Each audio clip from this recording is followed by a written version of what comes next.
Hey guys. Today we'll be recapping the story called The Quiet Game. Please remember to like and subscribe if you enjoyed the video, as it really helps our channel. Thanks. Ellie, who has forgotten how to speak, tells about her story. I am Ellie, a human doll made only to listen. Not only have I long since forgotten how to speak, but I was also never properly taught to write. My family members would say things like this to me. Ellie, do you have any idea what that bastard said to me? I've never told anyone about this before, but since you can't speak, I suppose I can tell you. You becoming mute might actually be for the best. I'm Ellie, the mute doll. The only thing I could do was listen to others. Until one day, I started acting as a confidant for three men. Lennon, who enjoys solving riddles. Librato, who has an unusual taste. And Hayden, who is attracted to men. I became their salvation. However, I was slowly drowning in a sea of emotions. Will I be able to escape from this hellish place? That was when I decided I couldn't live like this anymore.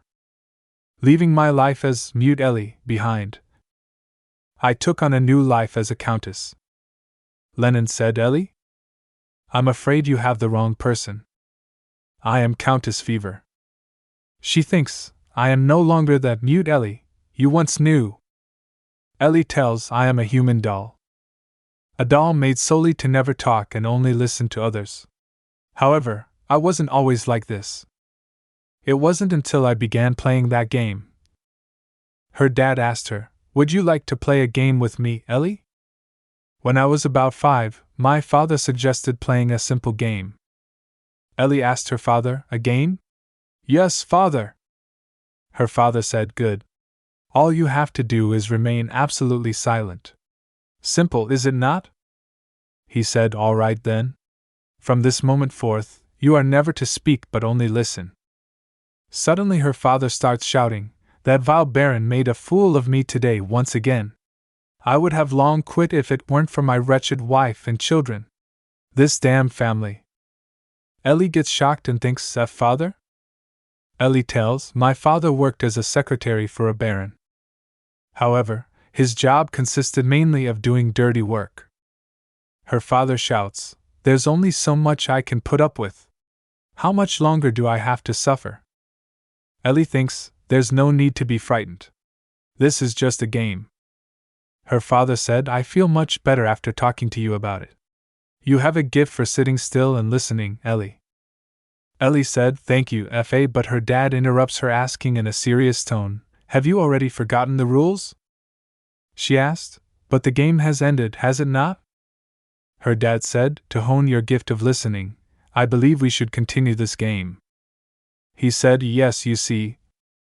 It's as if you were born to take on this role. She tells, and just like that, the horrifying game never came to an end. Even as time passed, the game never showed any signs of ending, and even my mother and sister decided to join in. That vile bastard. You see, I'm in love with a man who isn't your father. Every day, all I can think about is taking my own life. As if they were confessing to a priest.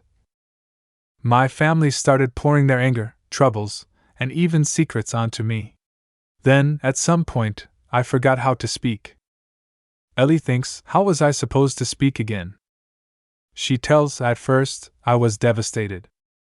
However, my father was delighted, as if he had heard wonderful news. You've become mute? That may actually be for the best.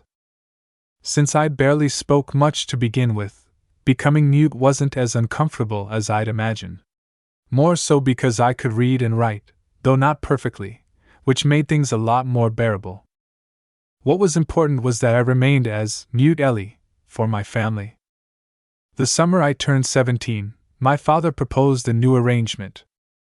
Her dad said, your gift is much too valuable to be kept a secret, Ellie. We should show it to the world and make the best use of it. She tells, even after finding out my father's intentions to use me, there was nothing I could do.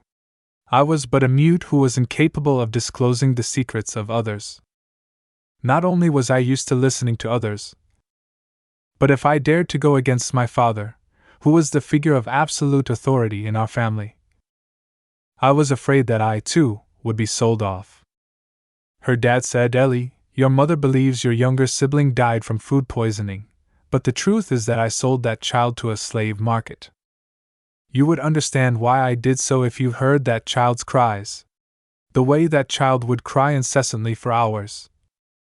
Either way, we didn't have the money to raise a third child. That child is better off living a comfortable life under a kind master than in this gutter. Of course, I was distressed. After all, what father would want to sell his own child? She tells, it was then that I realized, once I no longer become useful to my father, I will face the same fate as my sibling. In all honesty, what could a mute like me do if not this? That's why I decided to do as my father wanted and let others use my gift as well. At least this way, I was helping my father pay off his debt with the money I earned from listening to others. But I didn't know then the people who would be waiting for me on the other end. While traveling to somewhere, Ellie thinks, it's been a while since I left the estate like this. I can't recall the last time I did. My father detested me leaving the house. Before leaving, a lady said to her, Ellie, you can leave the dishes. I'll do them.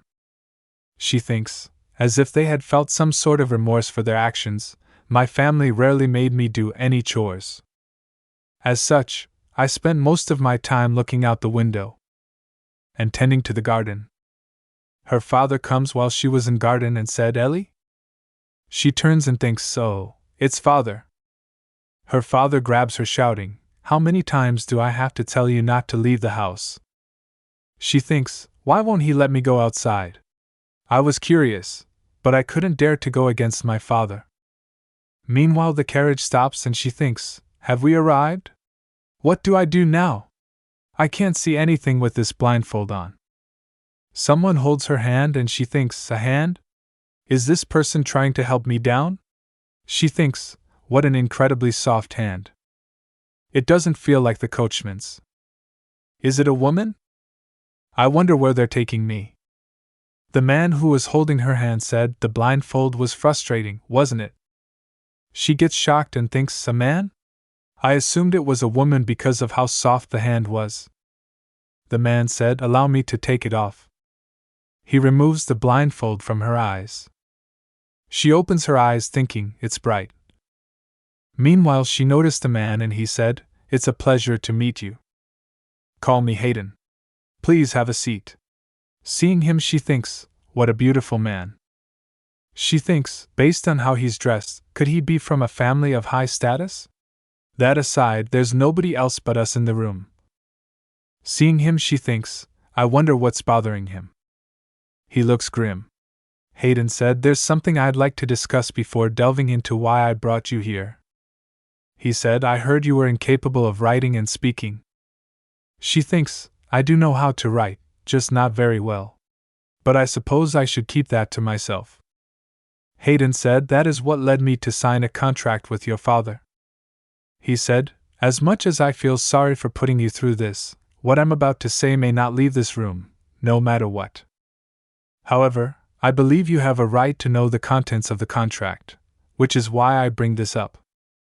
If my secret becomes known, you shall be killed, assuming that there is concrete proof you were the one who leaked it, of course. She thinks, he talks about killing me without batting an eye. It's as if he's killed a few people before. He asked her, do you understand? She nods her head for a yes. She thinks, everyone has a secret or two. It doesn't matter if you are attractive or plain, rich or poor.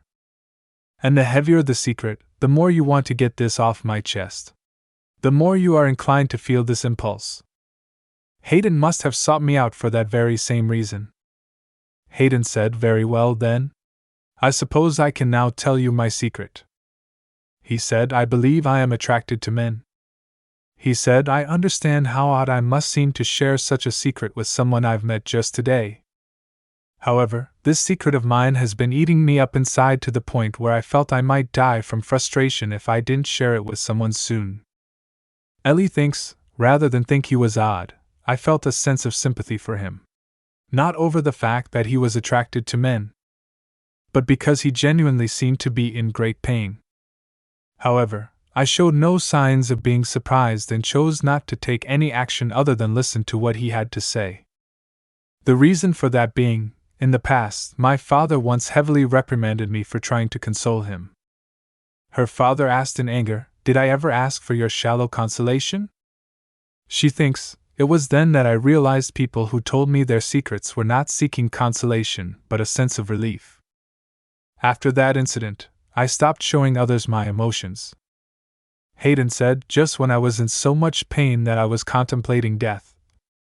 He said, "I heard about you, Ellie." Her father said to someone, "I have a daughter who, Ellie thinks I see." So that's how my father spoke of me. He must have spoken well to have someone of such high social status seek me out. Hayden said, "I admit I was more inclined to your services after knowing you were a commoner. You see, rumors travel fast in high society. However, nobles neither listen to nor believe the words of a commoner. As such, even if you were to reveal my secret to other nobles, your words would fall on deaf ears." He said, "I understand if you think I'm a coward. I wouldn't deny that." She shakes her head thinking, "No, you're not." Hayden said, "Thank you. Where should I begin with my story?" The first time I felt differently about men was 5 years ago at a riding arena. Whoa there! I saw a man wearing a pair of white breeches that clung to his thighs. And in that moment, I felt an uncontrollable sense of excitement. My entire body began to burn up as well. But at the same time, I was overcome by a feeling of immense shame. Certainty of my leanings only grew stronger from that moment, and I would despise myself for getting aroused whenever I saw him. I tried dating women, but it only made it clearer that I was attracted to men. I did everything I could to fix it. As I am the second son, the only way I can become the head of my household is to surpass my elder brother. And to achieve that, I cannot afford to have any tarnishing rumors about me going around. However, I have come to love somebody. I am trapped in a whirlpool of emotions. Every time I see him, I feel as though I have become enslaved by him. Almost as if I were born just to love him. He asked, "What am I supposed to do?" She thinks I looked at him silently, because that was all I was capable of doing. I wonder what love feels like, or what it's like to have feelings for someone. There was a time when I wanted to escape this hellhole. I wanted to live my life solely as Ellie instead of as a vessel my family could dump their emotions into. I never wished for anything special. All I wanted was to speak again and meet other people. I just wanted to live a normal life like everyone else. Her father grabs her saying, "Ellie, well done! The man you met today wishes to see you again tomorrow. Not only that, but another man is also interested in your gift. It appears there are many men who want you, Ellie." Hearing this, she thinks, Hayden requested to see me once again. He said, "Please have a seat. I've been suffering from insomnia for a very long time. Maybe it's because I told you about my secret, but for the first time in a long while, I was able to sleep well last night. I have finally come to realize how liberating it is to share your secret with someone. If only I had looked for someone like you earlier. Of course, the chances of finding such a person are close to zero. There was a time when I couldn't bear the pain of loving this man. And yet I prayed every day that I could kiss him just once. I sound like a hypocrite, do I not? Dreaming about kissing a man despite loathing myself for being attracted to one." He asked her, "Have you ever kissed someone before, Ellie?" She shakes her head for a no. He said, "Then, would you like to try it with me?" He said, "Only if that is what you want, of course. I have tried kissing women in hopes of resolving my problem. Unfortunately, I was unable to feel an attraction to any of them. However, I have a feeling that it may be different with you." He asked, "If it is all right with you, may I sit beside you?" She nods her head thinking, he's being extremely careful with his words. // He sits beside her and said, "Allow me to ask you again. May I kiss you?" She thinks, kiss a man? Even though I've never even talked to one before? Once a man said to her, "Hello there. Tending to the garden, I see." Giving a basket to her, he said, "These were ordered by your mother." Her father comes and shouts, "Ellie! Come over here this instant." She thinks, my father was extremely opposed to me interacting with men because he was afraid I might fall in love with one of them and run away. She thinks, I wonder what a man's lips feel like. She thinks while she nods her head, if I turn him down, I might never know what it feels like to kiss someone for the rest of my life. Hayden said, "Well then." He leans towards her and kissed her. She thinks, oh, so this is what kissing feels like. Hayden said, "If you were a man, I think I might have fallen in love with you." Seeing his eyes, she thinks, I can see the regret in his eyes. Hayden asked, "May I see you again in a few days?" She nods her head while thinking, I want to tell him it's okay. But no words are coming out of my mouth. Hayden starts crying and said, "Oh," even without saying anything.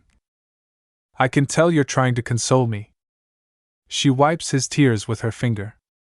She thinks, the only thing Hayden is guilty of is loving someone. If loving someone makes you despise yourself to the point where you would want to take your own life, then I don't wish to fall in love with anyone for as long as I live. The next day, her father said, "With the money we're earning from selling your gift, I can soon quit my job of cleaning up after the Baron. Tomorrow, you'll be going to a tavern. There you shall meet another man who wishes to use your gift." While traveling to tavern, she thinks, I wonder what kind of man it will be this time. Seeing as how I'm not blindfolded, I guess he isn't as fixated on meeting in secrecy as Hayden. She thinks, I still cannot believe I kissed Hayden. If someone were to ask if I wanted to kiss him again, a little more, my answer would most likely be, yes. Although I cannot say the same for him. A butler said, "We have arrived." He takes her inside saying, "This way, please." While walking, she thinks, it smells musty. This is my first time stepping foot inside a tavern. There's no one here. Has the man my father talked about still not arrived? Meanwhile, a man comes and said, "Miss Ellie?" Lennon said, "It's a pleasure to finally meet you." Seeing him, she thinks, is he the man my father was talking about? He asked, "So you're the young lady who listens to others?" Sorry if my casual language offended you. If you want, I can speak more formally. He said, "Sit. I can't keep such a pretty lady standing now, can I?" "It's nice to meet you finally. I'm Lennon." He said, "Although there's no way a mute like you could say my name, I figured we still ought to know each other's names, wouldn't you agree?" He said, "You don't have to tell me yours. I already know your name is Ellie from your father." He said, "I heard you weren't born a mute." He said, "In case you were wondering, I heard that from your father as well. I rarely spoke as well when I was a child. Back then, I was extremely fed up with my surroundings and felt incredibly deprived. But I was too young then to do anything to change it. Since nothing changed from speaking up, I simply started speaking less and less." Hearing this, she thinks, I never would have guessed that about him. He laughed and said, "Hard to believe, isn't it? But it's the truth. After all, I have nothing to gain from lying to you." However, at some point, I started speaking, and eventually, I became as fluent as I am now. He asked, "Do you know why?" She shakes her head. He said, "Because if I don't say what's in my heart, or what's in my mind, it disappears. You need to express yourself, no matter what it is. That's the only way it becomes meaningful. If you keep everything bottled inside you like now, it'll eventually make you ill. Which is why I'd like you to learn how to express yourself." She gets shocked and thinks, we've only met today. So why is he being so nice to me? He said, "You're curious why I said that, aren't you?" He said, "I came here with the intention of getting you to speak. After hearing about you, I arranged this meeting to meet you. But I would have never guessed you'd totally be my type. He said, "You're stunning." Hearing this, she thinks, "I've never heard that before." He said, "I have a lot of things I'd like to ask you, which is why I earnestly want you to find the ability to speak again." He said, "On that note, let's play a game together." She thinks, "The only game I know of is the quiet game." He said, "It's called the guessing game. Even though I'm curious about you, you can't answer my questions. Thus, you'll be guessing things about me instead." She thinks, "What an odd person." Before I could even finish my thought, the game had already started. He squeezed her hand, saying, "All right then. The first question. Do you think I'm married?" She shakes her head for a no, thinking, he doesn't have a ring on his finger. He said, "Correct." He said, "I'm not particularly seeing anyone, but there is one woman I see periodically. It's dull to spend endless nights alone, you see." He asked, "Have you ever spent the night with someone before?" She shakes her head for a no. He asked, "How about kissing? Have you kissed someone before?" Hearing this, she paused. She thinks, "Kissing, you say?"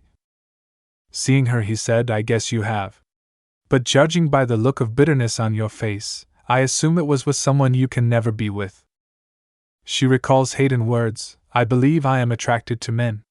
She thinks, since Hayden is attracted to men, I suppose I can never be with him. Lennon said, My? An unrequited love. How unfortunate." He asked, "Do you mean to say you kissed without even checking your feelings for one another?" She thinks, "I wouldn't really put it that way." He laughed and said, "You look like there is a lot you would like to say. But if you kiss someone without sharing your feelings, I wonder if that means I have a chance at kissing you as well. I don't mean to brag, but I'm a pretty good kisser. What do you think?" He said, "Sorry if that came off a little bold. You remind me of my younger self. I couldn't help it. But I meant what I said. I'd really like to ask if I can kiss you when I see you again. Next time. Let's meet somewhere brighter instead of this musty tavern." He said, "Give it some thought. It's time I took my leave. You'll meet me again, won't you?" While leaving, she thinks, "I'm fully aware that living according to my father's will and not expressing myself will ultimately be the reasons for my demise, as Lennon said. However, I am at a loss as to what I must do to escape my current situation. All I'm doing is walking in circles, unable to move forward. Ever since I was a child, I've wished for a savior who could rescue me from my misery. Could that person be Lennon?" She reached her home, and while opening the door, she hears some voice, "Please." She thinks, "Is that father?" She sneaks inside and gets shocked seeing her father begging to a person. Her father said, "Please give me some more time. I promise to pay you back." The man said, "As much as I'd like to, I'm afraid my patience has run out. If you fail to pay me by next month, you'll leave me with no other choice." The person leaves saying this. She thinks, "My father has dabbled in gambling since I was a child. What started as a casual activity turned into a full-blown addiction, to the point where our family was on the verge of bankruptcy. That is why, to earn money, I started listening to the secrets of strangers instead of only my family's." She moves inside and her father grabs her, saying, "I trust you didn't make any mistakes with the gentleman you met today. There is no room for mistakes. You must fight your every urge to speak. Do you understand? You are our family's only hope, Ellie." She thinks, seeing my father's manic eyes made me realize that if I weren't capable of being used as a tool for making money, I would have been long sold off, just like my younger sibling. While traveling to Lennon's place, she thinks, I enjoy getting lost in my thoughts as I travel in a carriage. I'm able to imagine leading a life that I want, instead of one dictated by someone else. It's as if I can transport myself somewhere else for a while. She was lost in her thoughts while Lennon asked her, "Are you asleep?" She shakes her head for a no. He laughed and said, "Is that so? I thought you had dozed off." He said, "I have a younger brother. He's a man of few words and little affection.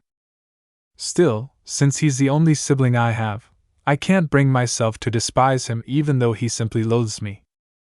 She nods her head thinking, I understand. I have an older sister too.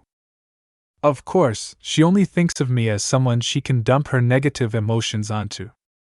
Lennon said, though he finds me annoying, I try to talk with him whenever I get the chance.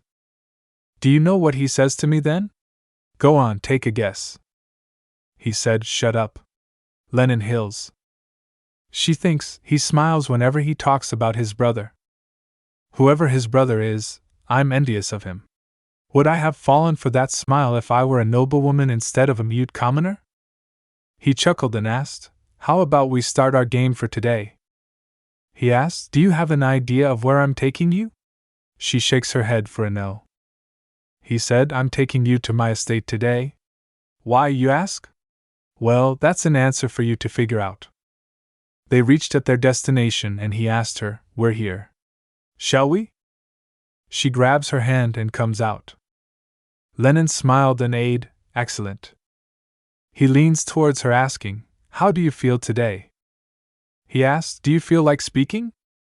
He said, I'm genuinely curious about your voice.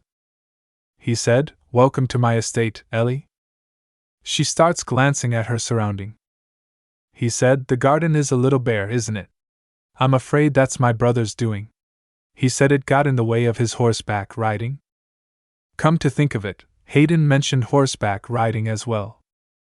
They reached at the door and he said, we're here. Hayden comes out and she gets shocked seeing him. Lennon said, Hayden? Seeing her he gets shocked and Ellie thinks, what is he doing here? Hayden turns without saying anything.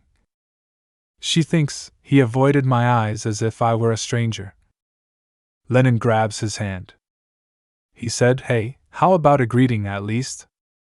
Hayden releases his hand from Lennon's hand and starts walking on his way.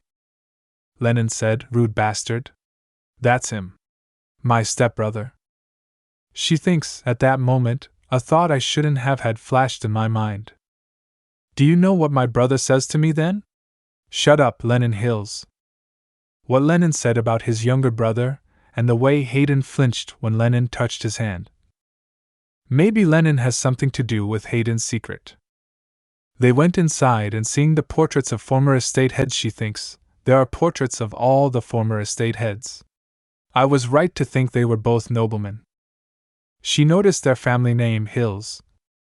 She gets shocked and thinks, Duke Hills? To think they're both from a family of such high pedigree. Lennon said, could you come over here for a second? Oh, and as compensation for coming all the way out here. He said, I'll pay you extra for your time today. To you, not your father. Meanwhile his stepmom comes and said, Lennon Hills. It's time you stopped playing around with naive young women. Think of your age. How much longer do you plan to keep this up? He asked her, how long have you been standing there, mother? He said, how impolite of you to barge in without knocking. Please leave. Ellie thinks, that's Lennon's mother? But they don't look alike, and she seems much too young. Lennon said, you seem curious. She's my stepmother. We don't share a single drop of blood. That aside, could you change into this? My maid shall assist you. She thinks a dress? The maid said, this way please. After wearing the dress she gets shocked and thinks, oh my. I never knew such a beautiful garment existed. It must cost quite a hefty sum. She opens the door while thinking, why would Lennon give me this? With that thought in mind, I was about to knock on Lennon's door, when I noticed the door was slightly open. Instead of knocking, I decided to take a peek. What I saw then was utterly shocking. Seeing Lennon kissing his stepmom, she gets shocked and thinks, what? What is going on? His stepmom comes outside and said, oh, you're the young lady from before. I'll see you around. Goodbye. Ellie thinks she doesn't seem the slightest bit fazed. It's as if she isn't bothered that I witnessed what happened. Lennon comes and asked, Ellie? When did you get here? You should have knocked. He asked, could you come in for a second? She walks in while thinking, I'm suddenly feeling a little awkward.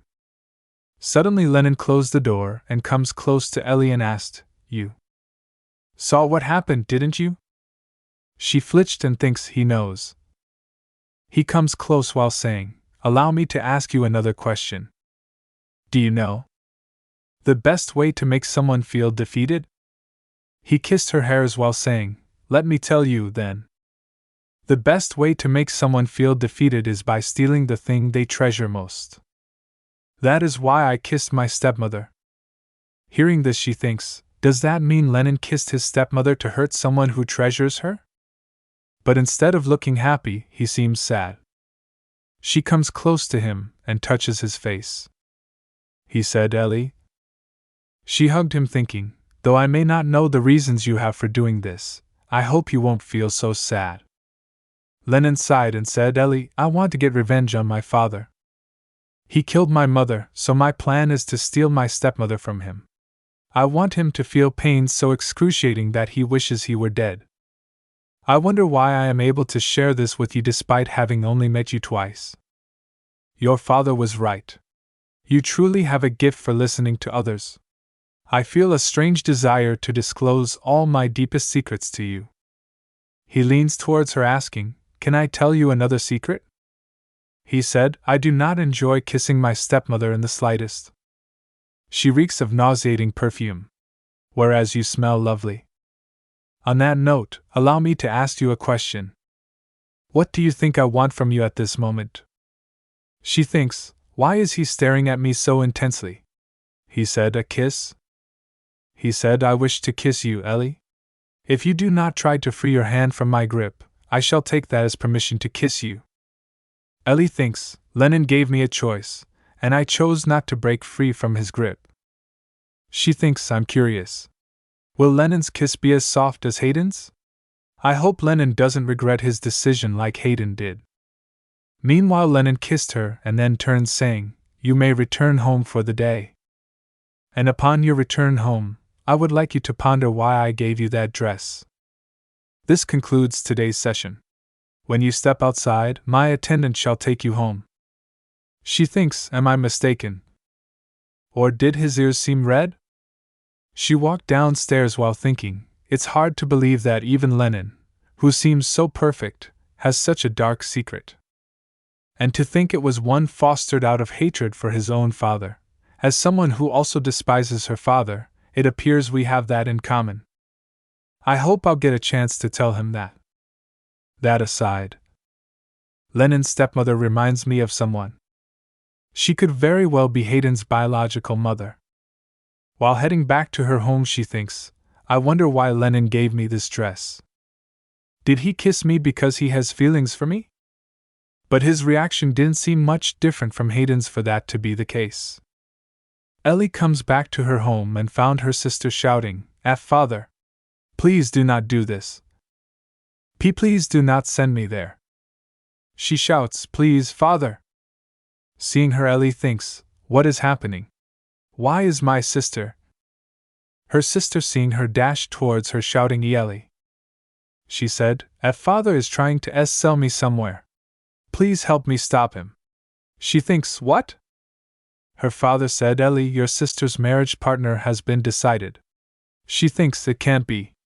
It's too sudden.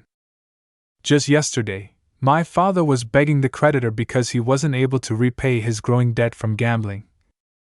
Oh, I see. Just like how my father sold off my younger sibling.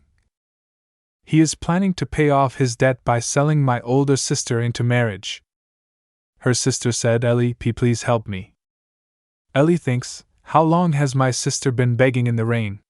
How long has she been begging for the flower bed to cave in like so? Her father grabs her sister, saying, nothing will change, even if you plead for Ellie's help. Now get up. People are waiting for you, Isabel. Her father takes her away and she shouts, Ellie. Ellie shouts in her mind, Isabel. Her sister said, Ellie, remember. Father won't stop at this. You will be next? She thinks, to be honest, I've never had a genuine conversation with my sister before. But she was still the family member I was most fond of. I can't let her go like this. Ellie grabs her father's hand, shouting in her mind, "Father, please don't do this. Please bring Isabel back." Her father said, "I suggest you stay out of this if you do not wish to get married soon like your sister. Just do as I tell you to, like you have for all these years. Understood, Ellie?" She thinks this can't be. Father really sees us as nothing more than money. Will I really be next? Ellie. That night, my mother came home drunk but didn't ask about my sister. Was she already aware that Isabel would be sold? She recalls Isabel's words, "Ellie, remember. Father won't stop at this. You will be next?" She thinks my sister's last words echoed in my ears for a long time. She thinks, I wonder where Isabel was sold off to. Meanwhile, someone enters her room and she raises thinking, who is that? A man covers her face with his hand and puts a knife on her neck. Ellie thinks, is this person here to kill me? I'm scared. But this could be my chance to escape my dreadful reality. I want to be at peace finally. Everyone only wants me to understand what they are feeling. Nobody wants to know how I feel. I don't have a reason to continue living. The man was Hayden and he asked, "Why you are not resisting?" Hearing his voice, she thinks, this voice, Hayden? He asked her, "Why do you act as if you are hoping to die?" He drops the knife saying, "Because I know what that feels like. I cannot bring myself to harm you." She thinks, why isn't he killing me? It was my chance to finally be free. He said, "My full name is Hayden Hills." Hayden Hills and Lennon Hills. So they really are brothers. He said, "Seeing as how you are not very surprised, I take it you already knew my full name. Did you find out when we met the other day?" She nods her head thinking, that's right. I figured it out then. He clenched her hand saying, "I see. Your thoughts were correct. I am indeed Lennon Hill's younger brother." He said, "Since you know my secret, I became anxious when I saw you with my brother that I..." She thinks, although he didn't finish his sentence, it was clear that Hayden was planning to kill me. But why didn't he? She recalls his words, "If my secret becomes known, you shall be killed." Assuming that there is concrete proof you were the one who leaked it, of course. She thinks, he spoke of killing someone so lightly. So why did he not kill me? She thinks, even though you tried to kill me. She wipes his tears thinking, I do not despise you. He flinched and said, Ellie? Meanwhile, someone knocks at the door and she thinks, who could it be? It was her father and he shouts, Ellie. Hearing his voice, she thinks, Father? He said, open the door. Ellie thinks, I'll be in trouble if Father finds Hayden here. She grabs him thinking, I need to hide him. Her father asked, Are you asleep? Her father shows, Ellie. Open the door at once. She hides him behind the curtains and he asked, Ellie? Her father asked, Do you not hear me? Her father opens the door and asked, What were you doing for you to lock the door? He said, Ellie. Are you hiding something from me? She starts trembling. Her father moved towards her saying, I knew you would be awake. He said, You knew I would come to you regarding what happened in the afternoon, didn't you? You certainly know your role well. She thinks, there is only one reason Father would come to see me. He's here to talk about selling Isabel. Her father said, I am so proud of you, Ellie. You are indeed different from your siblings. She thinks, oh no. He's sitting on the spot that's wet. Her father said, Your sister was always easily scared. That is why that mere incident made her so afraid of men. What happened was deeply traumatic for Isabel to dismiss it as a mere incident. As a result of sexual assault, Isabel would tremble in fear at the sight of men. Despite knowing this, Father sold her into marriage solely for his own selfish gains. Her father said, but not to worry. Her new husband will help get rid of that fear. Everything I did was for Isabel's own good. She thinks, what you did was simply to pay off your debt. Isabel didn't want to get married. He grabs her hand saying, Ellie. Listen to what I say and do not look away. That is your role, is it not? Don't worry about Isabel. She will become happy. And thanks to her, our family will now be rich. Finally, I can sleep in peace. He said, "Good night, my dear daughter Ellie." She thinks, he's disgusting. She thinks, how can someone who calls himself a father say such things? Why did I play his game for all these years? At first, I wanted to gain his praise and affection. But this is no longer a simple game. Her father stops and said, "By the way, Ellie." He touches the wet place on the bed. He said, "It appears your bed is wet." He asked, "Is there somebody else in your room?" She starts sweating and thinks, what should I do? Hayden comes out saying, "I decided to stop by. There was a secret I urgently needed to tell your daughter."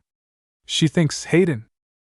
He said, "I shall see to it that I inform you of my arrival beforehand in the future." Seeing Hayden, her father said, "Lord Hayden." "Yes, I would appreciate that very much, my lord." She thinks, why is father laughing? Is he happy at Hayden's visit? Hayden said, "Now leave us be. I have yet to finish talking to your daughter." Her father said, "Of course, my lord. However, there is one important thing you must know." He said, "I'm afraid my virgin daughter doesn't serve men at night. Please keep that in mind." Ellie thinks, what is he talking about? He said, "Virgin brides fetch higher prices, you see." She shouts in her mind, "Father!" Hearing this, she gets shocked and thinks, he really sees me as nothing more than a means of making money. She dashed towards outside and Hayden asked, "Ellie? Where are you going?" He comes outside and asked her, "Have you lived your entire life this way? Is that why you didn't avoid my dagger earlier?"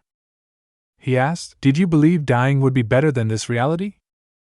Ellie in her mind said, "You're right. My life isn't one worth living."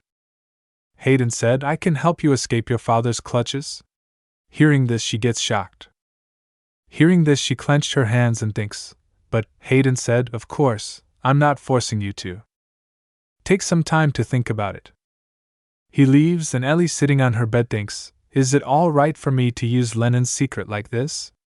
I'm not even sure if I can fully trust Hayden yet. Ellie tells, "With those worries on my mind, I drifted off to sleep and had a dream. In the dream, I was fleeing. But I felt a sense of freedom and happiness I'd never felt before." She was sitting in gardens thinking, I wonder what would happen if I escaped this hell like I did in my dream. She starts digging thinking, will anyone come looking for me? Meanwhile, someone comes and asks, "Are you Ellie?" She gets surprised and thinks, I've never heard this voice before. Who could it be? She turns and seeing him thinks, what a burly man. Vibrato said, "Oh, my apologies. My height must make it difficult for you to look up. It's a pleasure to meet you." She thinks, it's my first time seeing this man, but he seems like a kind person. She moves her hand towards him, saying in her mind, "It's nice to meet you too." Vibrato grabs her hand. Meanwhile, he starts staring on her hand. She thinks, why is he staring at my hand? Is it dirty from the soil? Suddenly, Vibrato raised her hand and kissed it. She gets shocked and thinks, what is he doing? She released her hand from Vibrato's hand, thinking, this man is out of his mind as well. Suddenly he bowed and said, "My apologies. Your hand was just so beautiful that I couldn't help myself." He said, "Please forgive me. I swear I didn't do that intentionally. Your father informed me that you have a gift for listening to people's secrets. He said that rude behavior you just witnessed is why I have come to find you." She thinks, so he's also here to disclose his secret to me. Then I guess it's best if we headed inside. Others may get the wrong idea if they were to see.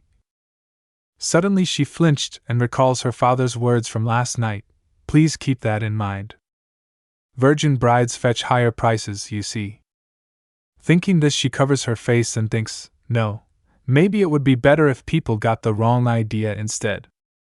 Seeing her, Vibrato asked, "Ellie? Are you feeling all right? You seem a little ill."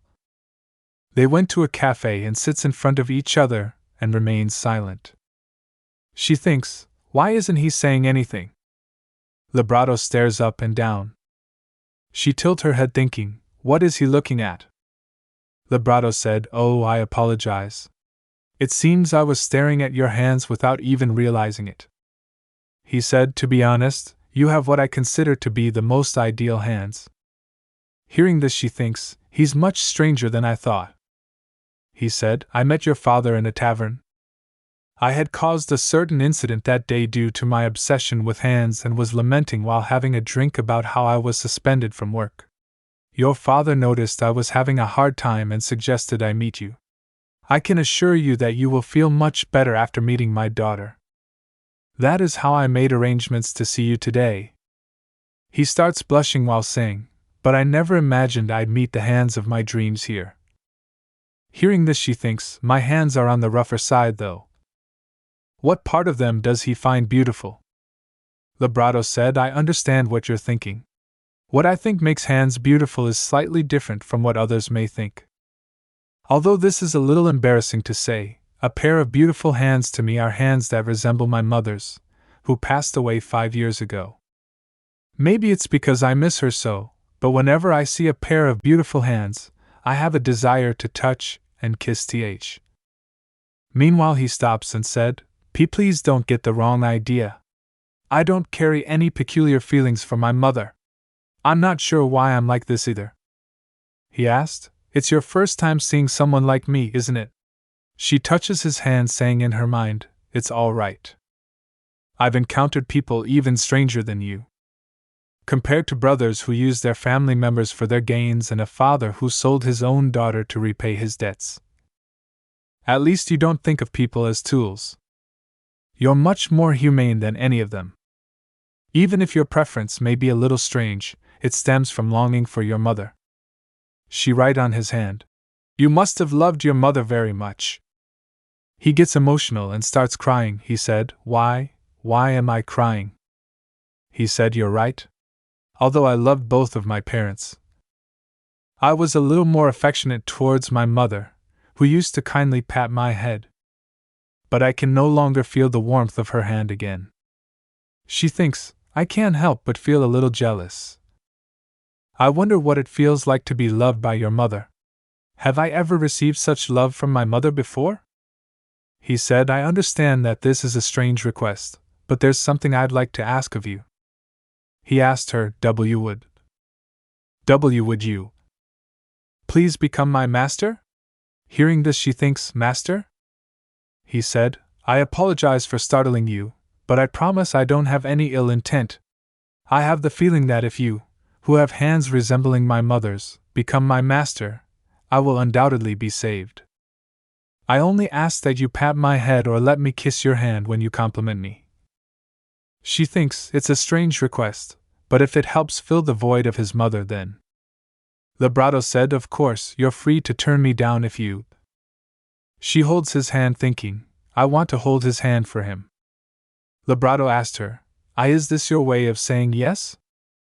He said, thank you, Ellie. You're the first person to ever accept me. She thinks, he reminds me of my younger sibling, who was sold off. Because they would fall so often, they'd always have to hold my hand. It breaks my heart that they were sold off, just like Isabel was. She thinks, just like how I can fulfill Vibrato's longing for his mother, maybe he can fulfill the longing I have for my younger sibling. Vibrato asked her, if it's all right with you, may I kiss your hand to commemorate this special day? She nods her head thinking, guess it should be fine. He wouldn't do anything strange to me since my hands remind him of his mother's. Vibrato kissed her hand. He said, Master? May I see you again tomorrow? She thinks, tomorrow? Father has always been the one to decide whom I meet. Is it all right for me to give him an answer as I wish? Next morning Ellie was in sleep and Vibrato comes saying, Master. She opens her eyes thinking, who could it be this early in the morning? He said, it's me, Vibrato. I apologize for coming over so early. She gets shocked and thinks, El Vibrato? He said, I'm used to waking up early because of my days as a knight, but the thought of seeing you made me wake up even earlier. She shakes her head thinking, I'm surprised, but it's nothing to apologize for. I don't mind being with someone early in the morning.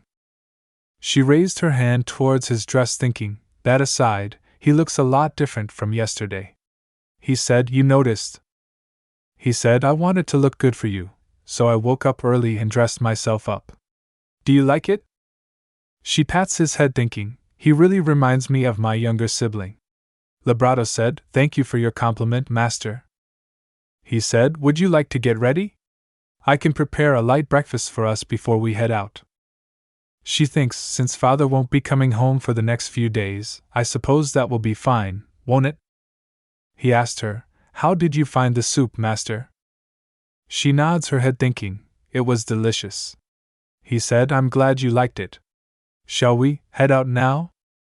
They went outside and he said, the weather today is so lovely. He holds her hand, saying, being able to hold your hand like this makes me incredibly happy. She thinks, oh, I'm happy too. The sound of music playing, children laughing, and the warmth of Vibrato's hand. It's a moment I'd look back upon with fondness when I'm having a hard time. Suddenly they stopped at a place. Ellie thinks, why did he suddenly stop? Seeing Duke Hilly Estate, she gets confused and thinks, isn't this Duke Hill's estate? He said, this is where I used to work. Hearing this, she gets shocked and thinks, what? He said, I was the Lord's right-hand man. Usually, he's easygoing, but he can be cold-hearted when he needs to be. That's why he suspended me the moment I made a mistake. She thinks, that means Vibrato is a knight who works for House Hills. This is beyond a pure coincidence. How is it possible that all three men who came to share their secrets with me are all somehow related to House Hills? He said, my lord may get the wrong idea if he sees us here. Shall we go someplace else for now? She thinks, it's not favorable for me to run into Lennon or Hayden either. After they spent time together, now they were to leave each other as the sun sets. He said, thank you, master. Today's the happiest day I've spent in a while. He kissed her hand, saying, I will remember it forever. He said, I'd like to meet you again tomorrow, but I'm afraid I can't as I must attend a banquet. He said, my lord insisted I attend, you see, even though I absolutely dislike banquets.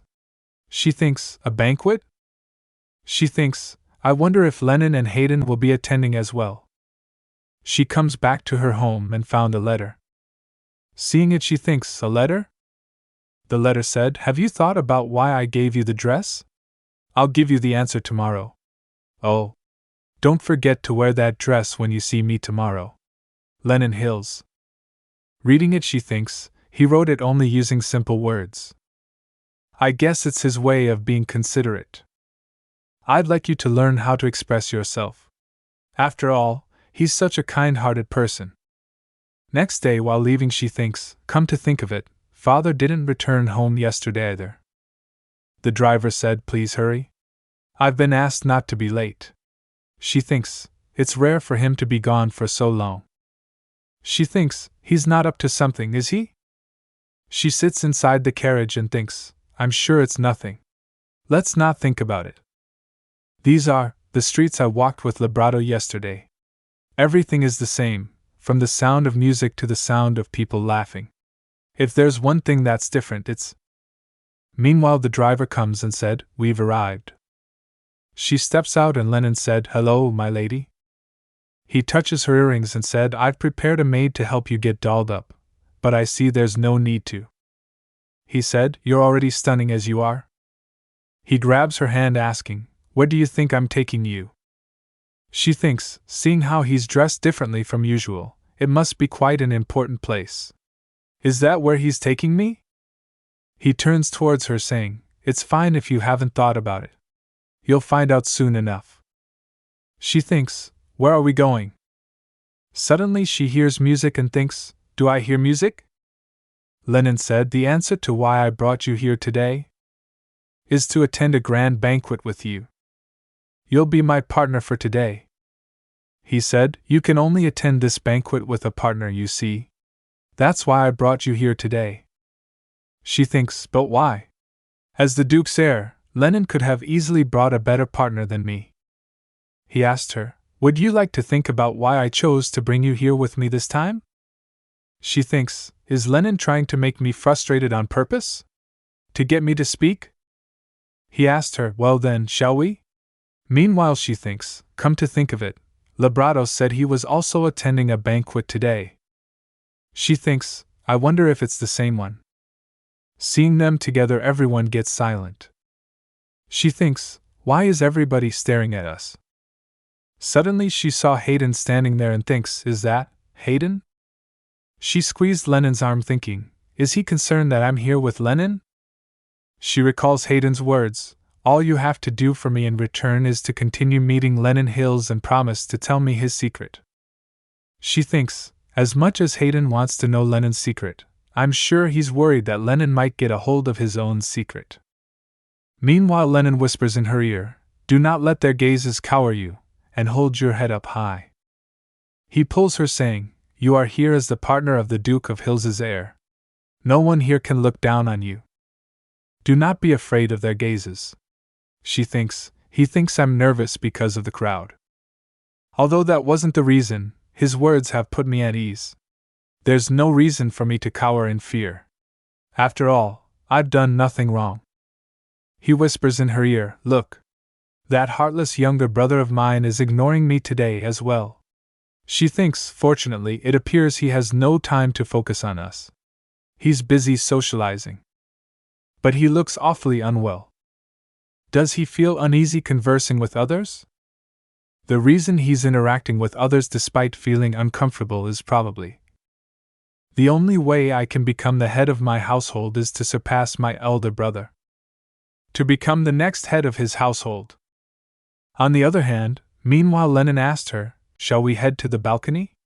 I think we've shown our faces long enough. She thinks, Lennon is at ease and doesn't feel threatened by his younger brother at all. They headed to balcony while she thinks, if Hayden is here, that means Lebrato should be here as well. I wonder where he is. Lennon said, how amusing.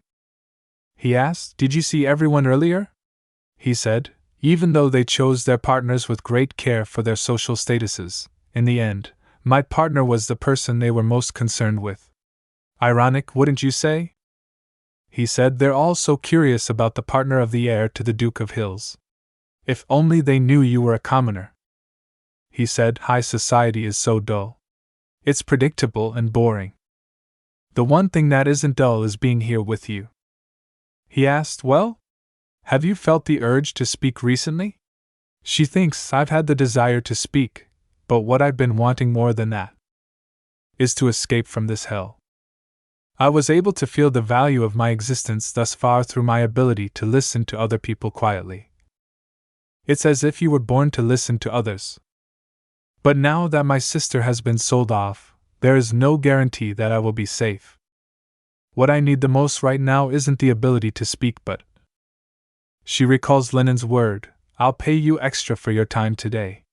To you, not your father. She thinks, money? He said, to think you still do not desire to speak. How unfortunate.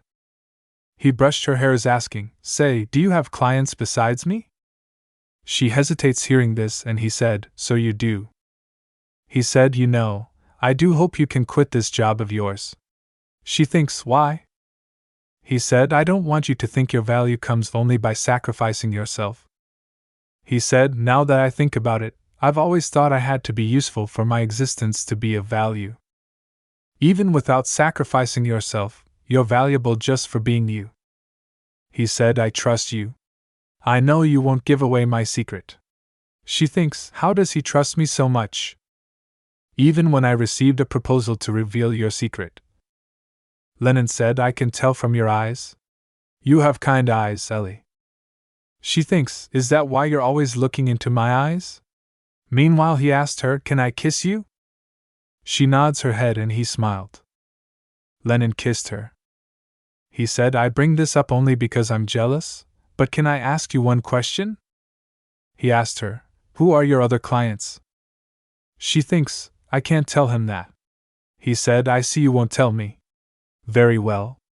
Just promise me you'll only have me as your client from now on. I can give you the money you would have made with your other clients if you want. She thinks, money? That's right. If I want freedom, I need money.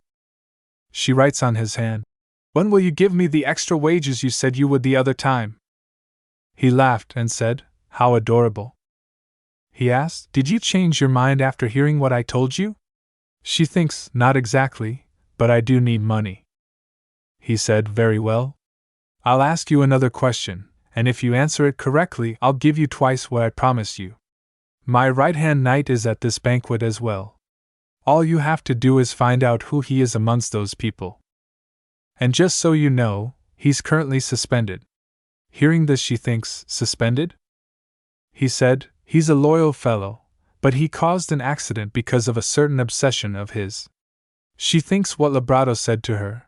I was lamenting while having a drink as I was suspended from work due to my obsession with hands. She thinks, don't tell me, did Lebrato lick Lenin's hand? She thinks, so, Lebrato really is here? Meanwhile, she noticed him standing there and thinks, oh, there he is. Meanwhile, he also noticed her. She thinks, did he see me? He comes to balcony and shouts, Master! What are you doing here? Lenin asked her, Lebrato? How do you know Ellie? Seeing him there, Lebrato asked, Our Lord Lenin? What are you doing here? He said, unbelievable. Meanwhile, Ellie points her finger towards Lebrato. Lenin said, well, I feel like I've been played for a fool. He whispers in her ear asking, could it be that my lapdog is one of your clients? She thinks, I know it's best that I keep it a secret. But what should I do now that Lebrato has already established that he knows me? Lebrato asked, can you not see that you are making my master uncomfortable, Lord Lenin? He grabs her hand and said, Master, please come over. He pulls her, and she thinks, wait. If you pull me that hard, then. Accidentally they hugged and she thinks, here. He starts blushing and said, I apologize, Master. I didn't mean to pull so hard. Lenin said, Lebrato, have you forgotten your position? What do you think you're doing in front of me? He said, I apologize, my lord. Lenin glares at him in anger and said, I don't care how you two know each other, but Ellie is here today as my partner. So get out of my sight at once. Lebrato said, but. Lenin said, remember that I'm the one who decides when your suspension ends. Lebrato said, I apologize, Master. I shall come look for you another time. She nods her head thinking, sure. Though I may have already left for somewhere else by then. We may have tried seeking salvation through each other.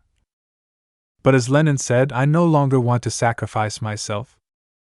Because salvation is attained not through others but through oneself.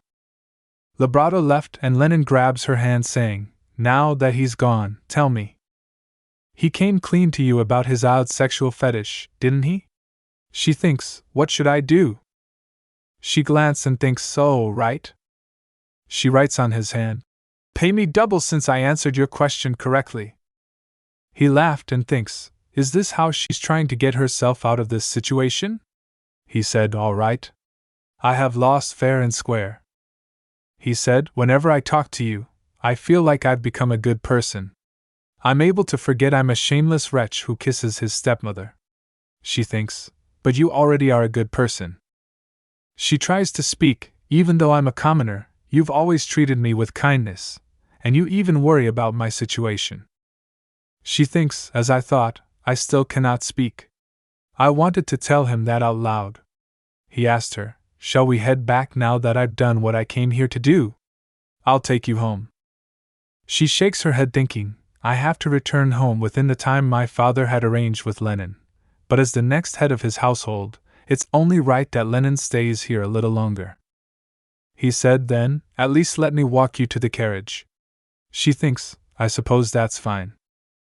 She thinks, I feel like I'm having a sweet dream on a midsummer night. However, a dream is just a dream. It's time I accepted the fact that my reality is not a sweet dream. Lenin said, something on your mind, Ellie? Ellie shakes her head and thinks, no, it's nothing. Lenin said, well, the carriage is waiting for you. Both sat down in carriage and Lenin said to the coachman, let's go. Ellie thinks in her head, this isn't what we agreed on. Get out. While chucking Lennon said, "Do you have a problem with this? If you do, you're free to tell me. You think I should remain at the banquet, don't you? But that's not what I want. What I want at this moment is to be with you." Ellie's heart raced and she said in her mind, "Lennon." Lennon said, "I apologize if you took that as a profession of my love. As I mentioned, the only time I don't feel dull is when I'm with you." Ellie thinks in her mind, "Why is my face feeling so hot?" Lennon said, "Though I suppose no one knows what the future holds. On that note, would you meet me again tomorrow?" Ellie thinks in her mind, "I feel the same way. I also wish to see you again tomorrow." Lennon squeezed her hand and said, "Thank you." He said, "Your assignment for today is to think about what we'll be doing tomorrow." Ellie thinks, "Another one?" Lennon said that aside, "Have you considered why I chose you as my partner?" Ellie closed her eyes and thinks, "Why did he pick me?" Lennon poked Ellie's cheeks and said, "As I keep telling you, I enjoy being with you the most." He said, "You didn't get the answer this time, but if you guess what we'll be doing tomorrow correctly, you can look forward to a reward." They stopped the carriage at a place, and while handing her the envelope, Lennon said, "Here. It's an amount you won't be disappointed with." And Ellie, Ellie thinks in her mind, "Does he still have something to say to me?" Lennon said, "I talked about many things in the carriage, but what I really want to tell you is that you should live your own life. Life is shorter than you think." Ellie thinks in her mind, "My own life? Do I even have one? But if I were to get the chance to live my life according to my own will instead of someone else's, I'd like to be able to use this money however I want." Next day, Ellie's mom called her. "Ellie, come over here." Ellie thinks it's not like mother to call for me. Ellie walked towards her mother, and she thinks she reeks of alcohol. She didn't always drink like this. When did she first start again? She tells right, "It was the day my younger sibling was sold.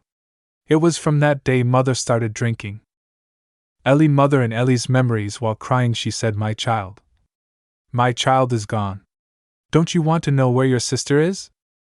In present her mother said, "I saw Isabel by chance on the streets. She was with a fine young man wearing fancy clothing. She said I believe he had blonde hair? Anyhow, he seemed like a noble." Ellie thinks in her mind, blonde hair? Could it be Hayden? No. It's too early to jump to conclusions. I should find time to visit the town square as well. Her mother said, "Go off now. I'm going back to sleep." Someone shouted, banging the door, said, Master, your loyal lapdog has come to see you." Ellie's mother said to her, "When did you start raising a talking dog?" Ellie thinks in her mind, "I'm afraid that's a human man." Last night. Vibrato talks to himself, "Dear Mother in Heaven, I wish my master would become happy." He thinks in his mind, "She's like an angel with beautiful hands. Even after listening to my story, she was still so understanding. I wish she would smile every day." He thinks in his mind, "That reminds me, she was with my lord earlier. She must have met him as one of her clients. Lord Lennon seemed to have taken a liking to her. I wish she'd only be close to me. That's right. I'll head over to her estate tomorrow and cook for her. Then she might end up liking me more than Lord Lennon. If she's willing to be my master forever, she can stop this trait of hers." He thinks in his mind, "If only I hadn't touched the hands of that man known for being oversensitive, I would have been able to earn a large sum of money to give to my master. All right. There's no point in thinking about the past. I just need to think about my master from now on." Standing in front of the door, Vibrato thinks, "I know she has an appointment with another client, but surely she wouldn't shut the door in the face of someone who came to cook her breakfast. I just hope her client isn't that wretched Lord Lennon." Door opens and Vibrato said joyfully, "Master!" Ellie tried to make him quiet by putting finger on her lips. Ellie's mother said while leaning beside Ellie, My, what a burly young lad." Vibrato, while blushing, thinks, "Pardon?" She said, "This old heckler shall get out of your way, so enjoy your time together." Vibrato drops his vegetables bag shockingly and thinks, "Excuse me?" Vibrato asked Ellie, "Was that your mother, master?" He thinks I can't bring myself to look her in the eye. He said you must be starving. I shall start cooking right away. While chopping vegetables, Vibrato thinks it's gotten so awkward after what her mother said. I should try changing the subject. He said, I'm glad your father isn't around. I was worried I'd be turned away. Ellie thinks in her mind that would probably have happened if father were here, but he isn't. Since I'm hungry anyway, there isn't a reason I should ask him to leave, is there? Ellie thinks plus, I did want to try a meal made by Vibrato. After preparing meal, Vibrato said, Tada. All done. I cooked beef stew today. How is it? After taking a sip, Ellie's eyes sparkled and she thinks it's delicious. It's to the point where I think he's more suited to be a chef than a knight. Vibrato thinks this is different from my usual mornings, but I must say it's quite nice. Ellie tells to me, eating was nothing more than an act of survival. To think having a meal with someone could be this delightful. After a while wiping dishes, Vibrato said, to be honest, I had asked your father beforehand if I could meet you today. But he told me you already had a client. Ellie thinks you met my father? Vibrato said yes, he was at the tavern where I first met him. Ellie thinks in her mind I was wondering what he was doing since he hadn't been home for the past few days. Has he been at the tavern this whole time? Vibrato said, oh. Do you know who your client is today, master? It's not my lord, is it? Ellie thinks I do have someone that comes to mind, but... Lennon knocks on the door. Hello there. Ellie thinks so it really is Lennon. I'm glad he got here after Vibrato has left. Lennon said to Ellie, you didn't forget about our promise for today, did you? Ellie in her mind, promise? Lennon said, how, patting Ellie's head, I told you to think about what we would do today, but judging by your expression, it seems you forgot. It's fine. He said, after all, I get to have you all to myself for today. Let's go. Ellie thinks in her mind, come to think of it, Mother said she saw Isabel on the streets. While staring in the streets, she thinks, I wonder if I'll be able to see her today. Lennon said, looking for someone? He said, someone you have an unrequited love for, perhaps? He said, let me know if you need my help anytime. I'm capable of more than you think. Ellie tells herself, I'm pretty certain I'll be able to find where Isabel was sold off to with Lennon's help, but I can't ask him of that. She thinks in her mind, I wonder why. Is it because I don't completely trust him? Or because the man she was with could be Hayden? Lennon said, I'm not forcing you to. I just want you to know that I'm willing to help you if you want. Ellie gapes and said, do I need to give you something in return if I do? Lennon said while smiling, I'll think about that when the time comes. Ellie in her mind, our destination was the Duke of Hills's estate? She tells herself, is it all right for a commoner like me to come here this often? Lennon said, that's all for now. Be on your way. Lennon climbs on horse and said to Ellie, let's ride together. I wanted to ride with you until I started on my work. You see, I enjoy riding to clear my mind. Ellie thinks I have always wanted to know what it feels like to ride a horse, but I've never ridden one before. I wonder if I'll be fine. Both of them sat on the horse and Lennon says to Ellie, no need to be nervous. I'll go slow. Ellie in her mind thinks, I think I understand why Lennon rides to clear his head. She thinks the cool breeze on my face while riding in a quiet area feels so pleasant. Although, I must admit, sitting so close to Lennon is a little embarrassing. While Lennon satyrs at her, she thinks in her mind, stop looking at me and look ahead. Lennon said, are you asking me to look ahead? But I don't want to. Besides, given how slow the horse is going, it's not dangerous at all. But, he said, I enjoy looking at your pretty face more than the dreary garden. Ellie turns her head while blushing and thinks, and there he goes, saying such misleading things again. Lennon said while smiling, your face turned red. Ellie thinks, I feel someone else's gaze on me. Is that Hayden? Ellie to herself, Hayden is looking at us. No, he's looking at Lennon. That man Hayden talked about, could it be? Lennon's butler dashed towards him shouting, Lord Lennon, and whispered to him, will be arriving shortly. Lennon said, what? Already? Ellie thinks in her mind, who are they saying will be here? Lennon said to Ellie, it seems the guest I'm meeting today will be here earlier than expected. Would you like to have a little chat before that? Ellie to herself in her mind while poking Lennon, come to think of it, there's something I've been meaning to ask him. Lennon asked Ellie, yes? Is there something you'd like to say to me? Ellis asks, is there someone you're in love with right now? He replied, I cannot love anyone at the moment. He says, right now, I'm in hell where I can no longer love anyone. Ellie says in her mind, me too. We're all in the same hell. There is Lennon, who cannot love anyone, me, who doesn't know what love is, and finally, Hayden, who is terribly lovesick. If this isn't hell, then what is? Lennon, while puttying Ellie, said it'd be nice if at least you could get out of this hell. Ellie points her finger towards Lennon, what about you? Lennon said, look at how late it's gotten. It's time for you to return home, Ellie. Ellie hears whispers and mutters and thinks, isn't this father's voice? Has he finally returned home? She heard her father saying, is it possible to make one blind without any physical disfigurement? Ellie shockingly thinks, what is he talking about? Someone replied to her father's voice, it may be possible if we carefully extract the eyeballs. If you believe that to be too extreme, we could always consider using poison, though it'd be more expensive. While trembling, she hears, is there a poison that can make one permanently mute as well? Ellie thinks in her mind, he's thinking of turning me blind. Other person replied to her father's voice, why of course. There's a poison that damages one's vocal cords. Her father replied, I see. Can the procedure to extract eyeballs be done tomorrow? The other person replied, yes, it can. Ellie in her mind tells herself, I need to get out of this place.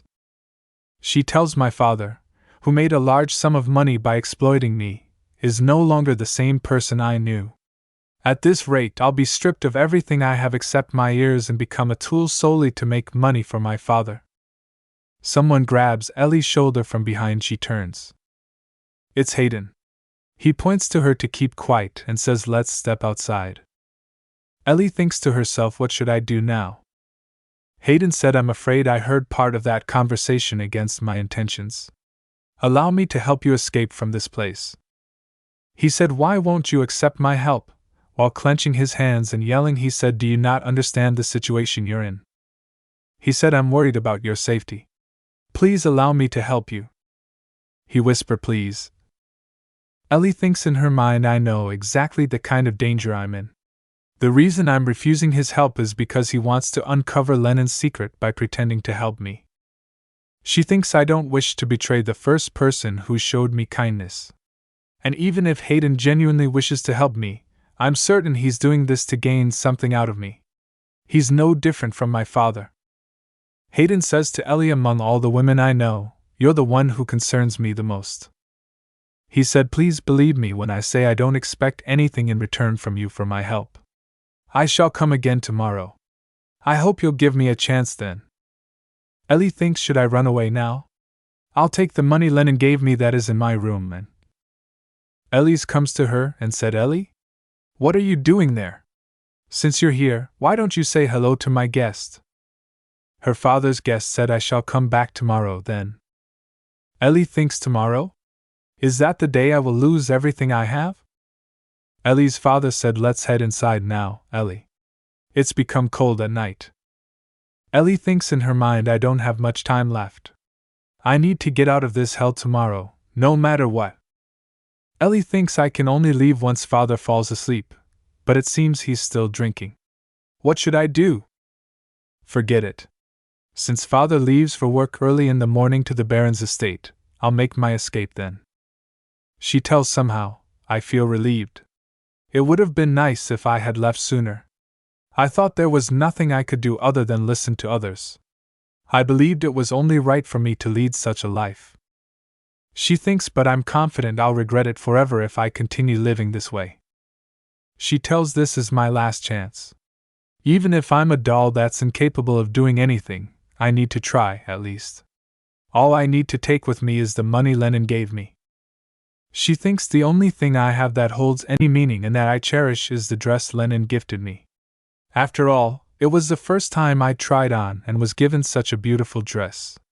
But as someone who will be on the run, such a dress doesn't suit me. Little by little, I'll try getting further away from here until I'm out of my father's reach.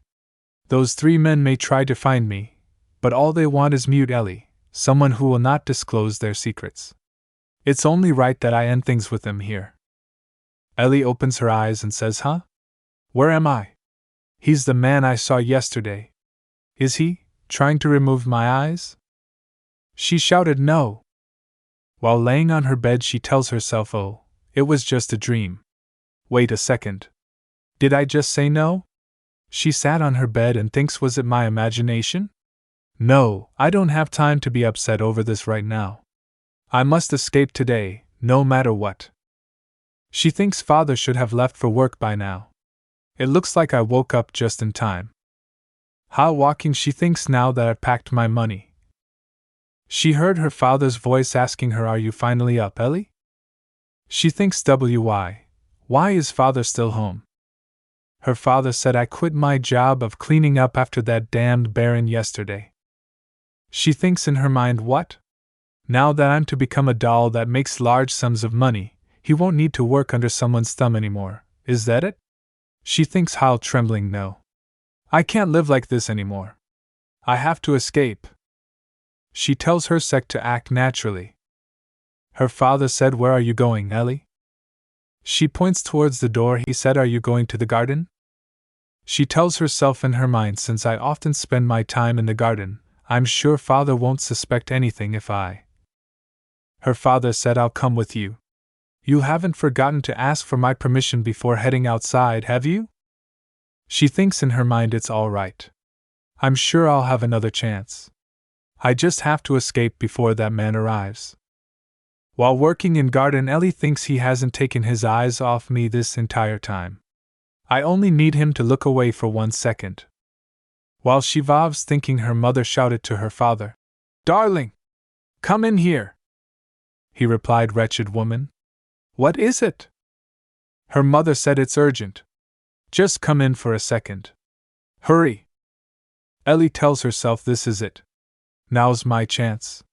While running, she tells herself, just a little more. Ellie heard her father's voice from behind. Ellie? Where do you think you're going? He shouted, Ellie. Her father, while running after her, shouted, Ellie. Stop right there. Ellie thinks in her mind, today's my last chance. She remembers her father's conversation from last night. Can the procedure to extract eyeballs be done tomorrow? She thinks he may execute the plans he made yesterday. If he catches me here, while panting, she thinks I will end up as a doll only capable of listening. I don't want that. She stops running and thinks while coughing, I can't run any further. She hears her father's voice. Ellie! Where are you? Ellie! She tells herself, I can't give up like this. I need to hide somewhere. She saw alley and walked towards it while thinking over there. She stops there and in her mind prays, please, please don't come here, please. She hears her father's voice, Ellie. Your old father can't keep up if you run off like that. While walking away from her father, she thinks in her mind, what do I do? Her father said, now, Ellie, let's go back home. Ellie bumps into someone and says in her mind, a person? Whoever you are, please help me. Her father said, Ellie, that's enough. It's impolite to bother someone you don't know. While crying with fear, Ellie hopes, please, help me, please. Ellie shouted while crying, help me. The other person replied, you want me to help you? The other person asked Ellie's father, are you this young lady's father?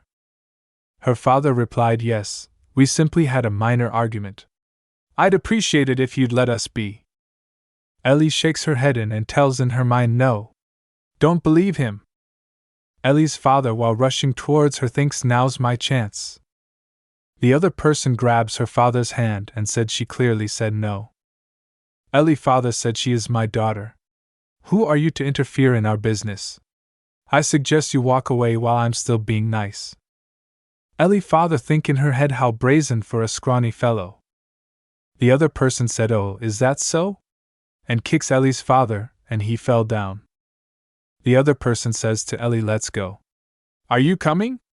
You're not actually feeling sorry for that poor excuse of a father, right? Ellie thinks in her mind rather than feeling sorry. I feel a rush of relief. Goodbye, father. Ellie walks away with the other person. Ellie, while waking with the other person after watching Carriage, thinks this person is a noble. The other person said, would you like to come with me if you don't have a place to go? Even if you don't want to, it's probably best to ride with me briefly. Your father may come after you again. Ellie thinks, as much as I'm afraid of getting caught by my father, is it all right for me to follow a complete stranger? I don't even know what they look like. The other person asked, are you hesitating because I seem suspicious? After uncovering her face, she said, well, does seeing my face ease your suspicions a little? I promise in my family's name and honor that I won't harm you. Ellie, in shock, thinks, huh? She looks exactly like me. The other person said, do you know your eyes make people want to help you? Even if that isn't your intention, I think your eyes are beautiful nonetheless. Ellie thinks in her mind she does, but her eyes are much more beautiful than mine. Ellie tells, as if entranced by her striking resemblance to me, I found myself riding in her carriage. The other person said to Ellie, you've had a life full of hardships, haven't you? It's all right to cry and let it all out. If you want, I can lend you my shoulder. Ellie thinks while crying, I can feel her warmth. This isn't a dream. After 17 years, I've finally escaped the clutches of my father. The other person said to Ellie, I think fate brought us together today. You see, I've been looking for someone who looks like me for the past few years. What? After some time they arrived at Countess's home, and Hardwin, Hannah's brother, asked her, so you finally found her? She replied, just when I'd given up and was about to return home, I ran into her like it was fate. Meanwhile, Ellie wakes up from sleep, thinks, where am I? Oh, I fell asleep after crying in the carriage. Hardwin asked, have you told her about your situation? She replied, not yet. How could I when she fell asleep after crying her eyes out? It seems she's been through a lot. She can't even speak properly. Hearing their conversation, she thinks, should I get up? No, I should pretend to be asleep for a bit longer. Hardwin asked Hannah, do you honestly believe someone who can't speak can pretend to be you? She replied, sure. Keep your voice down. You're going to wake her up. Meanwhile, Ellie thinks she says that, but her intense gaze is making it impossible for me to keep pretending to be asleep. She peeks, thinking, I should just get up now. She raised, and Hardwin, seeing her, asked, oh, are you awake? Hannah said to her, I believe your name. She recalls the moment when her father shouts her name while chasing her, Ellie, that's enough. It's impolite to bother someone you don't know. She asked her, was Ellie yes? Hannah sits beside Ellie, saying, it seems I have yet to introduce myself. With a smile on her face, she introduced herself, I'm Hannah Fever. While introducing Hardwin, she said, and that man looking at us with a disgruntled look is my younger brother, Hardwin Fever. Hardwin said, it's a pleasure to meet you. While pointing her finger towards Hardwin, Hannah said, I'm Countess Fever, and Hardwin is my little puppet. She asked her, as much as I'd like to hear your story first, you can't really speak, can you? Ellie nods, and she said, how pitiful. Hannah said, then, allow me to tell you my story first. I understand it's sudden, but I'm afraid I don't have a lot of time. She said, I could possibly die in 2 weeks. Hearing this, Ellie gets shocked and thinks, what? Hannah said, if I were to die, my title as Countess would be inherited by someone else. She said, our parents passed away early, and with no other siblings, Hardwin should, by right, inherit my title. However, due to an imperial law that states that one can only inherit a title when they turn 18, Hardwin can't inherit my title as he is still 17. She sighed while saying, he can only inherit my title when he turns 18 next year, but I don't have that much time. At this rate, my title will be inherited by one of our wicked cousins who can't wait to get their hands on my status and wealth. That's why I've been searching for someone who looks like me for the past few years. Someone who can pretend to be me until Hardwin's 18th birthday. Squeezing Ellie's hand, she said, Ellie, I promise to give you anything you want. She asked, will you please pretend to be me until Hardwin can inherit my title? Hearing this, Ellie thinks, money will certainly help me live a new life. Plus, this will provide me with a place where my father can't reach me. It's an offer that greatly benefits me. Hannah said, if you don't like the sound of my offer, you're free to leave any time. But you need a place where your father can't find you, right? She said, if you stay here and pretend to be me, nobody will know that you're Ellie. Ellie thinks, but can I really pretend to be her when I can't even speak? Hannah raised while asking, since it's late, why don't you get some sleep while giving my offer some thought? Hannah said, it's a little late, but welcome to our estate, Ellie. While laying on bed, Ellie thinks, Countess Fever. I've never heard of that name before. I wonder how far this place is from my home. She sighs and thinks, that aside, it seems I lost the money Lennon gave me. What will happen if I run into father again? Meanwhile, someone knocks at the door. Hardwin said, it's me, Hardwin Fever. Are you awake? While moving towards the door, she thinks, Hardwin Fever? Does he have more to say? She opens the door, and Hardwin was holding a candle.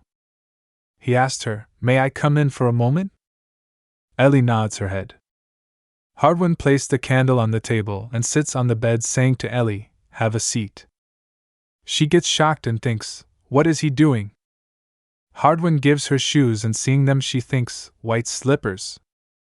Hardwin said, I'm not sure if they're the right size. I simply brought the ones I thought would best fit. Ellie thinks so. I didn't even realize I was barefoot. While Hardwin helps her to wear those slippers, she thinks, I never expected him to be so considerate, as he seemed indifferent earlier. Could it be that he's actually a thoughtful and warm person? She was lost in her thoughts while Hardwin asked her, why aren't you trying them on? They're new, so don't worry. She wears the slippers and thinks, they fit perfectly. Hardwin said, I apologize for the thoughtless way my sister acted.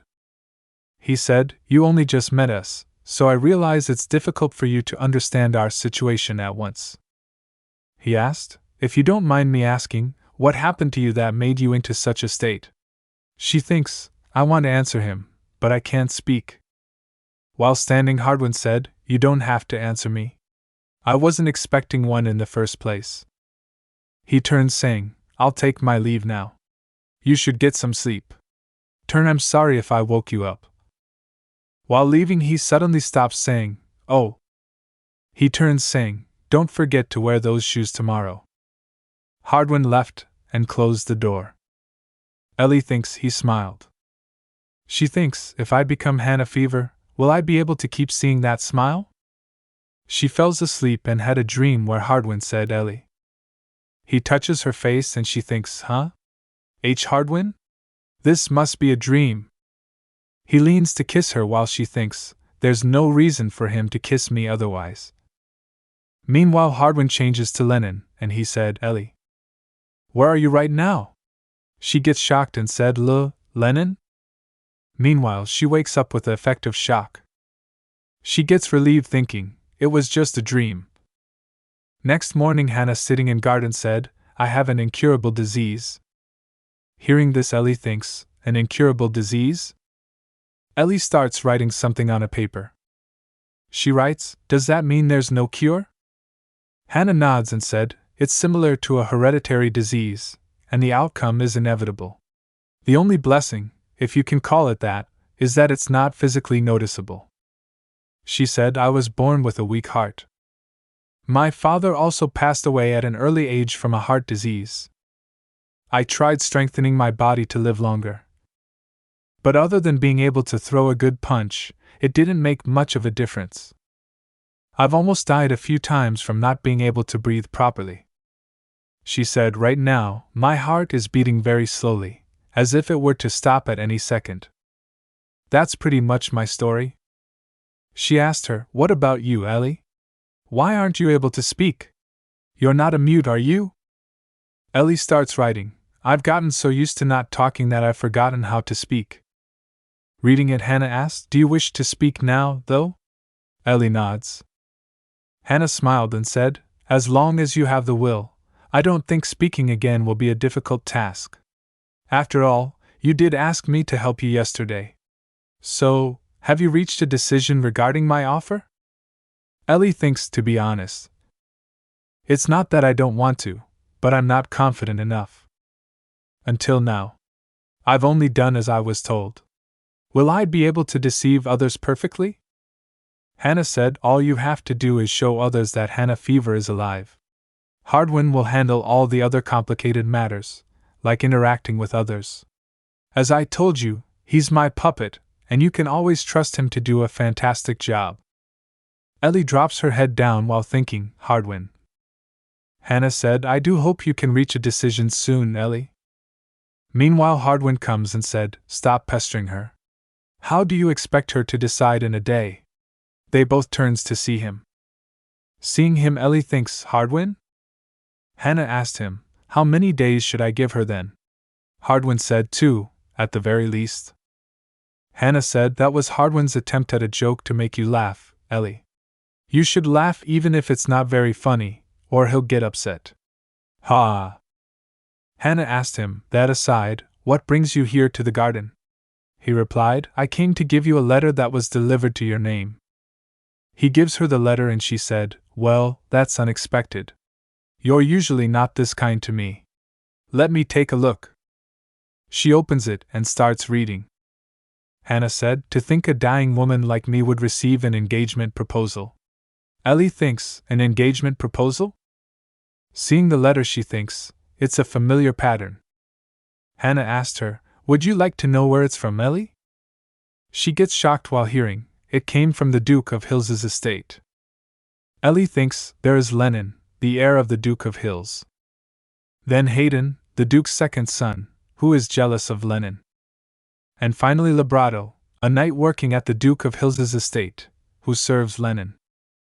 I thought I would never be involved with those men again, but maybe I'm bound to them by the twisted strings of fate. She thinks, what do I do if I see them again? Between Lennon and Hayden, I wonder who proposed an engagement with Hannah. Hardwin asked Hannah, so what are you going to do? Hannah said, it's a shame, but I'll have to decline. He stares at Ellie while she thinks, what a relief. I hope Hannah and Hardwin never find out about my involvement with the Duke of Hills's household. Hannah said, Hardwin, your intense stare is making Ellie uncomfortable. I understand she's beautiful like me, but refrain from staring too much. Hardwin said, stop spouting nonsense. Hardwin turns and Hannah said, he can be cold sometimes, but he's sweet and kind deep down. Hannah asked Ellie, shall we talk more inside? How does a glass or two of wine sound?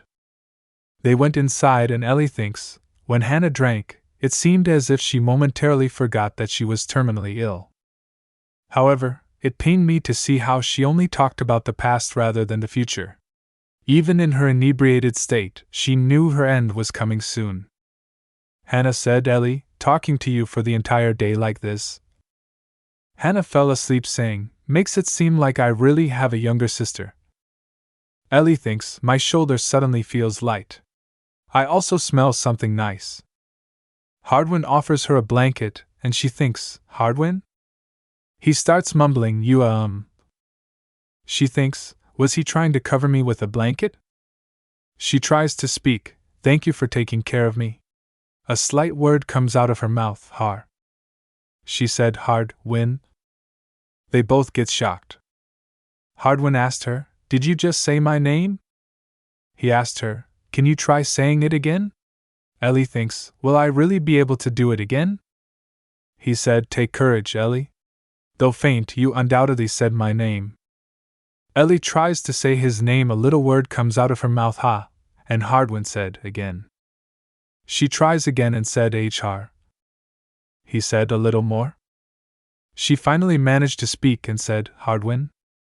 Hardwin said, you did it. He starts smiling and said, you do know how to speak. He pats her and brushes her hairs with his hand. Her hairs got messy and Hardwin said, oh, sorry. I was just so proud of you that I. He asked, would you like to go to bed now? She nods. Hardwin asked, instead of nodding, why don't you try answering by speaking? He said, try it out. She thinks while brushing her hairs, why does Hardwind so strongly believe that I can speak? Why does he trust me so wholeheartedly? Is it because I look like his sister? She thinks, though I don't know why, Hardwind's trust gives me the courage to keep trying. Tears drips from her eyes while she said yes. Seeing her crying, Hardwind gets shocked and she thinks, oh no! Why am I crying? Nervous, Hardwind said to her, why are you crying? Someone might think I made you cry. Those are happy tears, right? She replied yes. He pats her while saying good. From now on, answer with a smile rather than tears in your eyes. He picks Hannah and said, I'll take my sister to her room then. She said yes. Hardwind left with her sister, and she sits there alone. She thinks, it's lonely to be alone after having so much fun together. I thought I was used to being alone, grin, but a couple of days with the fever siblings have changed me. Suddenly Hardwind comes back and opens the door. Seeing him, she thinks, why is he said good? After being hesitate, he managed to said good night. He left and she thinks, did he come back just to say that? Ellie starts giggling and thinks, how adorable. She went to her bed and lost in her thoughts again. She thinks, Hannah's proposal. I was so focused on running away that I had no other plan in mind. I never dreamed I'd run into such an unexpected person and receive an unpredictable offer. Unlike me, Hannah most probably expected such a day to come. If one of Hannah's cousins were to inherit her title as Countess, would Hardwind be chased away from this place filled with memories he has with his sister? Hardwind gave me courage. I don't want to see him upset. Should I take up Hannah's offer? If I become Hannah Fever, it'll benefit all three of us. The Fever siblings will get what they want. And I'll have the money to run away somewhere where no one can find me. I've got nothing to lose in this scenario. Next morning, Ellie, wearing a yellow dress, was sitting on the sofa. Hardwind knocks at the door saying, it's me, Hardwind. May I come in? She opens the door and thinks, seeing Hardwind's face, He doesn't look very well. She thinks, did something happen? She tries to ask him, something, pen. With tears in his eyes, he said, it's Hannah. They went to Hannah's room and Hardwind tells she's having trouble breathing. Hardwind asked Hannah, are you feeling better now? Hannah, sweating from fever, said, it still hurts. She said, I thought I was never going to open my eyes again. Meanwhile, Ellie thinks, in the past, but she seemed lively just yesterday. Ellie hugs Hannah for consolation. She pats her, thinking, I didn't know because she only showed me her bright side, pat pat, but I can see it now. She thinks, Hannah is afraid of dying. I want to bring her a little peace of mind. Ellie tries to speak, you are, still, alive. Hearing Ellie speaking, Hannah gets shocked and asked her, Ellie, did you just speak? Ellie nods and said, why you will be, fine. With a smile on her face, she said, I'll accept it. Hardwind gets shocked and Hannah said, Ellie. She said, I'm so relieved. Thanks to you, I can leave this world in peace. Everything turned out well, so why am I crying? It took 2 days, just like you said, Hardwind. After some time, Hannah asked Ellie, can you tell us your story now, Ellie? She tries to say, one word at a time. I slowly began to tell my story. I told them how my father was planning on making money off me by removing my sight and voice. As I was still not used to speaking, I could not give the Fever siblings a detailed explanation. However, I could tell them the important facts, excluding details of what happened between me and the Duke of the Hills household. Hannah gets furious after hearing about her parents and shouts, to think such a parent actually exists. She asked, was he out of his mind? She shouts, if you want, I can help you punish your father. Hardwind continues staring Ellie. Ellie thinks, I'm fine, so please don't make such a face. Hannah said, since you agreed to help me, it's only right that I tell you more about me in detail. More about Countess Fever. Even though I am a member of high society, I rarely attended any social gatherings. My heart would often hurt without warning, and I couldn't stand talking about trivial matters at banquets.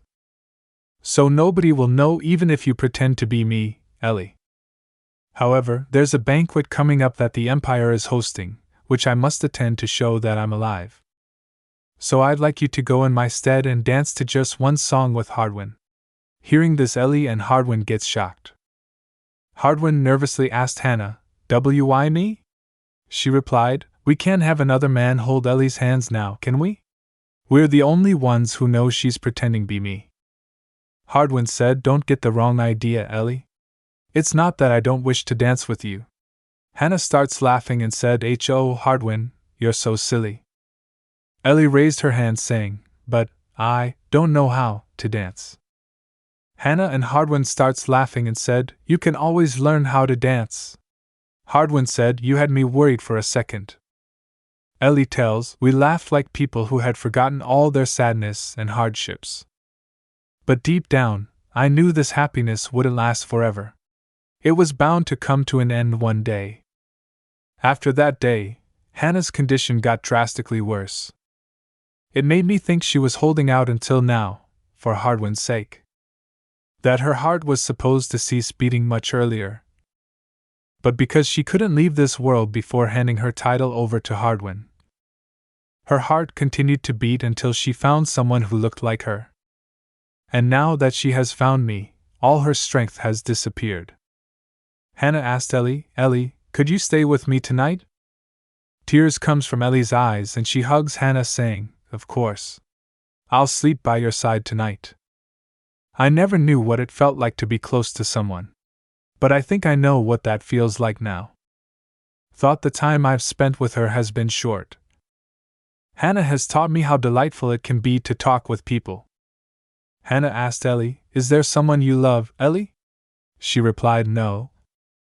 Hannah asked, "So you've never experienced love before? How unfortunate."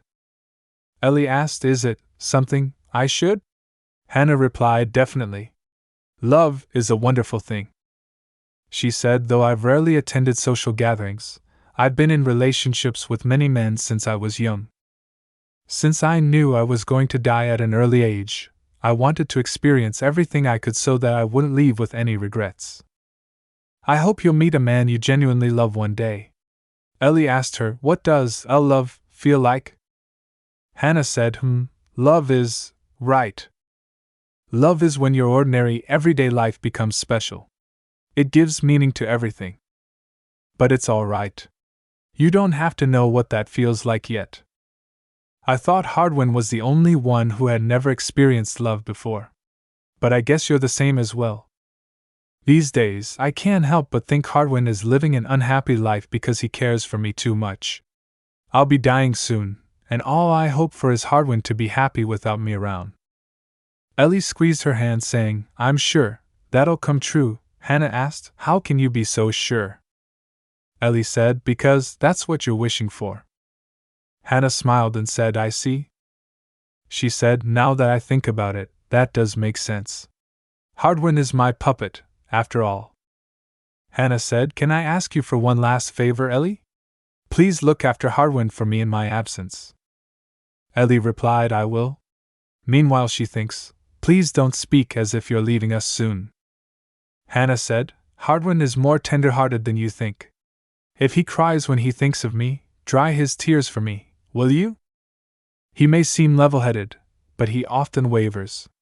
When that happens, tell him that it's all right. He's frequently misunderstood as he's not very friendly. But I want you to know at least how warm he is." Ellie thinks this feels like she's saying her last farewell. She hugs Hannah saying, "I will, let's talk more with Hardwin tomorrow." Hannah said, "Okay." Ellie had a dream. I had a long dream. I was walking in a garden, holding hands with the Fever siblings. Underneath the clear sky, with a healthy Hannah and a smiling Hardwin. I thought it was just a happy dream. It was just a dream, but I suddenly had a strange feeling without any particular reason. It felt as though Hannah would disappear forever. After that dream, she wakes up with tears in her eyes. She noticed Hardwin sitting beside them. Seeing him, she asked him, "H. Hardwin?" She raised and asked, "When did you?" Suddenly she freezes and turns to see Hannah. Seeing Hannah, she thinks, could it be? She gets shocked and shouts, "Hannah!" While trying to awake her, she pushed her, shouting, "H. Hannah." She thinks, "Please open your eyes. Tell me I'm wrong." She starts crying and said, "Hannah, please wake up." Hardwin said, "Ellie, stop." Ellie shouts, "Hannah!" Hardwin said, "She's gone." He hugs her with tears in his eyes. He said, "It's all right, Ellie." He said, "Don't cry." Ellie tells, while Hardwin was holding Hannah's funeral, "I didn't take one step out of her room. I couldn't bear to see Hannah's body being buried in the cold ground. And starting today, I had to start living as Hannah Fever." She thinks, "I pray you rest in peace, Hannah. I wonder if her funeral went well. What do I do from now on?" Hardwin comes and knocks the door, saying, "It's me, Hardwin. May I come in?" She opens the door, and he enters. She thinks, it's only been a day, but he looks completely drained. He asked her, "Can I sleep with you just for tonight?" He said, "I promise I won't do anything." He said, "I'm too afraid to close my eyes. No matter how hard I try, I can't seem to fall asleep alone." While on bed, Hardwin asked Ellie, "Are you asleep?" She replied, "Not yet." He starts crying and clenched her hands, saying, "Her sheets still smell like her. It's as if she's right beside me. While I was holding her funeral today, I had a sudden thought. Why did my sister have to be born with a weak heart, while I was born healthy?" He said, "That thought keeps haunting me." Ellie turns towards him, saying, "It's not your fault." He said, "I'm scared. Why do people have to die so meaninglessly?" He touches her hand, saying, "But why you are alive, you are able to remember Hannah."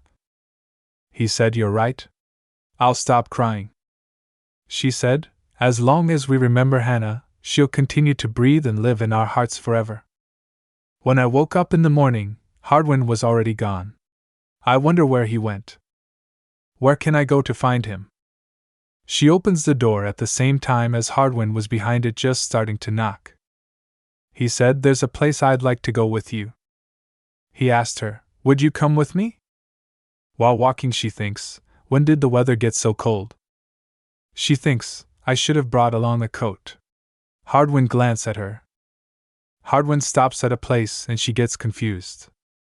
He said to her, "Since I was the one who invited you here, it'd be troubling if you caught a cold." She thinks, how did he know I was feeling cold? Hardwin is a very thoughtful person. I realized that when he gave me these shoes. Hardwin gives his coat to her. On arriving at their destination, she thinks, This is where Hannah is buried. Hardwin smiled and said, "It's the flower garden my sister and I have tended to together since we were young. Ellie, you can come here whenever you miss Hannah. You're welcome here any time. I hope you will come here occasionally and remember my sister." He brushed her hairs, asking, "You said so yourself, didn't you? That as long as we remember Hannah, she continues to live in our hearts." Ellie said, "Thank you for showing me this place. I hope we can come together again next time." They returned and Ellie said to him, "Hardwin, there's one problem. There are maids who have seen me." He replied, "Not to worry. Only 2 maids have seen you. Both have been working for the Fever household since they were young, and they knew about Hannah's illness. They also helped with her funeral, so you may rest assured. From now on, those maids shall assist you." She said, "I see." Ellie tells, in other words, Hardwin trusts them both, and they're aware that I'm the fake countess. He said, "Speaking of which, Ellie, what do you think about dropping the formalities with me?" Ellie thinks, "So suddenly?" He said, "We are the same age, after all. And you'll be pretending to live as my sister. It's not right for a countess to speak with formalities to her puppet." She thinks, "I guess he's right." She smiled and said, Okay then. Hardwin laughed and said, Good. We should start talking to each other more from now on. That way, you'll get used to speaking without stuttering. She replied, Okay.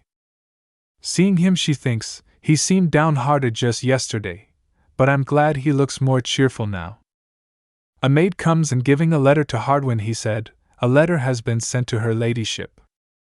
Seeing the letter, he gets confused and thinks, Again? She asked him, What is it? Giving the letter to her, he said, A letter from the Duke of Hills's household. While opening the letter, she thinks, Is it a letter regarding an engagement proposal? She thinks, I don't know what the letter is saying. She starts reading the letter thinking, Let's try piecing together words I know. Fever Estate, make a personal visit. I would like to hear in person why you turned down my engagement proposal. Reading it, she thinks, just as I thought. I wonder who sent Hannah the engagement proposal. Lennon? Or maybe it's Hayden? Let's see, the sender is. She gets shocked when she reads the sender name, Lennon Hills. Hardwin asked her, What does it say, Ellie? She replied, He'll be making a personal visit. She clenched her hand thinking, Will Lennon really be making a visit here? I didn't think I'd see him again this soon. She thinks, Will I be able to stay calm when facing Lennon? Can I successfully pretend to be Hannah Fever instead of Ellie in front of him? She starts trembling while thinking this, and Hardwin noticed her. He leans towards her asking, Something happened between you and the Duke of Hills's household, didn't it? She starts sweating and thinks, I tried to hide it, but I guess I failed. She thinks, Did he catch on back then? He said, You don't have to tell me if you don't want to. But just remember that as of now, you're Hannah Fever, not Ellie. He said, No one can know that you're Ellie. She thinks, That's right. I promised Hannah. Although I didn't know her for long, I want to keep the promise I made to her. I mustn't forget that I am Hannah Fever now. She nods while saying, I'll make sure no one finds out. Hardwin asked, And to do that, what's the first thing you should do? She thinks, The first thing? Learning basic etiquette? He said, You should start by learning how to speak properly. She said, Oh. Okay.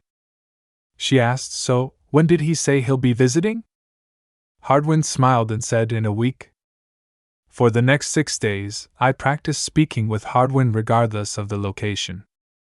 I had to focus on keeping the conversation going for as long as possible, and speaking more fluently.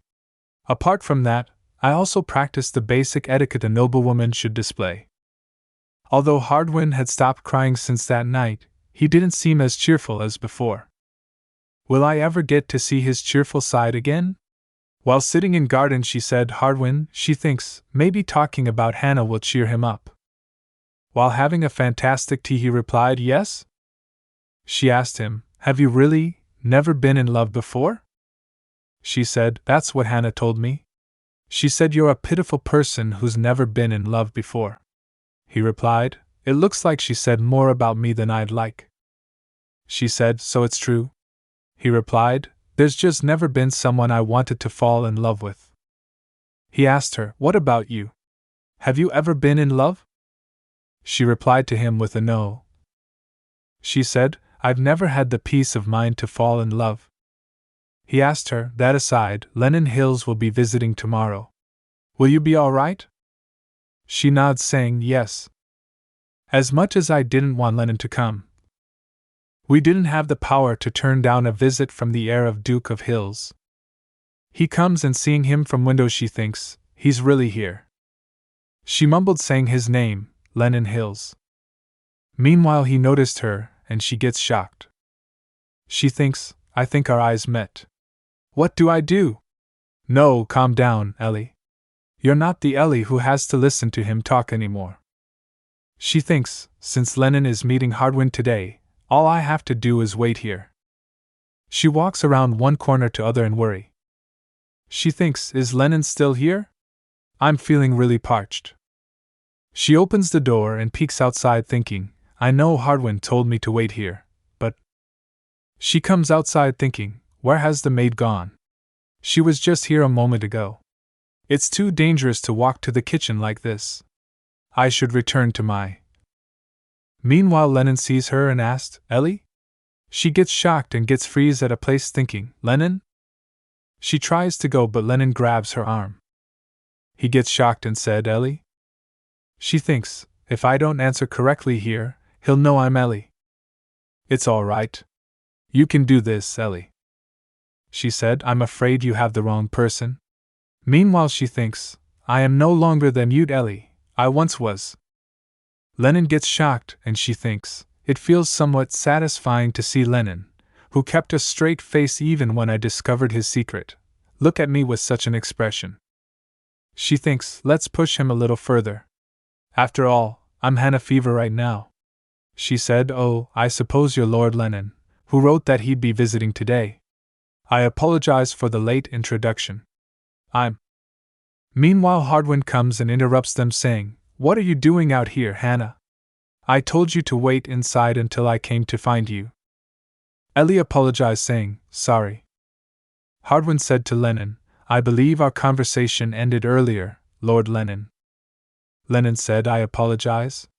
It appears I've mistaken her ladyship for someone I am looking for. Ellie turns, eyeing, I am Hannah Fever. If that is all, meanwhile he grabs her arm again. Seeing this, Hardwind gets angry but remains silent. Lennon said, I came here hoping to meet you, my lady. I understand Lord Hardwind met with me instead as you were feeling ill. He said, seeing as how coincidence no, as how fate has brought us together, could you spare some time and have a cup of tea with me? She thinks, I'd like to turn him down. But even if I avoid him today, Lennon would do whatever he can to meet with me again. She said, if it's just a cup of tea, then very well. They sits in front of each other, and had some tea. She thinks, is he using this opportunity to observe me? She picks the cup and drinks, thinking, I should focus on dispelling Lennon's suspicions for now. I need to behave like a noblewoman and not a commoner. Lennon also picks the cup, saying, Allow me to apologize for the late introduction. I am the son of Duke of Hills, Lennon Hills. Ellie said, It's a pleasure to meet you. She, noticing him, thinks, is this what real nobility is like? Despite the gesture being the same, he exudes a completely different aura from me. But something feels strange. He's behaving as if he wants me to see. It's like he's trying to say that no matter how hard I try to appear like a noblewoman, I'll always be Ellie, a commoner.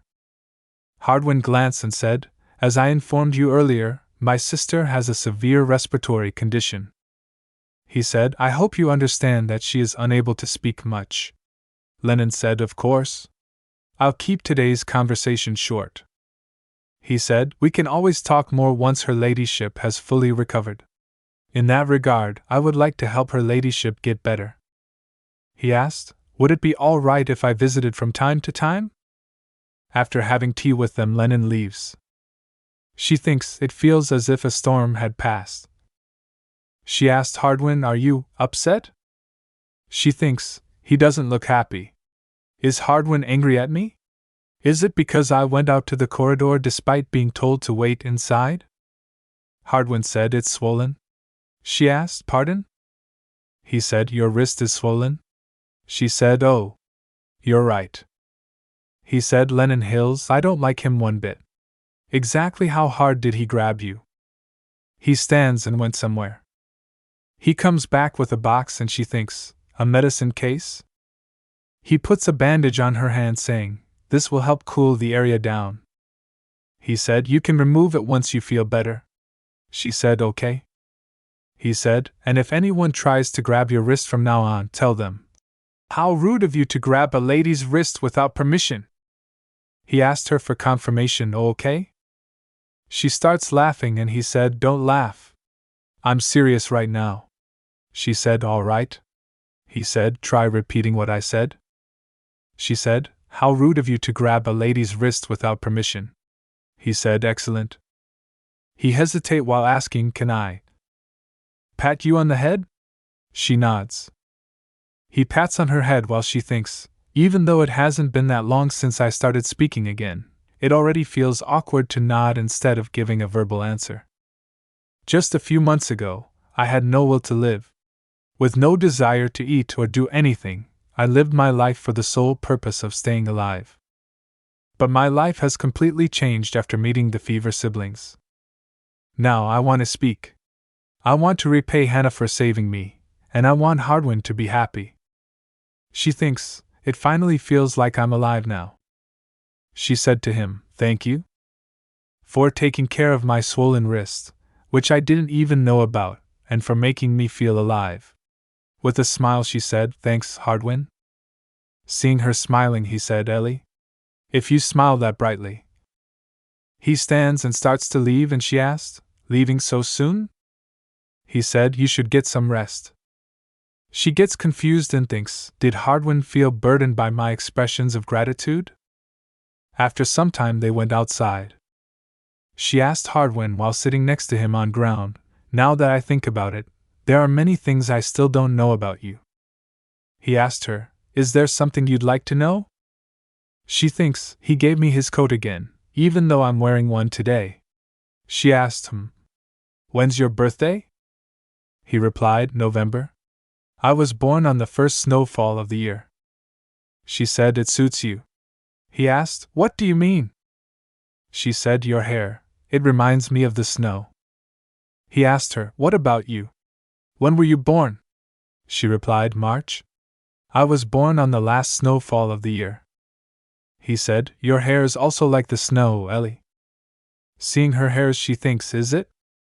He said, "It looks like we were born on the first and last snowfall." She said, "You're right.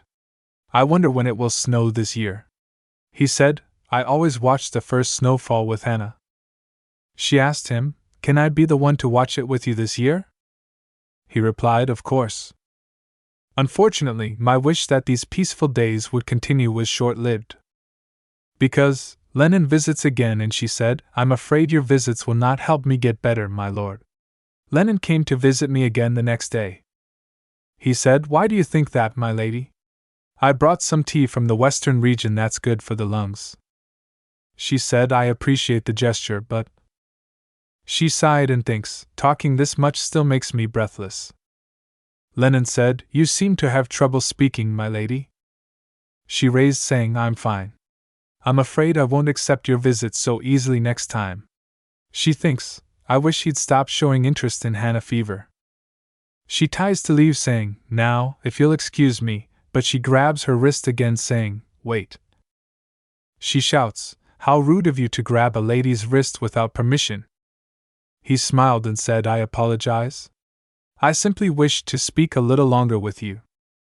He asked, "Could you please spare me a little more time?" She sits again, saying, "Only for a short while then."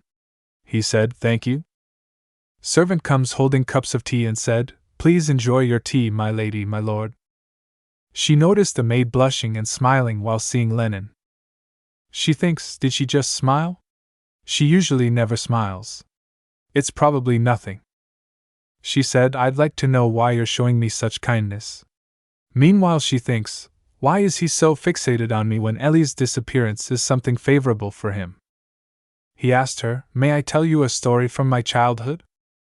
He said, "Among my younger brother's attendants, there was one around my age.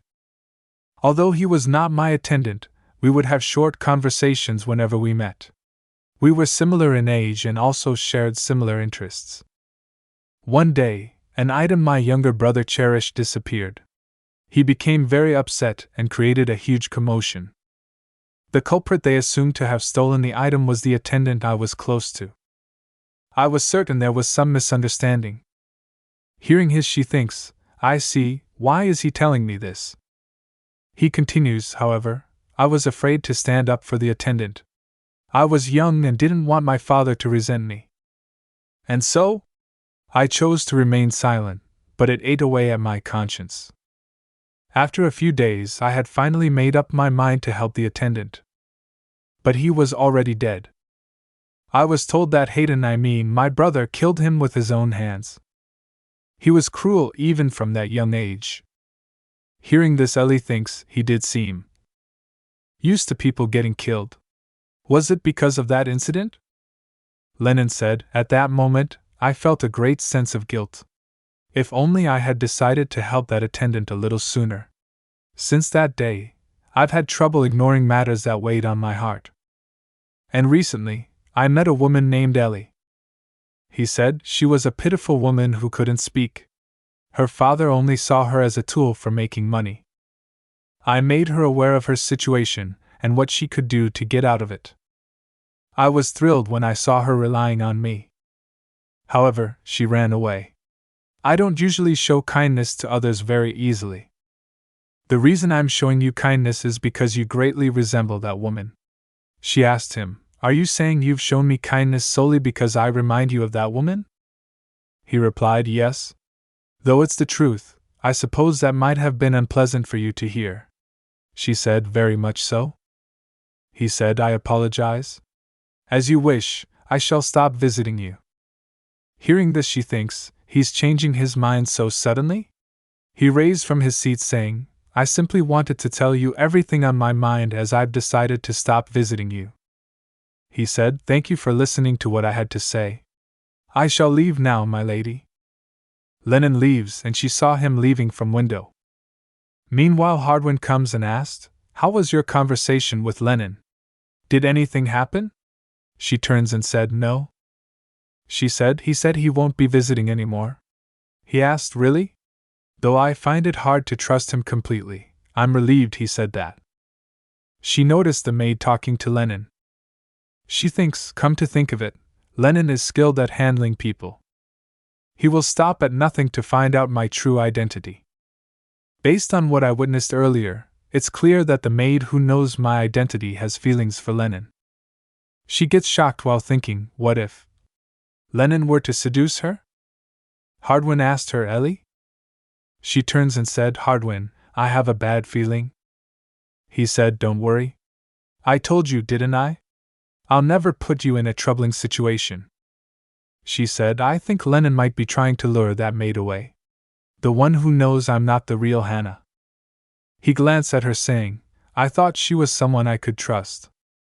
He asked, Should I send her away for a while?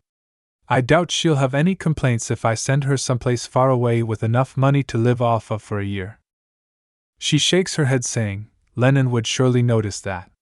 She thinks he has enough power and money to find that out. She grabs his hand saying, I'll try to resolve this, Hardwin. She smiled and said, In a way Hannah would have. Hardwin said, This somehow feels strange. She asked him, Did I offend you? He replied, No, quite the opposite actually.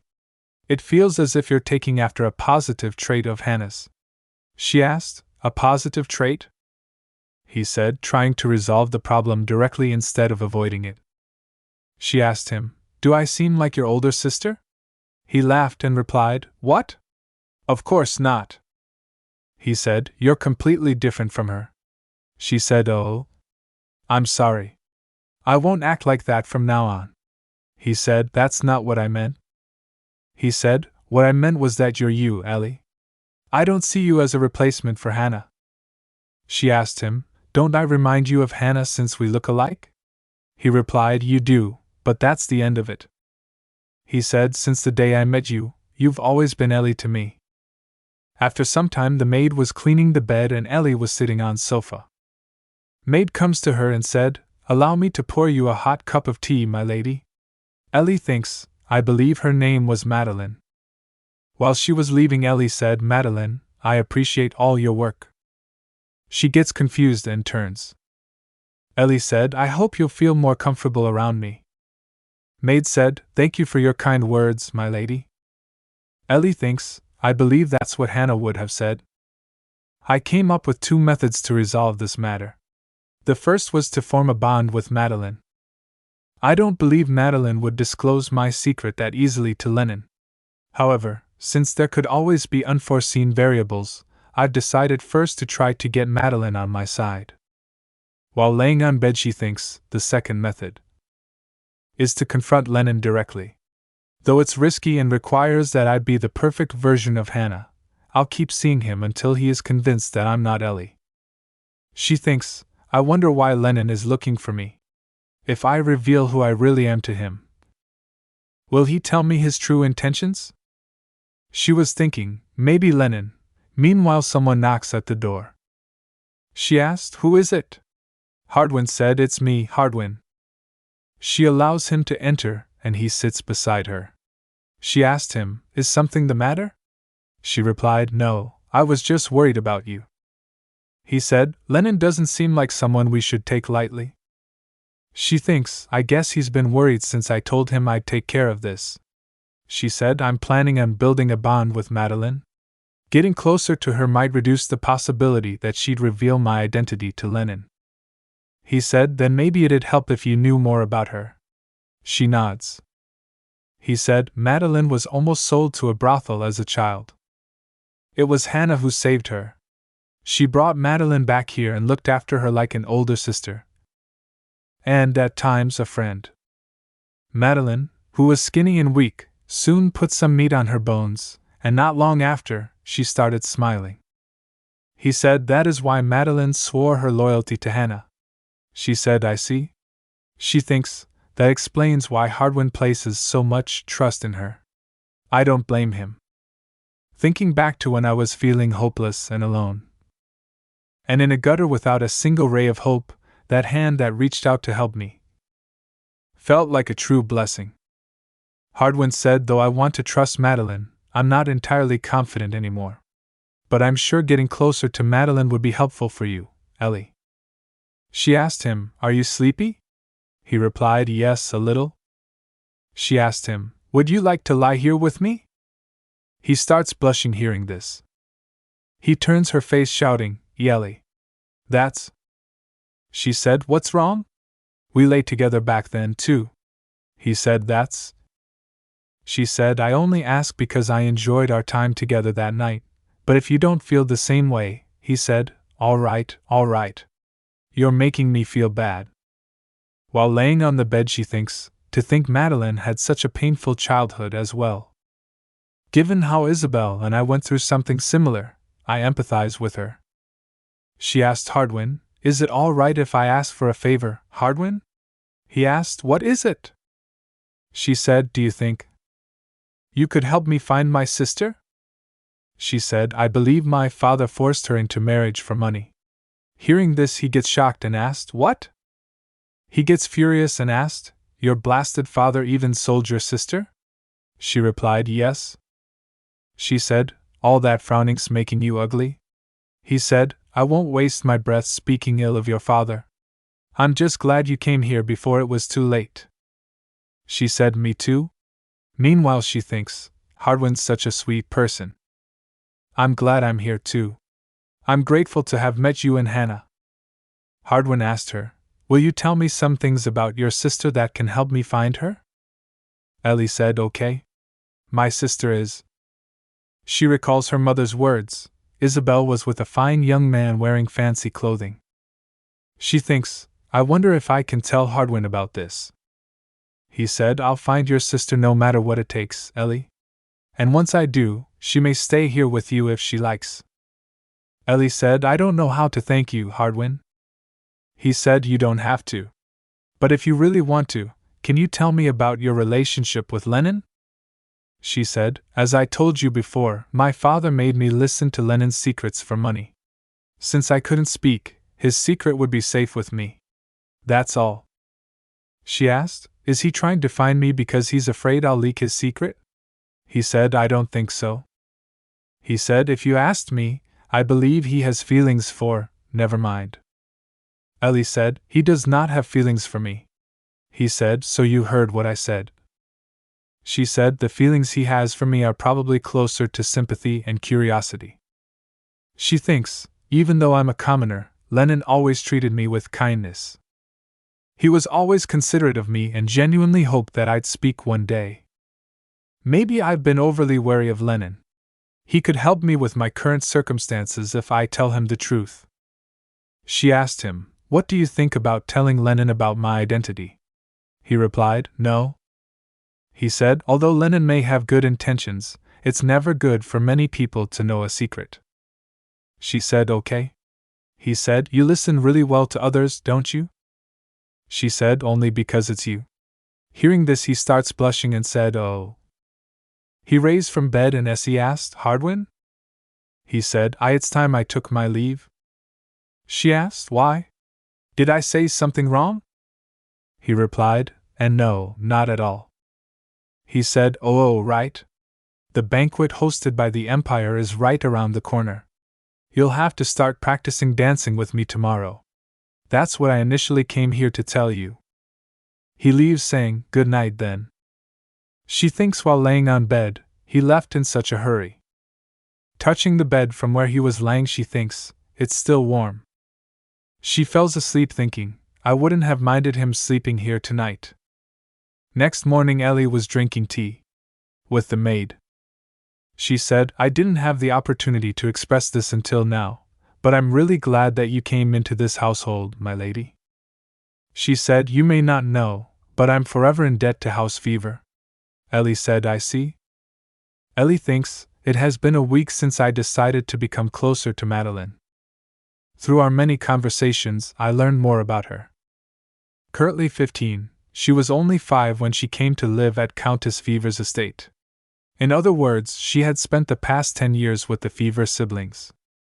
The reason Madeline seemed strangely familiar the more I looked at her was because she resembled my younger sister, whom my father had sold off.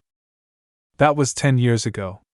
When I asked Madeline if she remembered anything from before she was 5, Madeline said maybe it was from the shock of being sold off, but I don't remember anything before then. She thinks she denied having any memories. Ellie said, "Thank you for keeping my secret. I trust you, Madeline." Madeline said, "Please rest assured that I will assist you until Lord Hardwin inherits the title of Count." She raised, saying, "If you don't have any other tasks for me today, may I take a quick trip to the town square? I have some personal business to see to." Ellie said, "Of course." Madeline said, "Thank you, my lady. I promise I won't take long." Ellie thinks, personal business? She asked Madeline, "Can I ride with you to the town square?" She asked, "Will you be all right?" Ellie said, "Yes, if it's for a short while." Meanwhile, she thinks, something feels off. They both sits in a carriage and leaves for the town square. Ellie thinks while sitting in the carriage, this is my first venture outside since arriving at the Countess's estate. She thinks, will I be all right without Hardwin here? They reached town square and Madeline said to her while leaving, "I shall see you back at the estate, my lady." Ellie thinks, rather than Madeline, I'm more concerned about Lennon, who's been silent for a week. He doesn't seem like the person to give up like that. Let me just check who Madeline is meeting up with. She steps forward and reaches the place from where Hannah saved her from her father. She thinks this is the main street where I ran away from my father. She clenched her hand thinking, I wonder if he's still looking for me. While thinking, no, let's not think about that any longer, she bumped into someone. Her hat blows with air and she thinks, my hat. The person grabs the hat saying, my. You ought to be more careful. Hearing his voice, she thinks, this voice. It was Lennon, and he said, Countess Fever. Lennon, while holding Ellie's hat, said, you ought to be more careful, Countess Fever. Ellie, while shocked, looks at Lennon and thinks Lennon Hills. Then Lennon said, what brings you here, my lady? While handing Ellie's hat to her, Lennon said, it's dangerous to travel alone without a maid or a knight. While putting her hat back on her head, Ellie said, I was just on my way back to my carriage. She glances where Madeline was going and thinks, I need to go after Madeline. She's disappeared already. She sighed while thinking. Then Lennon asked, is bumping into me so bad that it calls for such a deep sigh from you, my lady? Ellie asked, what brings you here, Lord Lennon? He said, I'm actually in the midst of finding something. If it's all right, I'd like to escort you back to your carriage. Ellie thinks in her mind, trying to get something out of Lennon might be a better idea than trying to find Madeline. Ellie nods and said, very well then. Both of them started walking. While walking, Ellie glances at Lennon and asked, were you here to meet someone? Lennon replied, no, I'm afraid not. Then Ellie thinks in her mind, Does that mean Madeline didn't come here to meet Lennon? Ellie asked, may I ask what you're looking for? Lennon replied, it delights me that you're curious about me. Lennon recalls Ellie in his mind and said, do you remember the woman I talked about who resembles you? Ellie said yes. Lennon said, that's who I'm looking for. I really wish to see her again, you see. I searched the entire capital for her using every means possible and finally found a witness. The woman I'm looking for has silver hair, and the witness told me he saw 2 women with silver hair getting on a carriage about a month ago. Not only that, but the day he witnessed those women is roughly around the same day the woman I'm looking for disappeared. Lennon glances at Ellie and said, upon hearing that, I could only come to one conclusion. While long at Lennon, Ellie said, and what is that? Lennon grins and said, one of those 2 women is the one I'm looking for. Ellie gulps in shock. Lennon said, from that day on, I started looking for the carriage the 2 women were seen getting on. I questioned all the coachmen in the capital. Lennon said, are you curious as to what I found out? While Ellie clenches her hands, Lennon said, well. He said, I shall tell you about it the next time we meet. Ellie turns and started walking. She said, I'm afraid there won't be a next time. While looking at Ellie, Lennon said, that's something no one can be certain of. Ellie flinches and thinks in her mind, why is he so set on finding me? Ellie stops and turns her head towards Lennon and said, I'd like to ask you something. Why are you looking for this woman? Is it simply because she disappeared without a trace? Or could it be that you have feelings for her? Lennon replied while looking sad, it's because her disappearance invoked a sense of loss in me. To be honest, I'm not that upright of a person. You see, the thing I truly desire is something vile. And every time I did something foul to achieve that, I felt empty inside. He remembers his moments while Ellie counseling him. He said, however, that emptiness disappeared after meeting that woman, Ellie. She would even console me for what I'd done. That's why I enjoyed being with her. He closes his eyes and looking happy, he said, it's hard to say if I'm looking for her because I have feelings for her. After all, even I do not know if my feelings for her are friendship, sympathy, or love. He said, I simply wish to know if she's safe and would like to talk to her again. Ellie asked, do you miss her? Lennon said, yes, very much so. Ellie thinks in her mind, was I someone that important to Lennon? She looks at Lennon and thinks, but at the very least, I think he's telling the truth about missing me. Ellie reaches and grabs Lennon's hand and he gets shocked. She said while looking at him, I hope you find her one day. While looking sentimental, Lennon said, Countess Fever. Ellie said, however, do try to understand her circumstances for having to disappear so suddenly. After all, she's someone you cherish, isn't she? She thinks in her mind while looking at him, so please stop making things hard on me. She leaves Lennon's hand and said goodbye, Lord Lennon. Lennon then said, I'd like to see you again. Ellie turns the other way and said, I'll discuss that matter with Hardwin. Well then, dash. She hears a voice shouting Lord Lennon. She thinks in her mind, this voice, it's Librato came and said, there you are. I've been looking everywhere for you. Ellie, while shocked, thinks Librato Lance? While looking at Librato, she thinks, what is he doing here? Librato looks at her while Ellie thinks, I need to leave before he sees. Librato quickly comes in front of her and said, Master? Ellie pulls her hat down while hiding her face. She thinks, oh no. She tries to avoid Librato, but he stops her both times. Oh. Ah. While turning away from Librato, Ellie said, how impertinent. Please step aside. Librato gets shocked and said, did you just speak? He leans in front of Ellie to see her face. Then Ellie said, what is the meaning of this? While kneeling, Librato said, Master. Ellie thinks in her mind, but Librato was suspended. Is his suspension already over? While holding her hat, Ellie thinks, I never imagined they'd be together. What should I do? She looks at Lennon and talks in her mind, don't just stand there. Help me. Librato said, Master, where have you been? He asked, why are you pretending not to know me? Did I do something to upset you? While kneeling, he started crying and tears drops from his eyes to the ground. He said, if you tell me what it is, I promise not to do it ever again. He looks up towards Ellie and said while sobbing, so, please, don't pretend not to know me. Please don't abandon me. Ellie looks at him and thinks in her mind this is more troubling than running into Lennon. She, while sitting down, thinks in her mind, but I doubt I can hide my real identity from Labrado. After all, a loyal dog always remembers their master's scent. Ellie grabs Labrado's chin and said, I'm afraid that's a secret. She whispers, it's not polite to cry in front of a lady you just met. It seems you were confused as I greatly resemble the person you're looking for. Labrado replied, yes, master. Ellie thinks in her mind, dummy. I just told you it was a secret.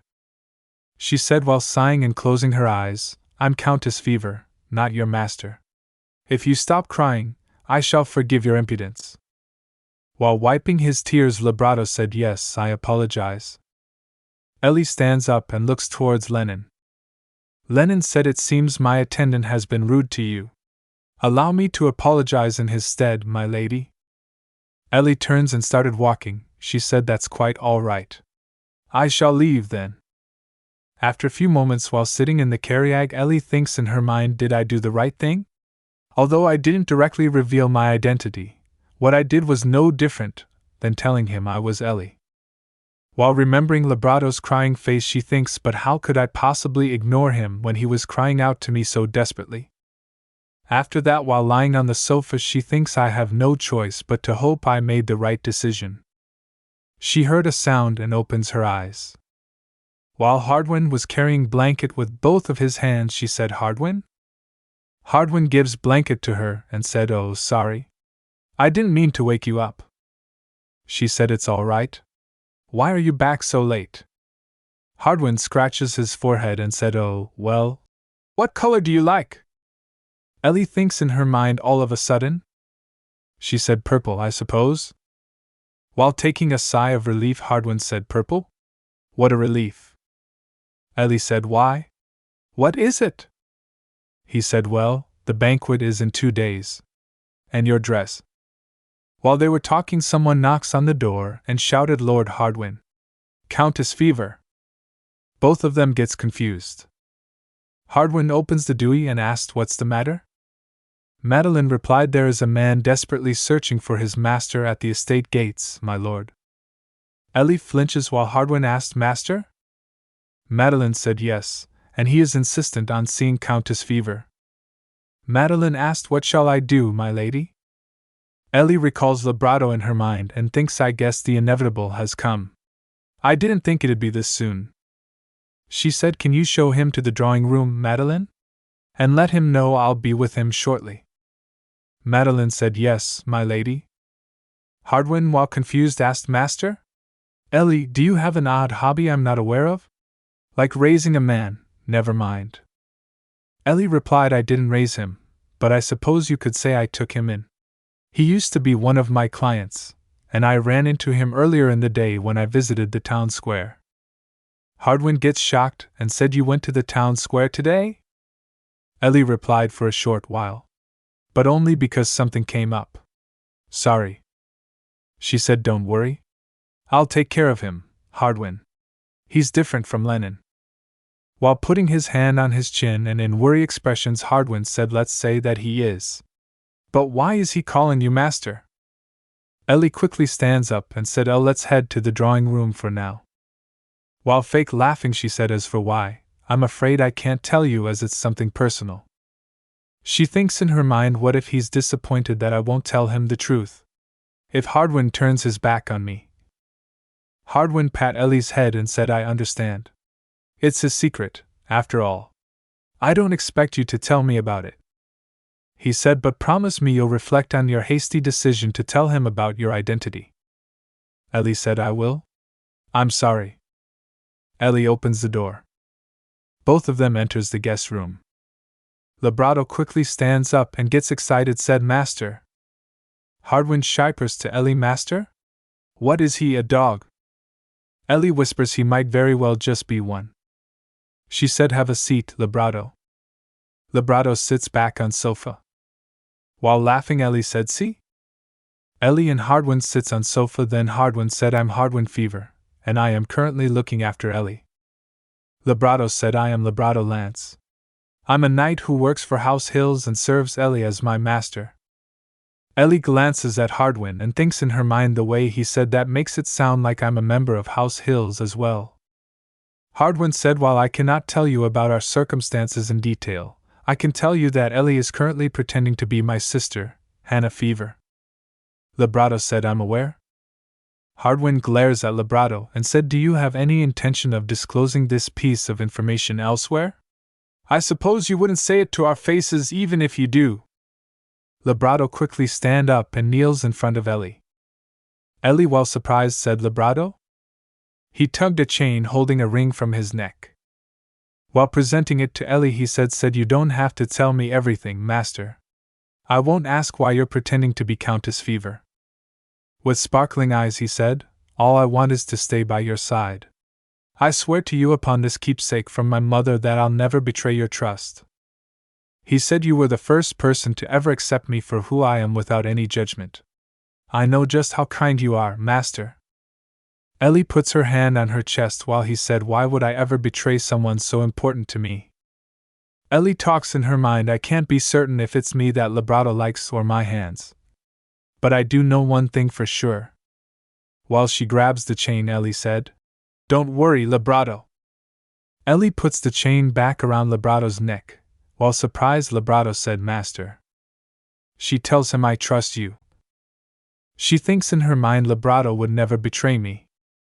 She turns her head towards Hardwin and asked, is that all right, Hardwin? Hardwin replied, very well. But I can't trust him wholeheartedly just yet. Sir Lebrato, you said you worked for House Hills, correct? Does that mean you're associated with Lennon Hills? Lebrato replied, yes. He's the lord I serve. Hardwin said, so there's a possibility that he knows you've secretly come here. How can I know he won't use that against you to tell him about our secret? Lebrato said, you don't have to worry about that. When I ran into my master earlier today, Lord Lennon was also present. He said he's aware of how fond I am of my master. He recalls the incident in his mind and said, although she denied she was Ellie, I have no doubt Lord Lennon knew that, given my tendency to become fixated, I'd do whatever it takes to find my master. While putting his hand on his chest, he said, therefore, Lord Lennon would find it more odd if I didn't come here to look for her. While Hardwin glances at Ellie, she said, Lebrato, you? She thinks in her mind, aren't as mindless as I thought. I almost said that out loud. While it looks like Lebrato is wagging his tail, he said ahem. Since this matter involves you, I mulled over it carefully. Hardwin said while interrupting him, even so, I am unable to trust you fully. However, if you agree to do what I ask of you, I shall trust you more. While both Ellie and Lebrato looked surprised, Hardwin said, I'd like you to spy on Lennon Hills. Hardwin recalls Lennon and Ellie's moments in his mind and said, I want you to find out the extent of his suspicions about Ellie's identity, and the means he's using to look into us. Ellie glances at Lebrato and thinks in her mind, even still, asking a knight who not only works for House Hills but is also Lennon's right-hand man to spy on Lennon is quite an unreasonable Lebrato excitingly said, of course. When should I start? Ellie, hearing Lebrato's answer, thinks in her mind, seems like I guessed wrong. Hardwin then said to Lebrato, do you not have any pride as a knight? Lebrato leans his head down and said, I cannot serve two people at once. The person I'd like to pledge my loyalty to. Lebrato kisses Ellie's shoe. While shocked, Ellie shouted, Lebrato. Lebrato looks up at Ellie's face and said, is Ellie? If I cannot serve you, there's no point in me working as a knight. He blushes and said, you are all that I want, my lady. Lebrato said, my loyalty to Lord Lennon was never deep to begin with. I solely wanted to observe him from a close distance, you see. If I may, there is something I'd like to ask of you as well, Lord Hardwin. Hardwin asked, and that is? While excited, Lebrato said, once everything is settled, please appoint me as the Countess's guard. That's all I ask for. Hardwin glances at Ellie. Ellie said, you can rest assured, Hardwin. Lebrato won't bite the hand that feeds him. She thinks in her mind he'll just kiss it is all. Hardwin gets confused and thinks in his head. Ellie said, given the time, I suggest you return for tonight. Let us meet again next week at a different location. I expect to hear your findings on Lennon Hills then. I shall decide whether or not to accept your request based on what you have found. Librado's mood drops and he said, yes, my lord. Ellie grins and pat Librado's head. Hardwin quickly grabbed Ellie's hand and said, it has gotten awfully late. I believe you should return now. Librado slowly and with heavy steps leaves. Ellie glances at Hardwin, while he sighs and thinks in her head Hardwin seems really upset. She recalls the moments in her mind and thinks it must be because I went to the town square and told Librado about our secret without his permission. And because I patted Librado on his head? She grabs Hardwin's hand and squeezes it, and said, I promise I won't act again without discussing it with you first, Hardwin. The reason I went out today is... She explains everything to Hardwin. Hardwin said so it was you who ran into Lennon, and he told you he would let you know what he found out the next time you two met. Hardwin take a sigh and asked, Can you answer me this, Ellie? Am I currently your guardian? She replied while Hardwin grabs both of her shoulders, yes. Hardwin said, then let me say this as your guardian. With a worried look on his face he said, please be more aware of your surroundings. Ellie asked, do you mean Librado? But all he wants is to pledge his loyalty to me. While Hardwin looked stunned, she said, I'm not asking you to trust him right away. But at the very least. Hardwin grabs Ellie's hand and started walking. After forcefully opening the door, while Ellie is confused, he walks in. He forced her down on the bed. Ellie is confused, and while looking up towards Hardwin's face, she thinks in her mind, Hardwin? While Ellie is blushing and confused, Hardwin said, how much do you trust me? Ellie said, I. Hardwin cheeks gets red and he said, do you have any idea what's on my mind right now? Ellie talks in her mind, although I trust Hardwin the most, I couldn't even guess what he was thinking about at the moment. Hardwin, while looking at Ellie, said, see? You don't know anything. While getting back up from Ellie, he said, so, don't trust people too much. Hardwin sighed while covering his face with both of his hands. I'm sorry. I went overboard. Ellie gets back up and sits beside Hardwin and said, it's all right. Hardwin said, I promise I won't do that ever again. But I hope you'll be more wary of others, Ellie. People aren't as kind as you think. Ellie taps Hardwin's arm and said, does that include you as well, Hardwin? She said while looking at his face, you barely knew me, yet you gave me a pair of slippers and the courage to speak. Doesn't that make you a kind person? Hardwin said, but I also just scared you earlier. Ellie smiles and said, it wasn't scary at all since I know how warm and sweet you are. She said, besides, I know you only did that because you knew I wouldn't have listened if you were gentle about it. Aren't I right? Hardwin asked Ellie, have you ever been hurt by someone you trusted before? He remembers his memories with his uncle and said, after my father died, my uncle took great care of my sister and me. However, the truth was that he was plotting to take over the title of Count for himself. While trembling, he said, I trusted him the most after my sister, and yet... Ellie said, I trusted my father as well. Never in my dreams did I think he tried to steal my sight and voice. While looking at Hardwin's face, she said, that's why I think I know how you feel. She said while tugging his shirt, come here, Hardwin. Let me give you a hug.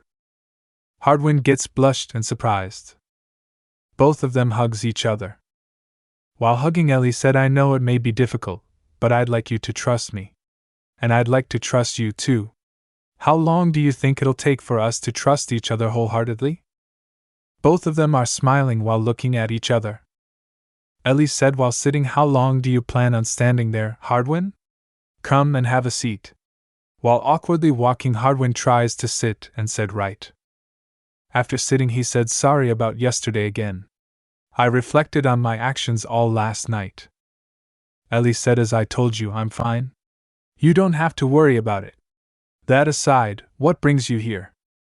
While scratching his chin, Hardwin said, oh, remember how we practiced dancing for the banquet that'll be taking place tomorrow? Ellie said, yes. She recalls her memories of practicing dance in her mind. Ow. Step ouch. Stomp out. She thinks in her mind I spent most of the lesson stepping on Hardwin's toes. Hardwin said, well, I thought we could do one last practice.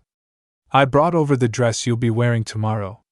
Will you come to my room after changing into it? The maid came with the dress. Ellie nodded and said okay. After getting ready in the dress, Ellie stands in front of mirror. She said to herself while looking in the mirror, what a beautiful dress. She talks in her mind, while if Hannah were alive, she would have worn this, wouldn't she? She imagines Hannah wearing the dress and talks in her mind she would have looked so lovely. While walking, she talks in her mind, for Hannah I have to play her part tomorrow perfectly. While knocking on the door, Ellie asked Hardwin, it's me. May I come in? Hardwin replied, yes, come in. Ellie slightly opens the door and gets in. She blinks shy looking at Hardwin and thinks, oh my. How dashing. Hardwin said, you're here? He walks to Ellie and said, Ellie? Ellie gasps and thinks in her mind I kept staring at him without even realizing it. She twirls with her dress and asked, what do you think? Do I look like Hannah? Hardwin replied, no, you look like Ellie. But people who don't know you will definitely think you're Hannah. He said while looking at her, the dress looks lovely on you. Ellie asked, did you pick it out yourself? Hardwin replied, I did. He remembers last night's moments in his mind. What color do you like? Purple, I suppose. Purple? What a relief. Well, the banquet is in 2 days, and your dress. Ellie thinks in her mind, so that's why he seemed so relieved at my answer. She said, thank you, Hardwin. I really appreciate it. While reaching to grab Ellie's hand, Hardwin said, no problem. Shall we start dancing now then? Both of them looks at each other while looking and holding each other's hand. Hardwin said, you still remember, don't you? All you have to do is follow my lead, all right? Ellie nodded and said yes. Hardwin said, relax and focus on me. Ellie talks in her mind while dancing with Hardwin. This is strange. For some reason, I can't seem to focus today. While dancing, Ellie staggers and stomps on Hardwin's shoes. Ellie blushes and said, how about we take a break? She talks in her mind, the feeling of your hand on my back seems to be all I can think about. While her heart is racing and beating fast, she talks in her mind, so I can't focus on my dancing. Hardwin also blushes and said, Ellie? Ellie talks in her mind, Hardwin, why am I feeling this way toward you? Lennon opens his eyes in a dark place and thinks in his mind, where am I? It's so dark. He heard a voice saying, Lennon. It's a girl, while the girl's face is not showing. The girl reaches and grabs his hand. It's Ellie. She smiles while looking at Lennon. In the next moment, Lennon blinks and wakes up. He rises up and puts his hand on his face and thinks in his mind, it's that dream again. He said, Ellie? He talks in his mind, since when did I start caring so much about you? Ellie tells Lennon Hills has always preferred casual relationships. Deep relationships that demanded responsibility were too burdensome for him. Due to his strong possessiveness, he had to get his hands on whatever he wanted, no matter what. It wasn't particularly difficult for Lennon Hills to do so, thanks to his exceptional looks, skills, and family background. However, even the seemingly perfect Lennon had one flaw: he got tired of things he had very easily. Despite all that, there was one person he hadn't gotten sick of. The night guard said to Lennon, as expected, Sir Librado visited Countess Fever's estate last night, my lord. While glances at the guard, Lennon said, did you look into what they talked about? While bowing, the guard said, I'm afraid I couldn't, as it happened inside the estate. My apologies, my lord. Lennon said, never mind. You may take your leave. Lennon sits on chair and thinks in his mind, Hannah Fever. He thinks while picturing Hannah in his mind, a countess who rarely shows her face at social gatherings and is always surrounded by disturbing rumors. The people who made up the baseless rumors that she's hideous and has peculiar preferences are much more disturbing. Marriage was never on my mind, but the constant stream of marriage proposals began to wear on me. As such, I wanted to get engaged to someone I knew wouldn't cause any trouble. Someone who wouldn't seem to fall genuinely in love with me. He thinks while picturing Hannah in his mind like Hannah Fever. Not to mention, she looks a lot like Ellie. He talks in his mind while holding a paper. I believed it would also be an interesting proposal for the Countess, as she was past the ideal age for marriage, but while looking angry he thinks in his mind declining my proposal without so much as stating a reason. As I was already in a state of unrest from being unable to find Ellie, I wanted to personally meet Countess Fever to hear why she turned down my proposal. He remembers in his mind Hardwin said it is because she is gravely ill. While sighing he thinks in his mind I can't believe she'd send her younger brother in her stead. Hardwin said I'm afraid my sister is currently suffering from an acute respiratory disease, which is why she will not make a suitable wife for you, my lord. While explaining, Hardwin said that's why I have come in her stead today. She has trouble speaking due to her condition, you see. I ask for your kind understanding, my lord. While walking in the hallway, Lennon thinks in his mind since she's ill, there is no point in me clinging to this proposal any longer. A shame, indeed. She seemed like an intriguing woman. The door in front of him opens while he's thinking. I can't ever forget that very moment. While Ellie comes from the door, Lennon saw her and started telling feet that were hesitating to take a step forward, and a head slightly bowed. Silver hair cascaded to her waist that framed a forlorn and innocent face. Without a doubt, I knew she was Ellie. Lennon, while shocked, said, "Ellie?"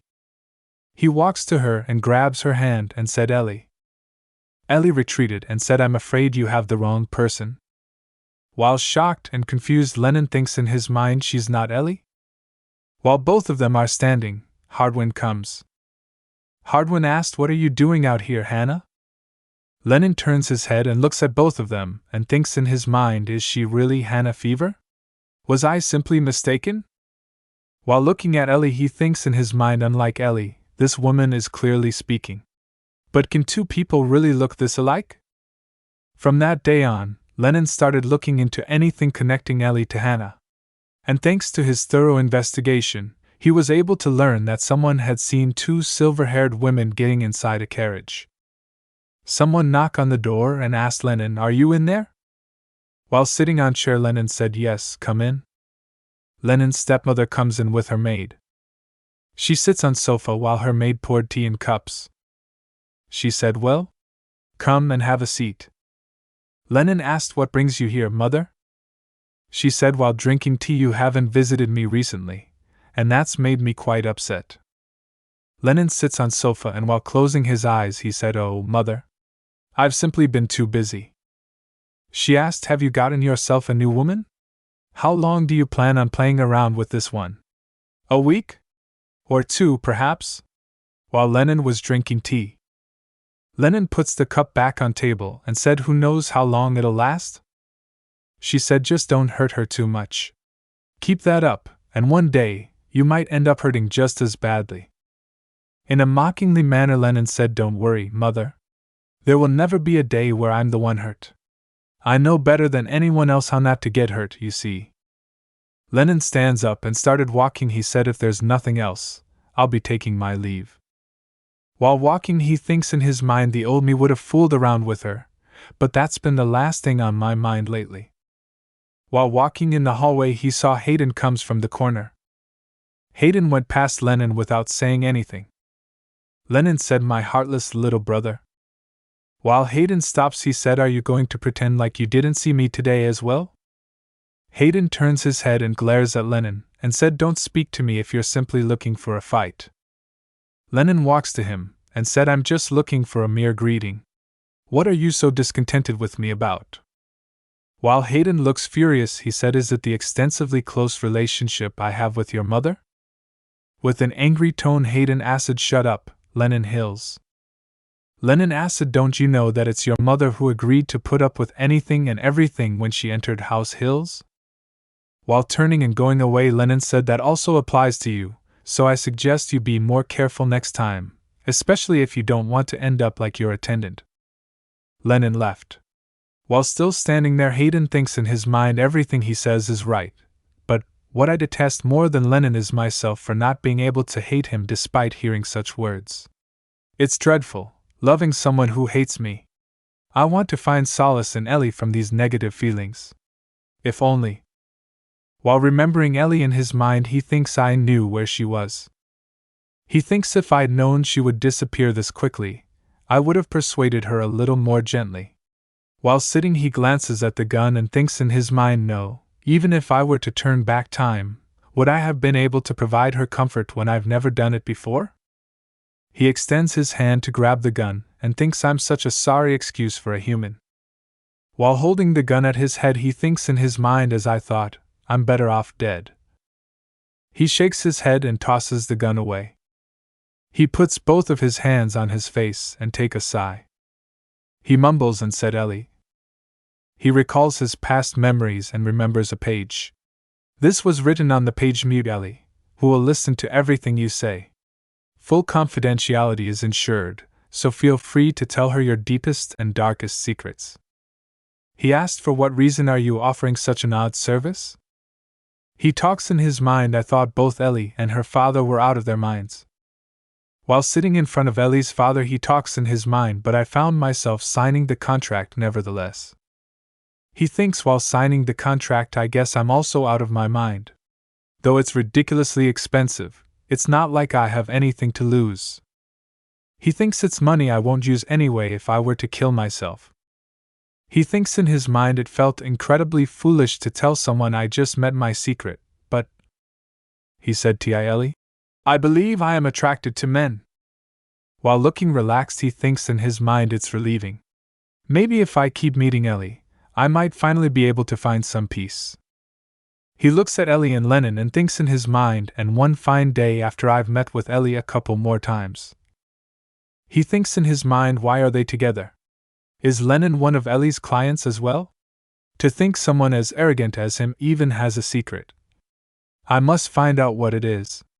If I can take him down and become head of the household, maybe it'll make up for all my wretched feelings. While remembering Ellie trembling in fear, he tells in his mind, but my resolution was short-lived. He heard Ellie's father and other person talking. Is it possible to make one blind without any physical disfigurement? He thinks in his mind, I can't let Ellie be used by that worthless swine. Then he remembers saying this to Ellie. Allow me to help you escape from this place. He tells in his mind, by then, I was already willing to help Ellie even if she didn't tell me Lennon's secret. In his memories he recalls, however, the next day. He heard Ellie's father saying that ungrateful brat ran away. He tells in his mind Ellie had disappeared without a trace. He thinks in his mind, but why? I even offered to help her. Does this mean I won't ever see her again? He recalls putting a gun to his head and thinks in his mind, if I can't, then I. He recalls saying this to Ellie's father, do whatever you can to bring Ellie back. If you do, I'll give you however much of that money you love so much. He remembers while sitting in front of another girl and tells in his mind, I tried finding someone similar to Ellie, but no one could offer me salvation like she did. Until this day, I've been unable to find out about Ellie's whereabouts. He remembers going to Ellie's house. He went past the garden who is left undone. He opens the door and went inside. He looks at Ellie's father who is drunk sleeping on the table, and he thinks in his mind, just how much did he drink? It reeks of liquor. The said while looking at Ellie's father, are you awake? Ellie's father rises up from the table and takes a hiccup and said, who is it? Hayden said, Hayden Hills? Ellie's father asked, what brings you to this humble place at this hour, Lord Hayden? Hayden asked, have you found Ellie? He replied, don't you bring up that ungrateful child's name. I have no idea where she ran off with that wretch. He said, I even quit my job, thinking I could depend on her. Hayden takes a sigh and thinks in his mind, damn it. This house that reeks of liquor, this drunken scum, and the fact that I can't seem to find Ellie. Hayden grabs Ellie's father from neck while thinking, all infuriate me so much. With fear in his eyes, Ellie's father said, Lord Hayden. Hayden said with anger, don't you dare say my name with your dirty mouth. Hayden pulls a knife from his coat. He forcibly puts Ellie's father's hand on the table, while spilling the drink. He slices a finger. Ellie's father fell down and started shouting in pain. Hayden then said, "Shut your mouth. You won't die from having one finger sliced off," he said while leaving. "If you disappoint me again, I'll have your other 9 fingers then." Hayden left while Ellie's faith is shouting in pain. Hayden, with a serious look on his face, thinks, now who could be that wretch? Meanwhile, Hardwin, while exhausted, sits and said, "I'm exhausted. Let's take a break." Ellie said, "Did I disappoint you with my bad dancing?" She thinks in her mind, "I'm sorry, Hardwin. Having your hand on my waist was just too distracting." Hardwin takes a sigh and said, "Nobody's good at something on their first try. I used to be a bad dancer myself." Ellie said, "I see." Hardwin asked, "Are you just taking my word for it?" Ellie said, "Yes." Hardwin didn't speak. Ellie asked why. Hardwin, while putting a finger on his cheek, said, "No, it's just I thought that at least once you'd go." He imagines himself saying, "Really? But you're such a good dancer. I can't believe you were ever bad at dancing." He said, "Can't you get all surprised like this? I wasn't even that bad at dancing when I first started." Ellie thinks in her mind, it's a little late, but I guess I should repeat what he said. She said, Hardwin?" She thinks in her mind, what exactly did you say again? While Hardwin is looking, she said, "Could you repeat the example you just gave me?" Hardwin blushed and said, "You're making fun of me right now, aren't you?" Ellie, with a confused look, said, "Why would you think that?" Hardwin said, "Never mind. I guess I expected too much from you." Ellie gets shocked and shows a worried look. While Ellie is sniffling, Hardwin said, "I'm sorry. I was just joking." Hardwin said, "Were you distracted because of Lennon? Are you afraid you'll bump into him tomorrow?" Ellie nodded while looking away and said, "Yes." She thinks in her mind, he's wrong, but I don't think there's a need to correct him. Hardwin mumbles the only word he said, "You." Ellie, while confused, asked, "What was that? I couldn't quite hear you." Both of them looks at each other while the atmosphere is romantic. Hardwin said, "I said I'll protect you, Ellie. So don't worry too much." Hardwin turns his head the other side and Ellie said, "Thanks, Hardwin." While looking the other way, Hardwin blushed and said, "My knees ache. A storm must be coming." While looking at the sky from window, Ellie said, "You're right. The sky has gotten all gray." Ellie asked, "How come your knees ache already?" "You're only 17, Hardwin." Hardwin replied, "There's no rule that your knees can't ache at 17. Hardwin heard a loud rumble and flinches with fear in his eyes. While Hardwin puts both of his hands around his head, Ellie asked, "What's wrong, Hardwin? Are you all right?" While trembling, Hardwin replied, "I am fine." Ellie asked, "Are you scared of the thunder?" He replied, "Yes." While hugging Hardwin, Ellie said, "Don't worry. I'll be right next to you." While there is heavy rain outside, Ellie said, "You have nothing to be afraid of, Hardwin." Ellie said, "You're finally acting like a 17-year-old now. You're usually so mature that you don't seem your age." Hardwin said, "I bet you never thought I'd be afraid of thunder. Want to know a bigger secret? When the thunder gets really bad, I can't sleep alone." Ellie said, "Is that your way of telling me you want to sleep together?" Hardwin said, How can you say those things without hesitation?" Ellie asked, "Am I wrong then?" While hugging Ellie again, Hardwin said, "No, you're right. Stay with me, Ellie. I'm scared to be alone right now." Both of them sits on the side of the bed while not saying anything. Hardwin said, "This is a little embarrassing, but every time there was a storm, I'd sleep next to Hannah." Ellie said, "There's nothing to be embarrassed about. Besides, it's not like this will be our first time sharing a bed."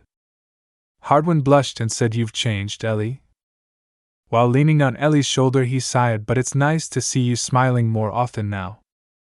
He said, "When I was a child."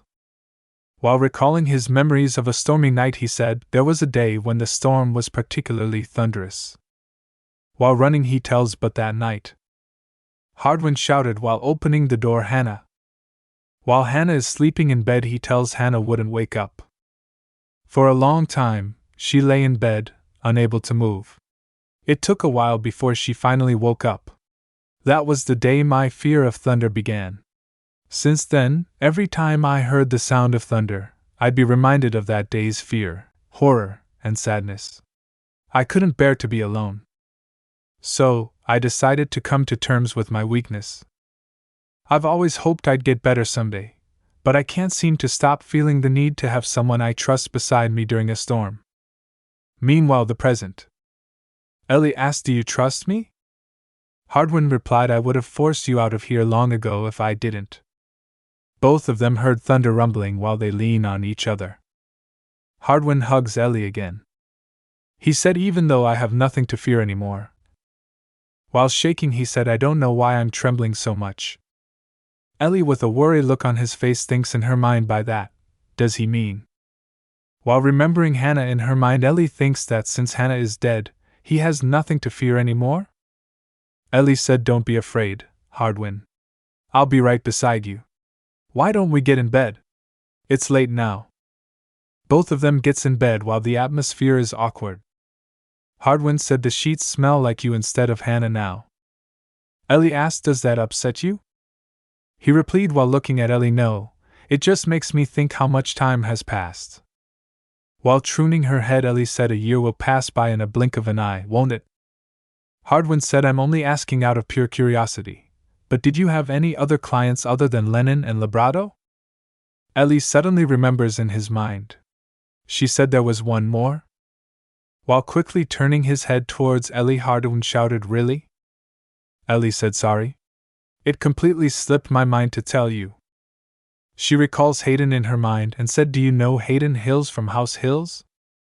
Hayden used to be my client as well, and there's a chance we might see him at the banquet tomorrow." She said, "Though he probably won't act like he knows me even if he sees me." She looks at Hardwin's worried face and thinks in her mind, is Hardwin disappointed in me? While the thunder is rumbling, she thinks in her mind, why do I keep doing things that disappoint him? While looking at Ellie, Hardwin said, "I'm not disappointed, so you can stop making that ugly face now." Jaw trembling, Hardwin said, "If you're really sorry about what happened, why don't you lend a hand for me?" Hardwin said, "I'm glad you told me, even though it's something you could have kept from me forever." He said, "The most important things to me right now are safely becoming the Count and ensuring nothing happens to you." He asked, "Am I allowed to wish for your happiness? Do I have that right at least?" Ellie squeezes Hardwin's hand and said, "Of course. I wish you happiness as well, Hardwin." She said, "I'm going to make sure to keep my identity a secret from Hayden. I'm making progress and growing day by day." She said while looking with bright eyes, "So please believe in me. I promise to do my best." Hardwin takes a sigh and said, "Ellie, I've always believed in you." The next day, Ellie is standing in front of a mirror while Madeline is standing beside her. Hardwin knocks on the door and comes in. He asked Ellie, "Have you finished getting ready?" "I'm." Hardwin stops in the middle of the sentence after looking Ellie and gasps. "While ready and looking beautiful," Ellie said. Hardwin. Madeline giggles and quickly started walking and said, "I shall take my leave now, my lady." Ellie said, "Thanks, Madeline." Ellie glances at Hardwin while her cheeks gets red.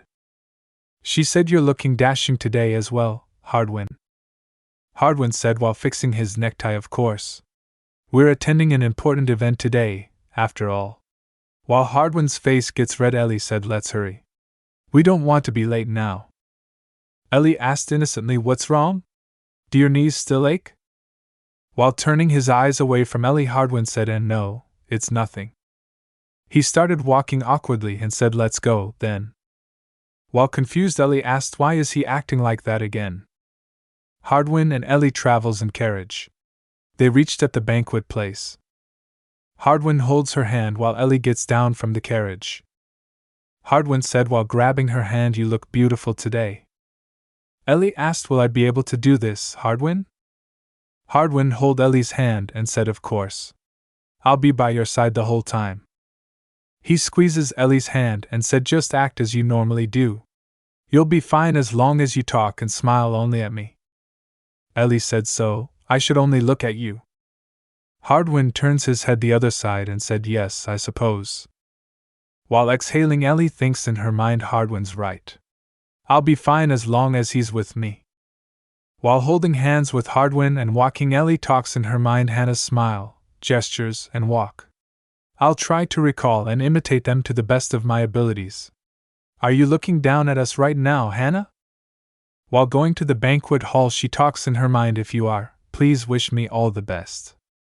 While walking in the banquet hall, people are glancing and staring at both of them. Ellie thinks in her mind, everyone is looking at us just like back then. Hardwin asked Ellie, shall we dance once this song is over, Hannah?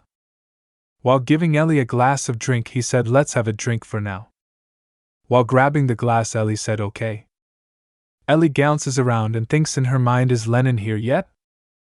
While looking at other people, she thinks in her mind, he usually stands out in a crowd, but I don't see anybody like that.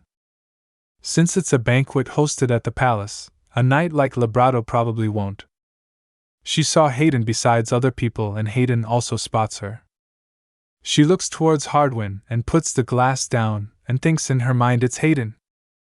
Ellie looks at Hardwin and he nodded. Hayden comes towards them and said in a noble manner, it's an honor to meet you, my lady.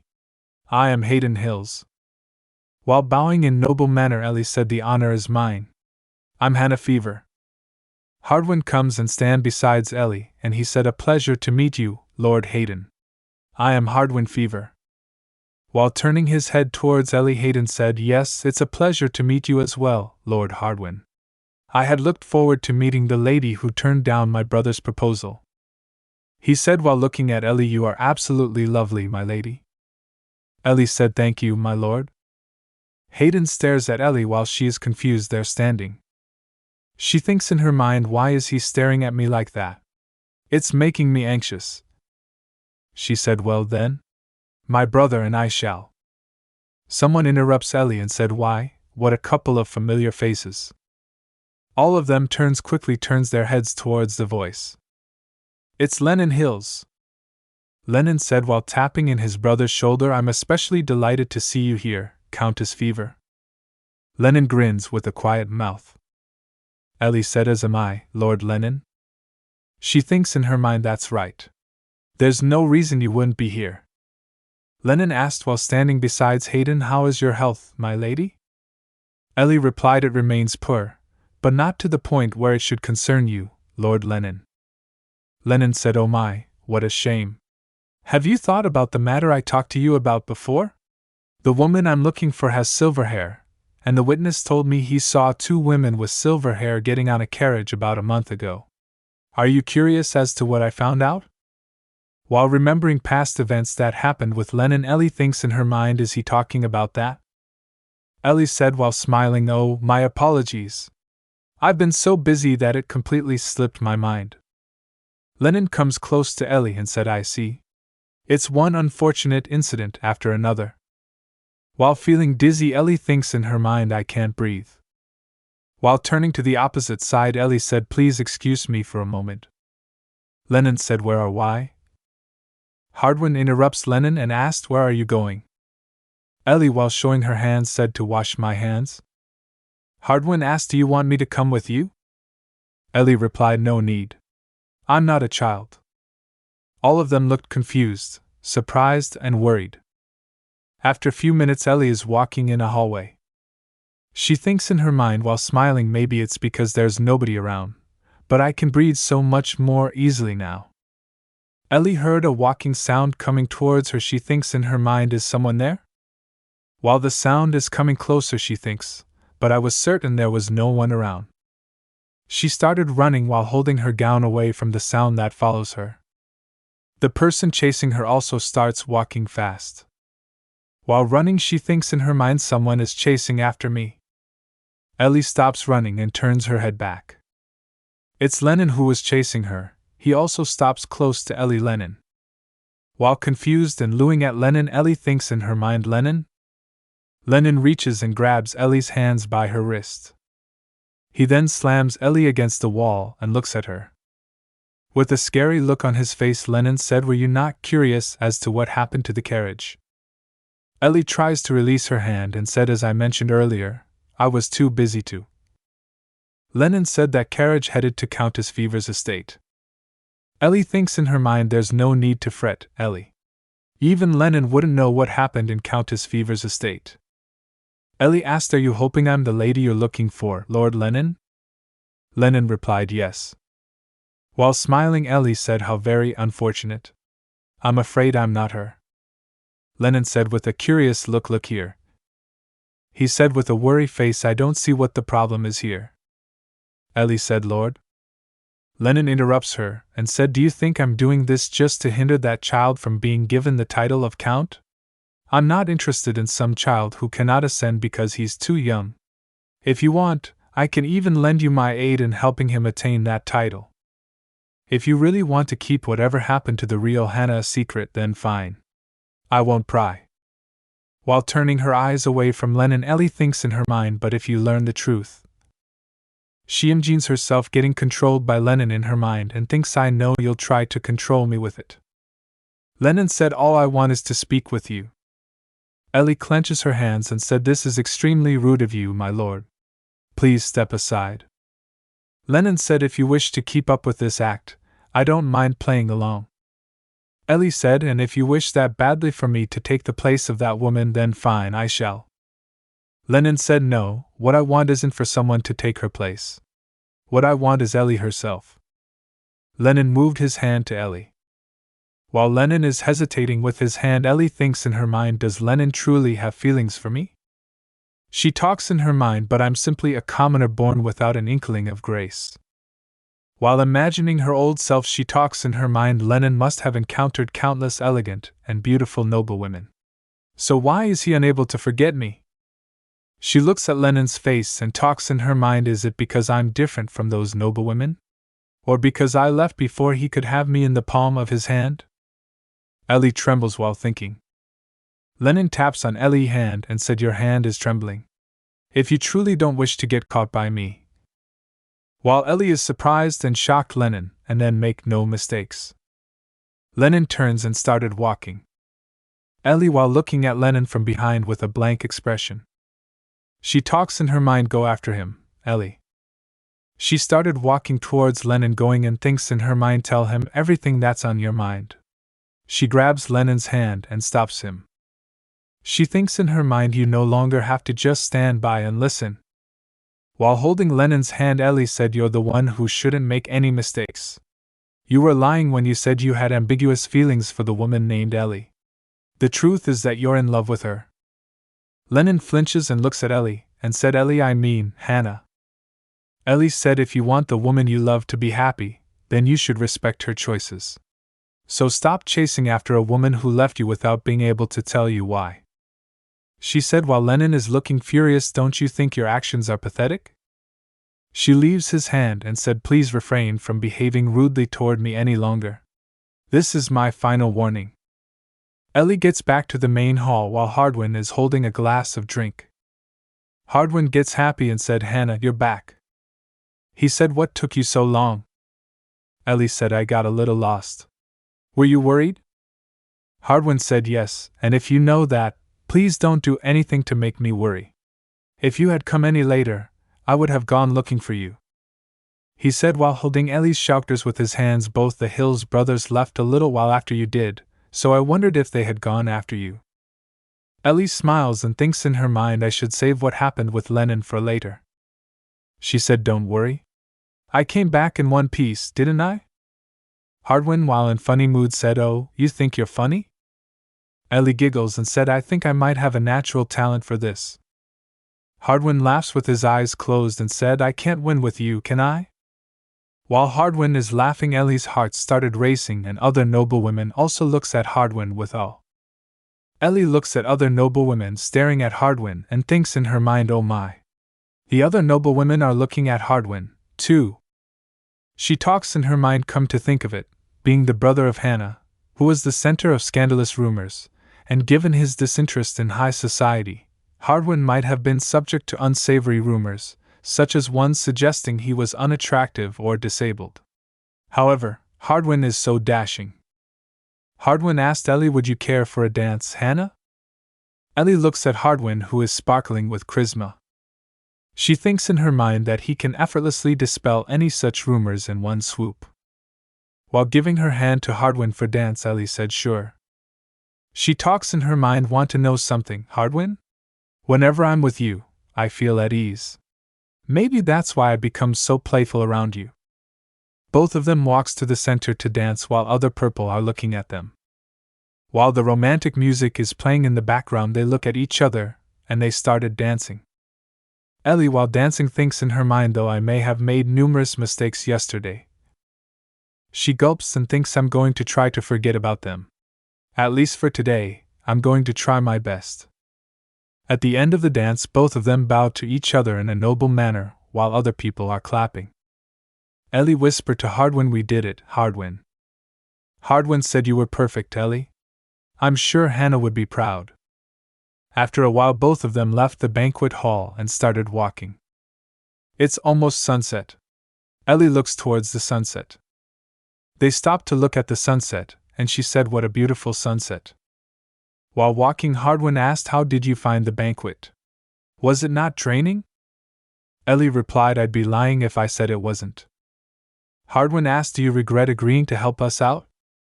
While holding his arm, Ellie asked, is that what you think? Hardwin replied, no. She said, well, then you're right. Hardwin said, and you won't regret it in the future either. Ellie asked, how can you be so confident? He said, because I'll make sure of it. She asked, why are you so nice to me? Is it because you feel sorry for me? Or because I agreed to help you and Hannah? He said both, but I'm sure there are other reasons as well. While riding the carriage, Ellie said, I can't pinpoint just one. I'm just doing as my heart tells me to. Hardwin, wait, it's the same thing as me being unable to love anyone. In a flashback, Ellie and Lennon are dancing together. With a worried look on her face while dancing, she thinks in her mind, why am I dancing? She thinks while looking at Lennon, with Lennon, no less. And rather than dancing, this feels more like he's dragging me around. Lennon said, you said my feelings were a lie, didn't you? With a serious look on her face, Ellie thinks in her mind, but I don't want to run away from him. Even if I were to get swayed, I want to confront him. Lennon said to Ellie, if what I feel truly is love, what will you do then? Ellie said, I. Ellie heard a voice saying, Ellie. Ellie. She was sleeping while remembering. She opens her eyes. Hardwin said, we're home? While Hardwin squeezes Ellie's hand, she thinks in her mind, oh, it was just a dream. Hardwin asked, are you all right? You seem exhausted. She said, I'm fine. She thinks in her mind, if Lennon really likes me, do I have to return those feelings? Lennon is nice, at least to me, and he's never tried to harm me before, but that's no reason for me to accept his feelings. She said, Hardwin, to tell you the truth, Lennon confronted me at the banquet hall earlier. While Hardwin grew shocked after hearing Ellie told him, he said he found the carriage that Hannah and I were in. He told me it didn't matter to him if I were the fake Hannah and that all he wants is me, Ellie. He even said he was willing to help us. Ellie asked Hardwin, what do you think? Hardwin replied, my thoughts remain the same. I don't trust Lennon. Do you want to ask him for help, Ellie? Ellie said, I'm not sure. But what I do know is that I don't want to do anything you aren't up for. Hardwin smiles while looking at Ellie and thinks in her mind, I'm so proud of you, Ellie. After a while, both Hardwin and Ellie are sitting on a room on sofas. Someone knocks on the door. Madeline opens the door and comes in with a letter in her hand. She said, my lady, my lord, a letter has arrived. Madeline hands over the letter to Hardwin and he said, thanks, Madeline. While Hardwin is reading, Ellie asked, who is it from, Hardwin? Hardwin flinches and looks at Ellie and said, my uncle. Ellie, while remembering in her mind, thinks by uncle he means. She said, you mean the one who was after your title of count? Hardwin replied, yes, he says he'd like to pay a visit, even though he doesn't have a reason to. Ellie thought, there's no reason for him to visit if he has no good reason. Could it be? She remembers Lennon as a hunch. Then she rejects those thoughts. No, I'm overthinking it. Hardwin turning to Ellie, he suggested. Let's practice being arrogant like Hannah today, Ellie. She asked. Practice being arrogant? Hardwin explained. You see, Hannah would turn mercilessly rude in front of our uncle. It'd be to the point where even I'd get embarrassed. Ellie looked uncertain. Will I be able to do it? After a few moments, Ellie said, imitating. Do you hear the nonsense coming out of your mouth? Well done, Ellie. Hardwin encouraged her. But try saying it with a little more confidence. Pretend like I'm my uncle. Ellie composed herself. Okay. Balton Royman, in his early 40s. With a weakness for betting, he lost his title as Baron and his assets 10 years ago after losing a major bet. That's when he began coveting the title of the Count, but Hannah would fiercely put him in his place every time he tried. Unclear if it was because he realized he could never win against Hannah, he stopped visiting the estate one day. Ellie wondered, can I do a good job impersonating Hannah? She then spoke. Get out of my sight, Harwin remarked. That was perfect, she asked. Really? How would you rate it? A 10 out of 10. Hardwin smiled. Ellie, can you try talking arrogantly to me as well? Don't think of me as my uncle but as me. Ellie's face shifted, feigning confidence. Harwin, know your place? She asked. How was that? I think I have a gift for. His voice softened. Do you mean that? Ellie stammered. Huh. No, Harwin complained. Is that how you felt all this time? No. I was just kidding, Hardwin. Ellie rushed to reassure him. I won't ever say that again. Tears came to her eyes. Seeing that, Hardwin asked, Ellie, are you crying? What? She touched her cheek. I guess I am. Hardwin then reassured her. I'm sorry. I was just joking. He softened. Ellie, I won't play such tricks from now on. Ellie rolled her eyes playfully. There you go again. Hardwin chuckled, brushing it off. I swear I'll know my place. I mean it. Lennon in his room. He woke up calling. Ellie, Ellie, Ellie. The dream began fading, leaving Lennon with a sense of emptiness. That dream again. It's the infuriating dream I've been having every day since Ellie disappeared. Why do I keep having the same dream? What can I do to stop it? He wondered.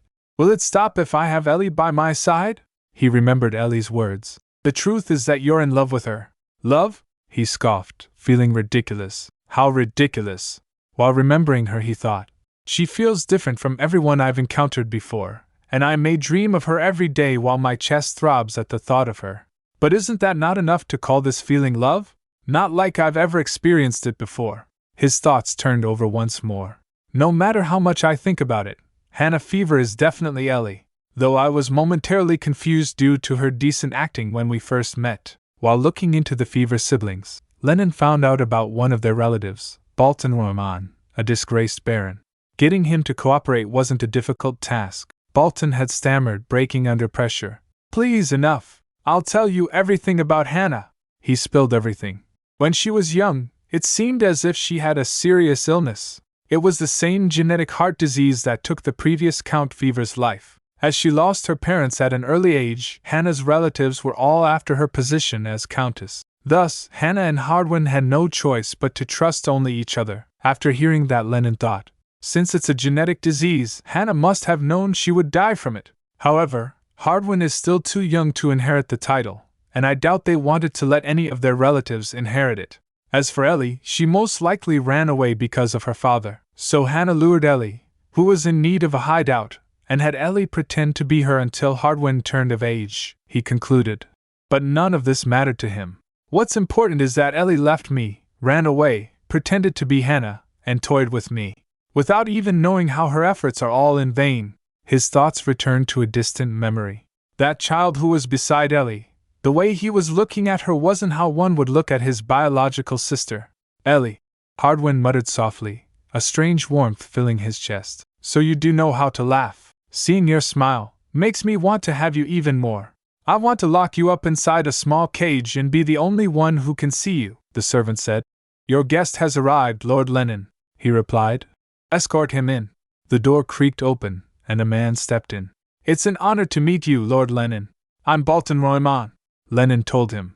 I asked to see you in person today to learn more about Countess Fever. Balton's interest piqued. May I ask why? Lennon smirked. I don't see why not. You see, I'm in love with her. However, she turned down my engagement proposal, and as the Lennon Hills, my ego took quite a hit. So, I've come to want to know more about Countess Fever. That way, I might find a way to get her to like me back. Balton responded. I applaud your sincerity, my lord, though I do not see what's so good about her, Lennon then said. In any case, if you tell me something about her that I find useful, I could possibly help you restore your status, he thought to himself. Of course, I can't guarantee anything. I haven't yet inherited the title of Duke. Bolton's eyes gleamed with hope. I shall try my best to give you the information you need, my lord. First of all, Hannah is, after he told him everything about Hannah, but Lennon quickly grew bored. Everything he said so far is useless. He then asked, Did Countess Fever ever have a respiratory condition? Bolton responded, I'm afraid I cannot answer that, my lord. However, I can say that I've never seen Hannah cough once before. He then asked, That's all I know about her. Have I been useful? Lennon's mouth twisted into a grin. Very. Oh, I have one more request, Bolton asked. A request, my lord? He said. I'd like you to visit Countess Fever's estate and question her identity once you're there. Pardon? Bolton blinked, taken aback. Are you saying she has switched places with someone else? Lennon shrugged nonchalantly. Who knows? I merely wished to shake her up. However, if you get involved unnecessarily. He puts his teacup down and continued. I shall take everything you own.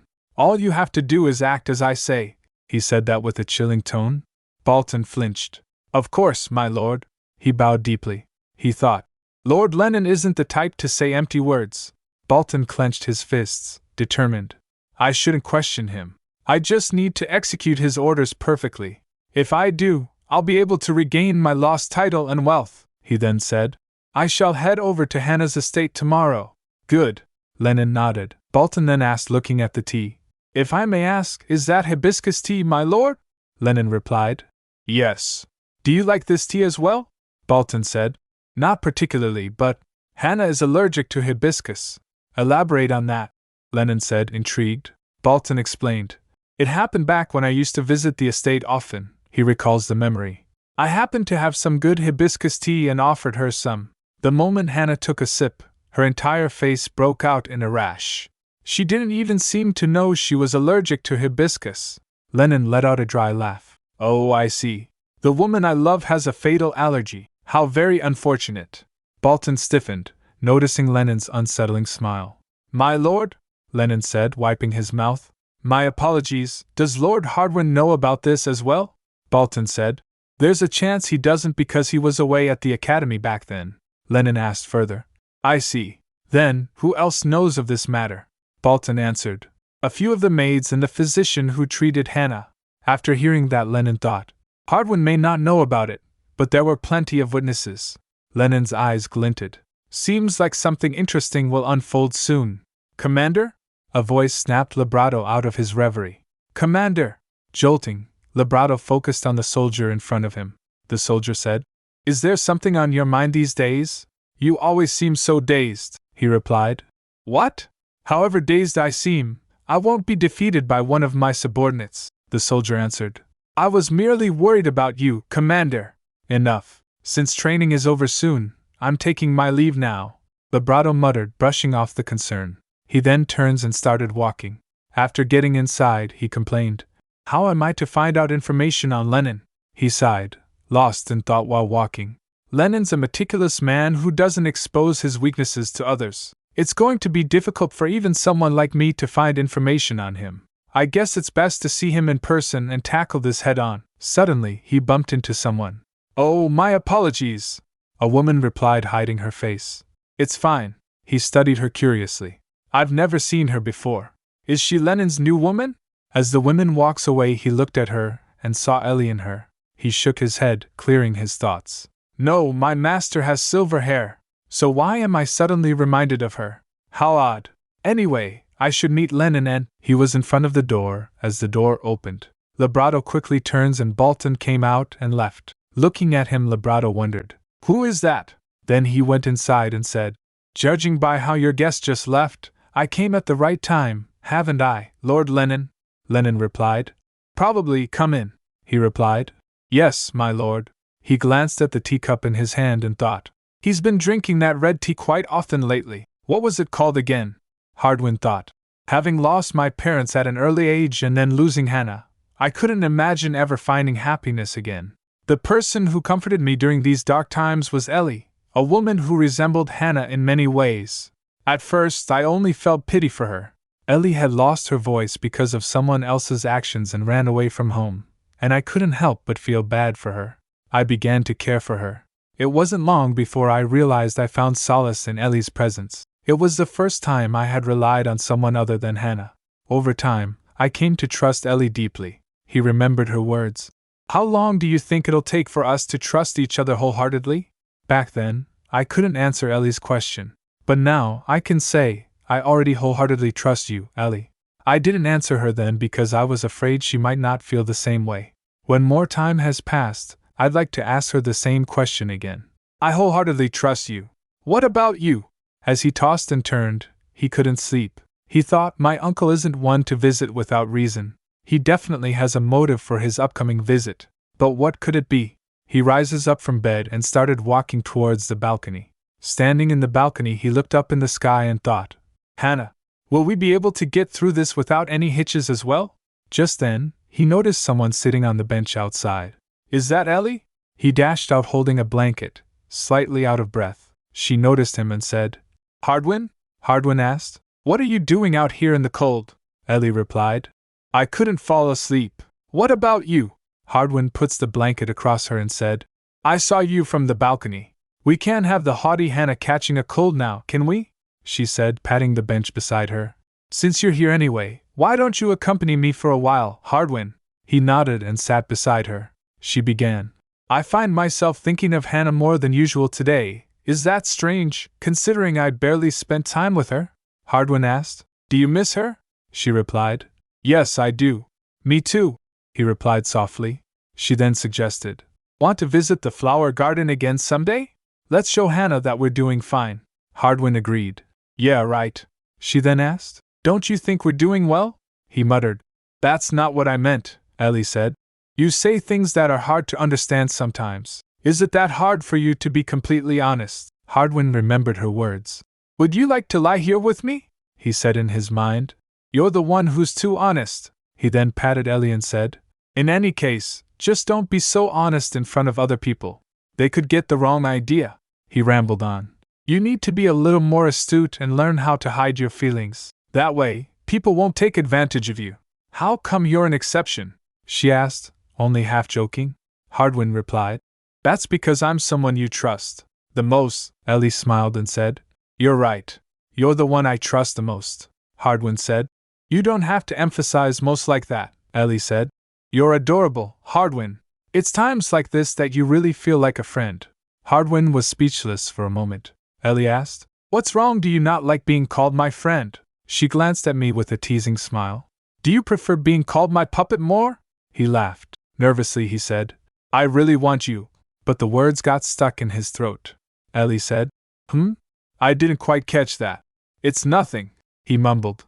Ellie asked, You really want that? Hardwin felt embarrassed. You're so honest and dense sometimes, Ellie, but that's why I can't help but like you, Ellie replied. I don't dislike you either, Hardwin then said. Let's head back in now, or you'll really catch a cold, Ellie asked. Do you need me to sleep with you tonight, Hardwin? He groaned, feeling defeated. Ellie, you're making fun of me, aren't you? After a few moments they were playing chess. Hardwin checkmated her, she admitted. I lost again, Hardwin said. It's time for your punishment. Give me your wrist. While showing her wrist she asked, Are you going to hit me on the wrist again? But it hurts. His face turned red as he noticed her dress. He flinched and said, Fine, I'll let you off this time. He turned his head as he said that. He gives his coat to Ellie and said, Your dress, well, I guess I'm the only one suffering. Ellie glanced over wondering. Is there something wrong with my dress? She looked towards Hardwin and said, Hardwin, your nose is bleeding. She quickly gets up dashing towards him. She said, Here, wipe your nose with this. He quickly wiped his nose, embarrassed. I must be tired. It's definitely not because I was having lewd thoughts about you, he confirmed. Okay?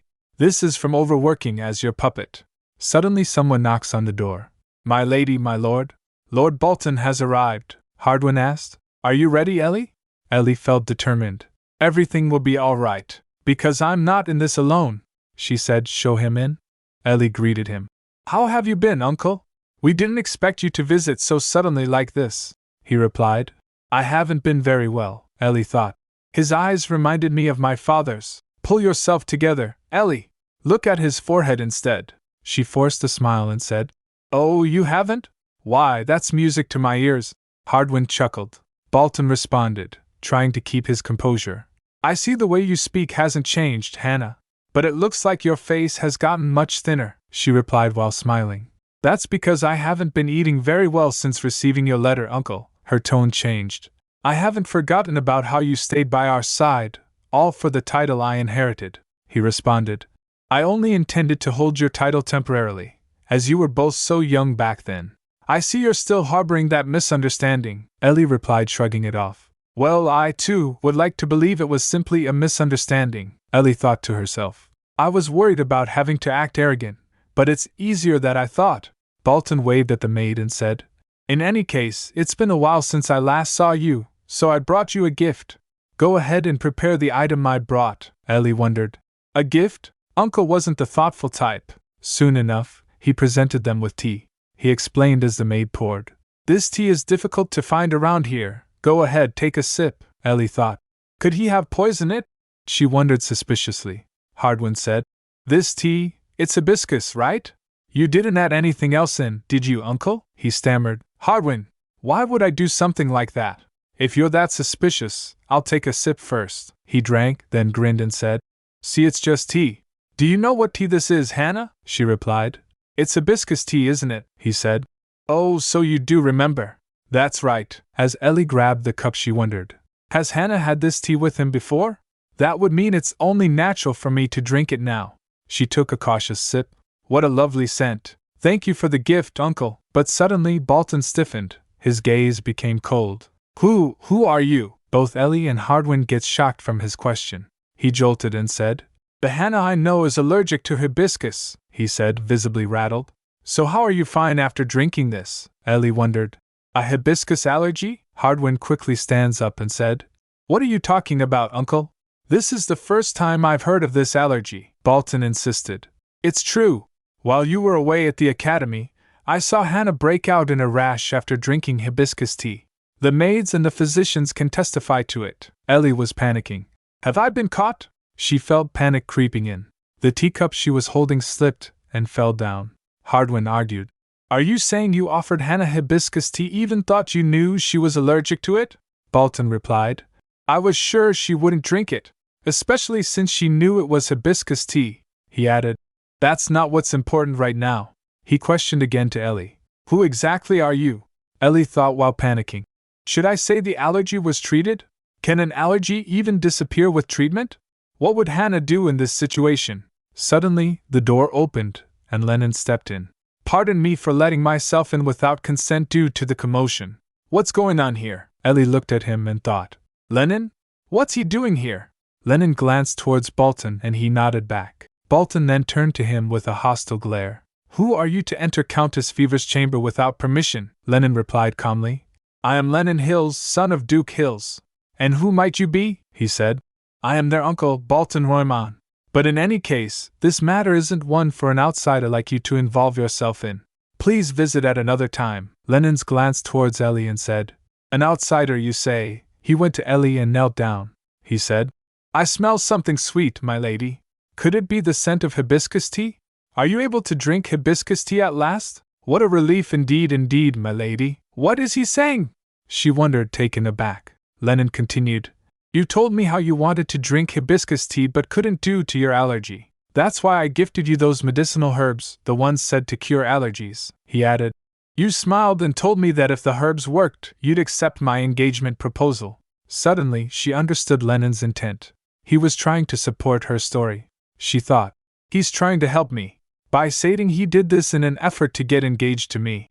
Lennon pressed on. Don't tell me you've forgotten our promise already, my lady? Can I take it that you accept my proposal now? Hardwin intervened. Lord Lennon, Lennon replied. This is not a conversation you may intervene in. Ellie thought her best option right now is to play along. She played along. Yes, the medicinal herbs you gave me were indeed effective. However, it seems my fingertips still tremble when I drink the tea. Lennon nodded gravely. Then I shall find you even better herbs. Turning to Bolton, he added. Do I still look like an outsider to you, Bolton Roymon? If you trouble Countess Fever again, I'll consider it a challenge to the Hills family. With that, he grabbed her arm and started walking. Come, my lady, but Hardwin grabbed her hand, saying, Don't go. Ellie looked at him and said, Hardwin, she thought. But if I don't go with Lennon now, there's no telling what he might do to you, Lennon said. I believe your presence is required to address matters here, Lord Hardwin. Ellie's hand slipped, and she went ahead with Lennon, she said in her mind. I'm sorry, Hardwin. While standing in the garden, Lennon said. I wanted to help you, Ellie replied. Thank you. She was feeling awkward, thinking. But that doesn't clear the doubts I have about you. To be honest, Lennon is more than capable of concocting such a scheme. After all, he is Duke Hill's heir. Yet I can't act based on mere suspicions, Lennon began. I must admit, I didn't help you without an underlying motive. Do you still remember what I said earlier? She remembered his words. Can I take it that you accept my proposal now? She thought. I don't really want to give him an answer, he then said. May I ask what brought you here unannounced, my lord? He explained. Back at the banquet, you said I loved you. I wanted to give you my answer to that. Your maid informed me you were in the drawing room. While waiting for you, I heard a commotion and instinctively knew the woman I was interested in was in trouble and might need my help. He extends his hand to her cheek and continued. A man I've never seen before was questioning your identity, and you were trembling in fear. Naturally, seeing that enraged me. I felt compelled to save you, no matter what. Your insight is indeed remarkable, she acknowledged. But may I ask why you've dropped all formalities? Lennon murmured. Ellie. The fact that you're not allergic to hibiscus proves that you really are Ellie. He extends his hand, saying, How much longer do I need to pretend to believe your lies? He pulled her towards him and said, I told you I wouldn't lay a hand on the kid. Nothing that you're worried about will happen. You said I was obsessed with you because I love you, didn't you? If I define the desire to have you by my side as love, will you stay by my side? She responded cautiously, pushing his hand. I'm afraid I cannot answer that, Ellie thought. What more do I need to do? How can I push you away? Lennon continued, Like I said, you don't have to do anything. I'll do whatever you want me to. All I ask is for you to look only at me, be embraced only by me, and listen to what I say. If you promise me that, everyone can be happy. After hearing that, Ellie was stunned for a moment. She recalled her father saying, You don't need to talk. All you have to do is listen, Ellie said in her mind. How can you say that to me? You wanted me to live according to my own will. So why are you trying to control me now? Is it because you're genuinely in love with me and want me to return your feelings? She then spoke. Please give me some time to think about it, Lennon asked. Until when? Until that child inherits the title of Count? I can't wait that long. For now, let's meet again tomorrow. I want you to spend some time with me, Lennon urged. She conceded. Very well, I shall visit you at your estate tomorrow, so please return for today. As he started walking towards the carriage, he said, All right then.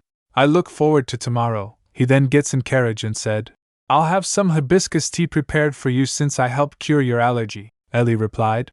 Please have a safe journey home. Lennon waved at her. Farewell. After Lennon departed, she sighed deeply. I'm exhausted.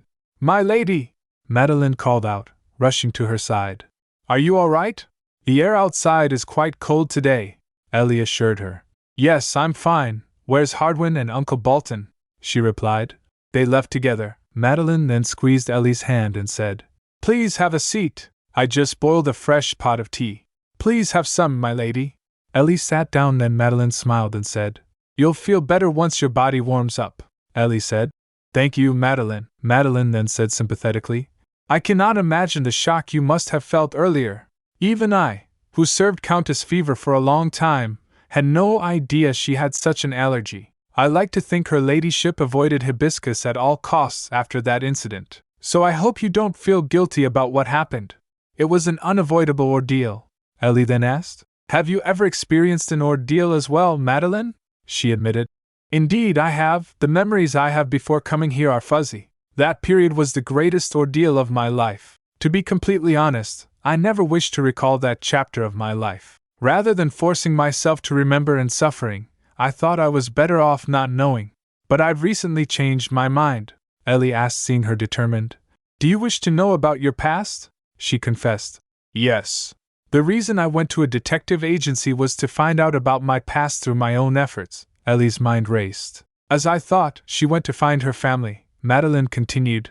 After all, my past is my roots, my history, and the foundation of my being. No matter how painful it is, I cannot ignore it forever. After hearing that, Ellie swept in thought. Something you cannot ignore no matter how painful it is, like what's happening between Lennon and me. Lennon is already somewhat certain about my true identity. It's to the point that I can no longer ignore it. He won't let me go until I surrender. If that's the case, what if I use him instead? Ellie then spoke. Thanks for being so honest with me, Madeline. So, have you found any clues about your family? What if I were to use the feelings Lennon has for me? She pondered internally. Madeline replied. I'm hoping I will soon, Ellie said. I hope you do so as well, Madeline replied warmly. Thank you, my lady, Ellie concluded. If I am to be by Lennon's side, it must be done solely of my own will, Madeline then said. I'm relieved to see you looking much better. It's all thanks to you, Madeline, Ellie replied. I shall be by his side for my own sake, she resolved silently. At night Ellie was wondering. Hardwin should be back by now. But he hasn't come to see me. Should I go to him instead? She hesitated briefly before making her way toward his office. She peeked in. Oh, so he was in the office this whole time. As he was busy in work he doesn't notice. She tapped on the table to get his attention. She asked teasingly, Did you manage to chase your uncle away, Hardwin? You should have given him a good slap while you were at it. Just kidding, Hardwin replied curtly. Yes, he won't be showing his face here again anytime soon, at least not until after my birthday next year, Ellie thought. He didn't respond to her joke, he admitted.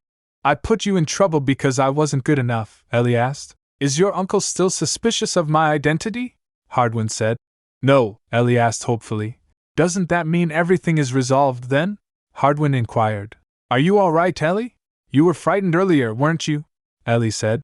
If you knew that, you should have come to comfort me as soon as you got back, Hardwin muttered, looking away.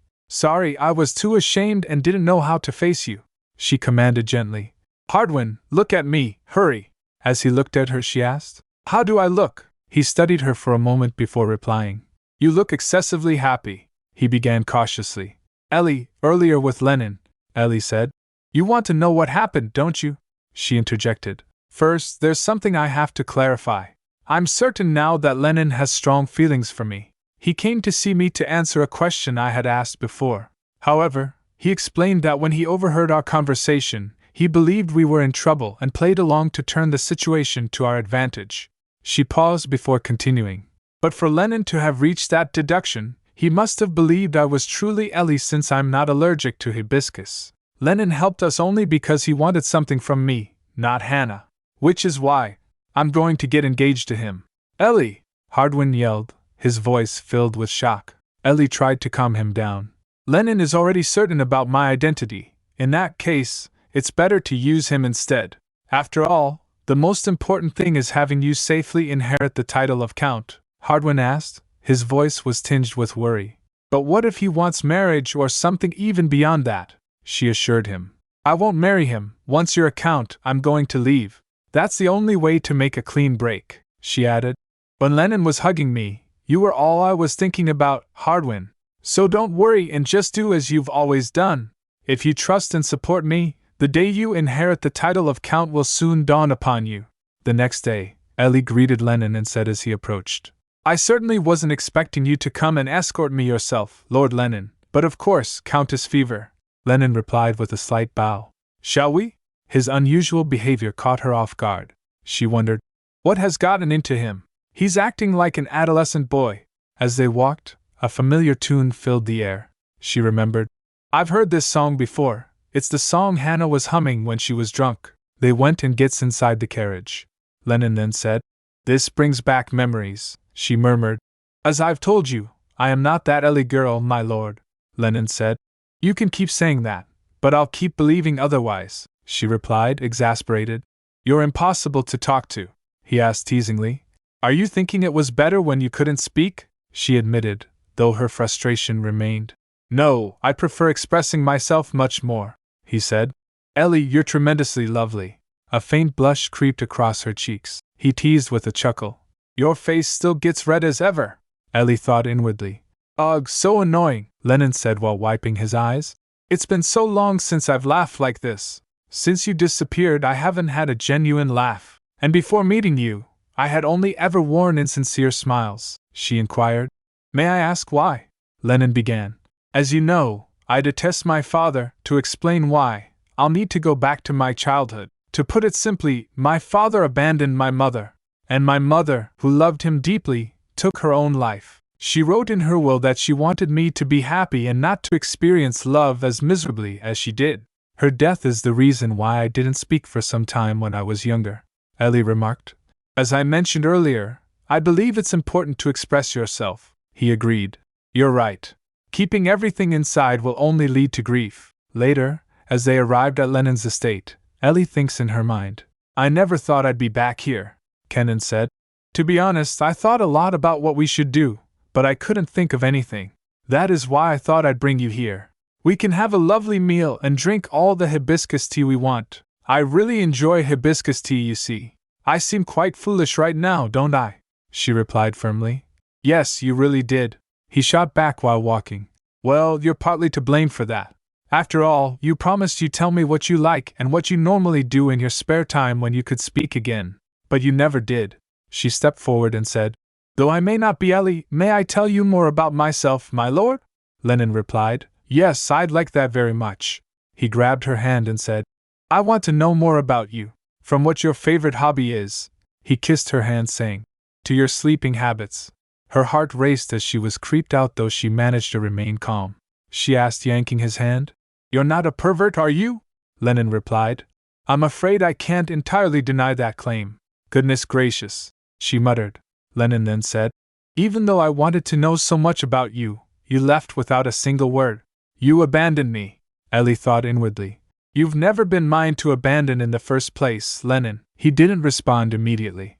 After a moment, she said softly, I understand that you and the lady weren't close enough for you to feel this way, but I've told you multiple times to take her situation into consideration. Don't you think you're being selfish?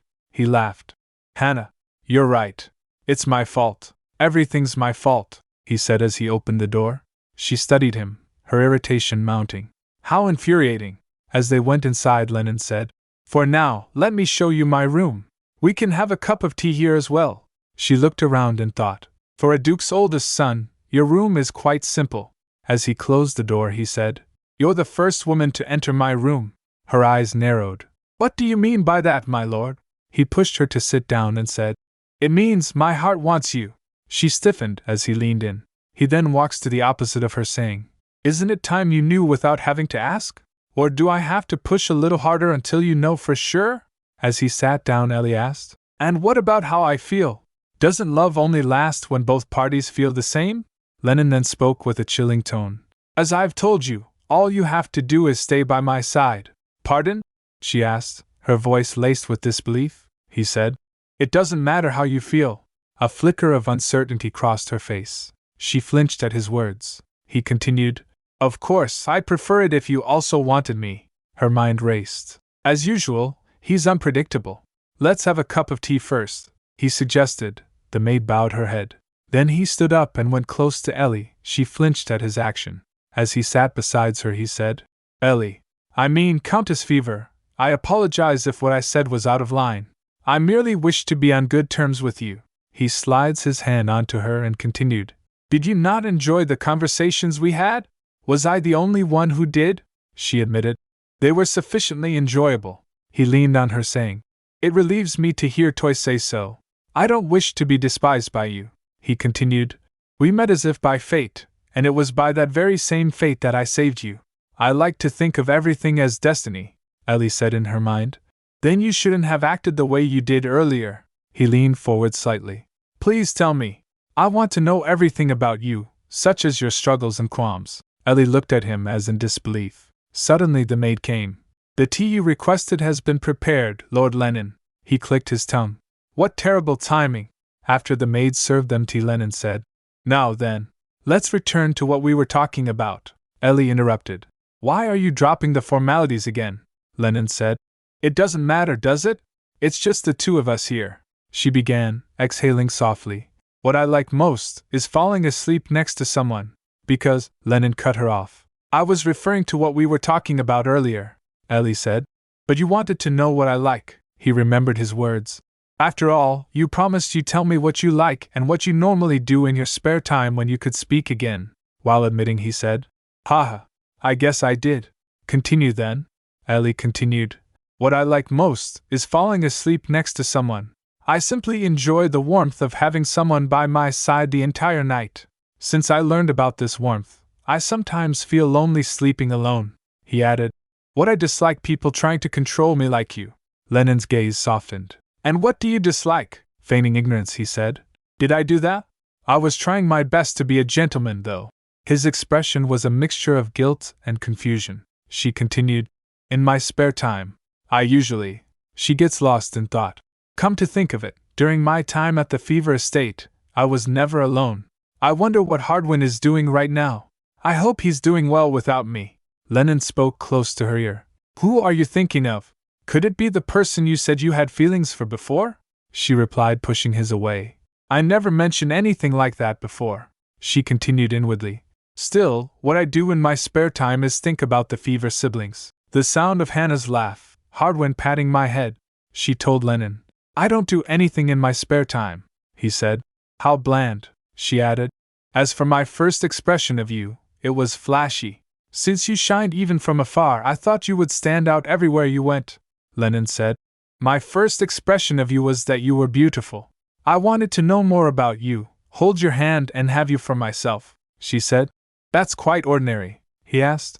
"Is that all you have to say?" she then asked. "Lennon, do you ever feel burdened to live up to people's expectations?" he replied. "Well, I'd be lying if I said I don't," she asked. "So why do you try to meet them?" he admitted. "Because I don't want to appear weak," she questioned further. "Why not?" he replied. "Is everything all right? I've never seen you ask this many questions before." She met his gaze. "How about acknowledging a portion of your weakness? It'll make you feel much more at ease, and feeling at peace will help you move forward." "It's something I felt with someone recently," Lennon asked. "Do you mean Hardwin?" Her heart skipped a beat. "How did he know?" he asked. "Do you love him?" She avoided his gaze. "I cherish him as a brother," she said inwardly. "How would I know when I don't know the first thing about love?" Lennon puts his cup down and said, "Ellie." A wicked glint appeared in his eyes as he leaned closer. "A wicked feeling is stirring inside me." She froze, as her pulse was quickening. "I have a desire to do something bad to you," he whispered. He asked, "How should I repress this vile feeling? Tell me. After all, you're good at giving advice." Her eyes widened. "He wants to do something bad to me?" she thought. "No, Lennon wouldn't harm me directly. But what if it's against Hardwin, whom I've been thinking about?" she suggested. "You can just stop thinking those ill thoughts," he smirked. "That doesn't appeal to me at all," she asked. "Then what does?" A grin tugged at the corners of his mouth. "Close your eyes." Before she could fully process his words, his lips brushed hers lightly but deliberately.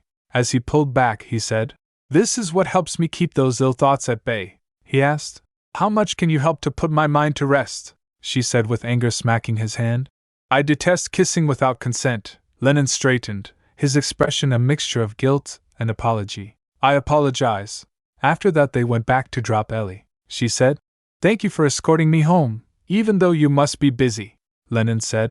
"You said you detested kissing without consent. How about a farewell kiss?" she wondered. "Is he talking about a peck on the cheek?" she allowed. "I suppose that's fine." "What a relief," he murmured. But as he leaned in again, her instincts screamed at her. "Wait a second, why does it feel like he's about to kiss me on my lips?" Elsewhere, Hardwin sat at his desk, looking through documents, a triumphant smile spreading across his face. "I finally found it," he whispered to himself. "I found traces of Ellie's sister, Isabel." He chuckled, his mind racing with possibilities. It wasn't an easy task, but Ellie will be elated when she finds out, right? She imagined her saying, "You truly are the best, Hardwin," he said. I wonder if that's what she'd say. Or perhaps she'd embrace him tightly. "I certainly wouldn't mind that." His smile faded as a shadow of doubt crossed his face. "But to think Isabel is in that kind of place, I'm unsure if getting involved like this is all right." As he walked in the garden, he was thinking, "For now, I should tell Ellie the news as soon as possible. She should be back soon. I should go and welcome her. It's cold. Hard to believe that winter is already around the corner. And come next winter, I won't be with Ellie anymore." He sighed deeply. "I really don't want her to leave. What can I do to make her stay?" he said out loud. "I wonder why I want to be with Ellie so badly." A carriage approached the estate. Hardwin's heart skipped a beat. A carriage? It must be Ellie? But as he stepped closer, he froze. Lennon? Why did he follow her all the way here? Lennon glanced towards Hardwin and he noticed. Hardwin wondered. Did he just look at me? He watched from the shadows as Lennon leaned in toward Ellie. What is he doing? Is he going to kiss Ellie? A surge of emotion erupted within him. Don't let him kiss you, Ellie. Please. Before he could stop himself, he stepped forward and grabbed her arm. Ellie. She turned to him, startled. Hardwin? He said. You seem too close to each other. His voice taut with unspoken frustration. I apologize if that was rude of me. Lennon, ever composed, replied. It seems to have been a simple misunderstanding. I was merely saying farewell to her ladyship. With her consent, of course. Ellie interjected. It's fine, Hardwin. Lord Lennon was just trying to give me a peck on my cheek. Studying him curiously, Lennon asked. Were you perhaps jealous? As Hannah mentioned, you two certainly share a strong sibling bond. Hardwin stiffened, then he said. Thank you for escorting her home. If there's nothing else, we shall take our leave, Lennon said. Very well. I will return tomorrow.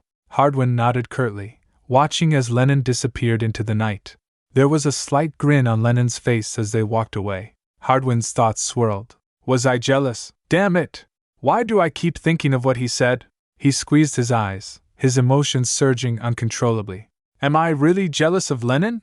A sudden realization dawned on him. Do I see Ellie not as a savior standing in for Hannah, but as a woman?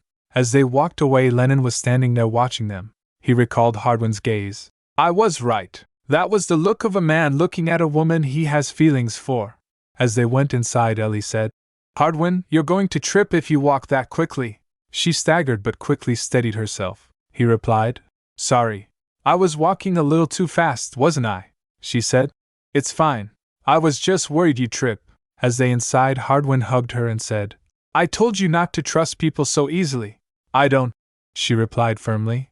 He said, You trusted that Lennon was going to kiss your cheek, was he not? She asked, blinking in confusion. She asked, What made you mad? Because Lennon was about to kiss me? Do you want me to have nothing to do with him? Yes, he admitted after a moment. He said, Seeing you with Lennon upsets me. Why am I always the one receiving your help? If I could inherit the title of Count, you wouldn't even have to get engaged to him, Ellie said with conviction. But being able to help you is how I got to meet you. So don't feel guilty about that, Hardwin. His eyes widened. Ellie. Before he realized what he was doing, he pulled out saying, Oh, I hugged you without your permission. I'm sorry if that upset you, she said. Don't be, your embrace is so warm that it actually makes me feel safe instead, he added. My embrace is for you and only you, Ellie. Ellie felt a flutter in her chest as his words sank in. She then said softly, But you'll get engaged to someone one day, too, you'll even get married. I don't like that your embrace will then belong to her, along with your kindness. I don't like imagining you with someone else. As she said that, she hugged him. Hardwin asked, Do you mean that, Ellie? She replied, Yes. Hardwin suddenly pulled back slightly, his cheeks burning red. Ellie teased, Are you ill, Hardwin? Your face is as red as a tomato, he replied. I'm just feeling a little hot, she asked. Should I stop hugging you then? He replied quickly. That won't be necessary. It's hot, but I like it. He hesitated, then added, Ellie, there's something I have to tell you. Don't be too shocked, all right? I found your sister's whereabouts. Ellie gasped. Her eyes widened. What? Where is she? Is she safe? Hardwin told. I don't know the details, but I do know that she's currently residing in Duke Hill's estate. Duke Hill's estate? Ellie repeated, as her heart sank. Her mind raced. Her mother's words came flooding back. Mother did say she saw Isabel with a blonde-haired nobleman. Could that man really be Hayden? But he's unable to love women, so why would he? Regardless of the reason, I need to go to Duke Hill's estate and find her. I must see for myself that she is all right, and I have to help her this time, she thought while determined. If it means seeing my sister, I don't mind using Lennon. I won't awkwardly pretend to be Hannah around him anymore. I shall confidently stay by Lennon's side as Ellie and find my sister. Some time ago, after being sold, Isabella was escorted with a carriage. The day was rainy.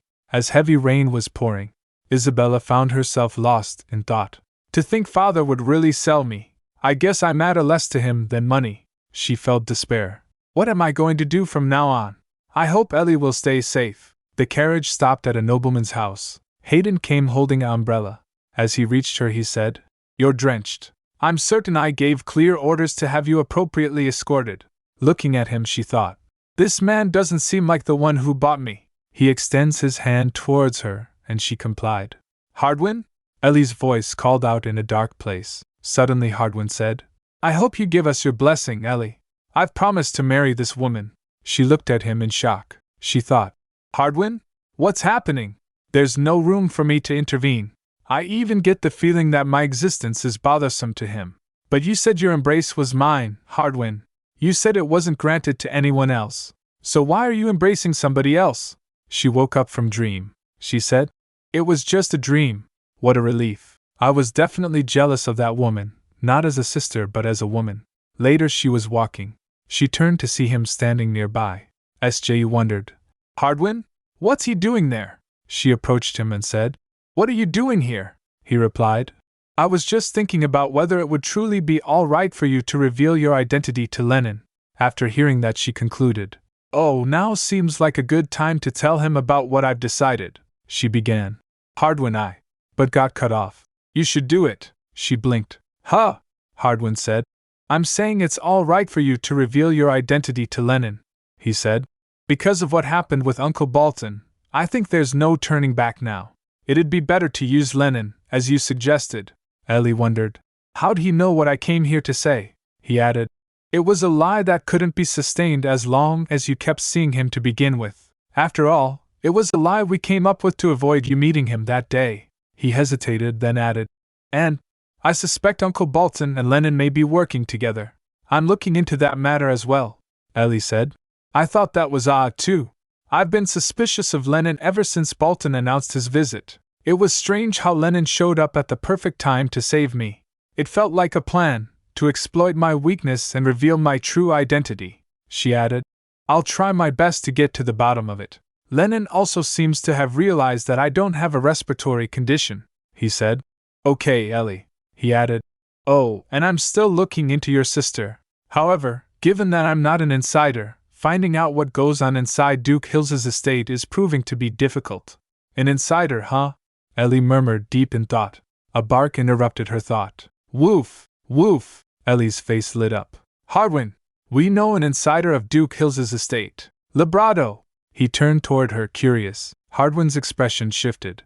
"Oh, you're right. Sir Librado would know what's happening inside the Duke's estate. And today happens to be the day I agreed to meet him last week. We've already decided on the place to meet. Do you want to come with me, Ellie?" "Definitely," she said without hesitation. Ellie wondered for a moment. "Does that mean I have to offer Librado my hand as a reward?" Hardwin then asked. "Ellie, do you think Lennon will come by today as well?" She replied, "Probably. I ought to come up with a schedule for our meetings. Having him come by so often is annoying." Hardwin couldn't help but laugh at his grumbling. She said thoughtfully, "I've come to learn what being at ease feels like after coming here, spending leisurely time with the people I like while sipping on delicious tea." Hardwin then said, "Do you remember how we spent the entire day together when you were still stuttering your words? Things were so relaxing back then," he said, his voice tinged with nostalgia. "Now that you've become so good at talking," he added quickly, "there's no longer a need for that. I'm definitely not saying this because I miss those days." She thought, "He's always trying to hide his feelings like this, even though it's so obvious." She teased aloud, "Really? I do though. I miss those days." Hardwin mumbled, "Do you? Then let's do that again someday, since it's something you want." After the carriage came to escort Ellie, Hardwin said, "Have a safe trip, Ellie. If he tries anything funny, don't hesitate to step on his foot." Ellie laughed. "All right." Ellie arrived at the tavern where she first met Lennon. The familiar surroundings stirred her memories. She thought, "This is the tavern where I first met Lennon. I wonder why he chose to meet me here again. Is it to clearly hear about my identity?" She resolved, "If that's the case, there's no reason for me to be afraid. After all, I'm fully ready to reveal my identity today."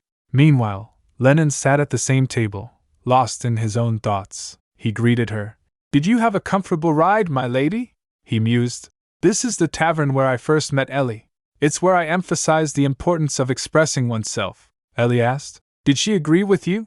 He replied, Indeed, she even said recently how it's better to express one's thoughts, she then said. I see. Expressing is indeed important, she said.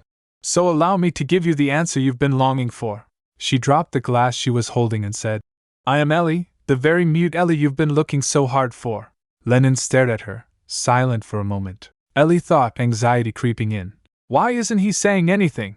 Is he not surprised? Finally, Lennon spoke. What made you change your mind? You were very determined not to tell me, Ellie said. Because I realized I couldn't hide it anymore, he said. But you could have continued to feign ignorance. Just until yesterday, you were still putting on an act, she told. I thought a lot about it yesterday, whether to continue feigning ignorance or to tell you the truth and rely on you. She looked him in the eye. However, given how you were a good person to me, that's why I felt confident in placing my trust in you. After all, you did save me from Uncle Bolton, she said inwardly, though it may have been a scheme you planned. A good person. Lennon laughed out loud as he said that. He said, wiping an imaginary tear. You're right, I was certain you weren't allergic to hibiscus. Extending his hands, he said, well then, how about a hug to commemorate a perfect reunion? And if I refuse? She shot back, narrowing her eyes. Lennon smirked. I seem to suddenly have the urge to talk to Bolton about hibiscus tea. Please just promise me you won't do anything else, Ellie said, exasperated. He said smoothly, as you wish. As she reached close to her, before she could react, he pulled her close, seating her on his thigh. Ellie froze, chills running down her spine. Lennon began. I know I've said this 1,000 times, but you have no idea just how much I miss you. Thank you for being honest with me. You don't need to tell me how you ended up pretending to be Hannah Fever. You're lying to help Lord Hardwin inherit the title of Count, aren't you? Ellie flinched. How did you know that? Lennon replied. It's rather obvious and a reasonable assumption one can make by observing your surroundings. Of course, it only applies to me, he added. Don't worry. I promise to protect your true identity. So accept my engagement proposal. Ellie's eyes widened. I want a definitive term to define our relationship, Lennon said with a sly smile. Husband and wife, for example. Ellie asked. Do you wish to marry me? Lennon replied. You should pass on the title of Count to Lord Hardwin and become a Duchess. Everyone will know you as Hannah, so you won't have to worry about your identity. Ellie thought. There was a time when I thought that if I were a noblewoman and met Lennon, I probably would have fallen for him. Now I can stand by Lennon's side as much as I want as a noblewoman, but I can't bring myself to easily answer his proposal because I'm no longer drawn to him as I once was, she then said. If we are to get engaged, I'd like to have some matters agreed upon in writing beforehand, Lennon replied. Matters about? Don't tell me it has something to do with that child. I've already told you countless times that I won't lay a hand on him, Ellie countered. However, like you, I also prefer things that are tangible. I was under the impression that you would understand me the most, Lord Lennon, Lennon said. I didn't know when you were mute, but you truly are articulate, Ellie, she said. Well, I've had lots of practice, she thought while remembering. You have no idea how hard I worked to perfect my speaking skills. I wouldn't be able to speak this well if it weren't for Hardwin. And if he genuinely doesn't want to let me go, then I… Lennon kissed her, catching her off guard. What is this? Ellie pushed him away, flustered. What do you think you're doing? You promised you wouldn't do anything, he said. But you were thinking about someone else in front of me again. I want you to only think of me when we're together. You're my fiancé-to-be. I don't believe I'm asking for much, Ellie thought. Even though he said it didn't matter how I feel, Ellie sighed. Very well. Per Ellie's request, they began to write down what they wanted from one another. First, you are to protect both Hardwin and me until Hardwin inherits the title of Count. Second, you must maintain absolute silence regarding my true identity. Third, you are to treat me as Countess Fever before others. Fourth, you may not force me to have feelings for you. Fifth, you cannot initiate any forceful physical contact. She wondered, what else should I write? As Ellie paused, she noticed Lennon hadn't written anything yet. She thought, why hasn't Lennon written anything yet? Does he not want anything from me? She then asked him, why haven't you written anything? Don't you have anything to ask of me? Lennon replied, smirking. No, I just find it interesting. Not only have your speaking skills improved, but so have your writing skills. He started writing as he said that. She explained. Well, of course, I'm impersonating a noblewoman, a countess at that. It wouldn't make sense if I didn't know how to write. If there's nothing you want from me, then please fulfill the ones I have of you, Lennon said. What I want from you is simple. You aren't to think of other men in front of me, and whenever I have bad thoughts, you are to offer me a light physical touch. Looking at his conditions, Ellie said, your requests don't seem particularly difficult or easy.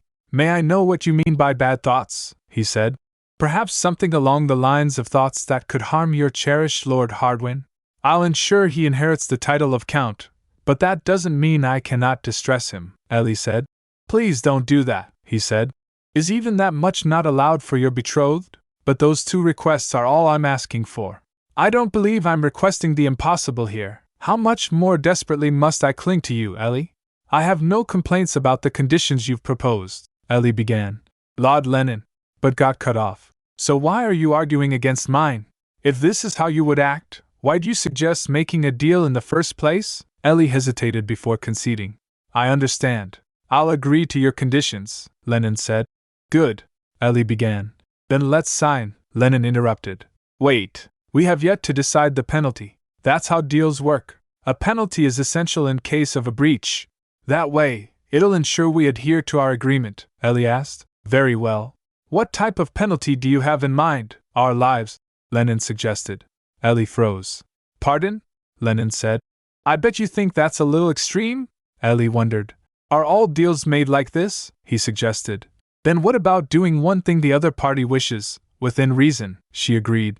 That sounds reasonable. After they finalized everything, while sitting inside the carriage, Lennon said, Do you know the art of deal-making, Ellie?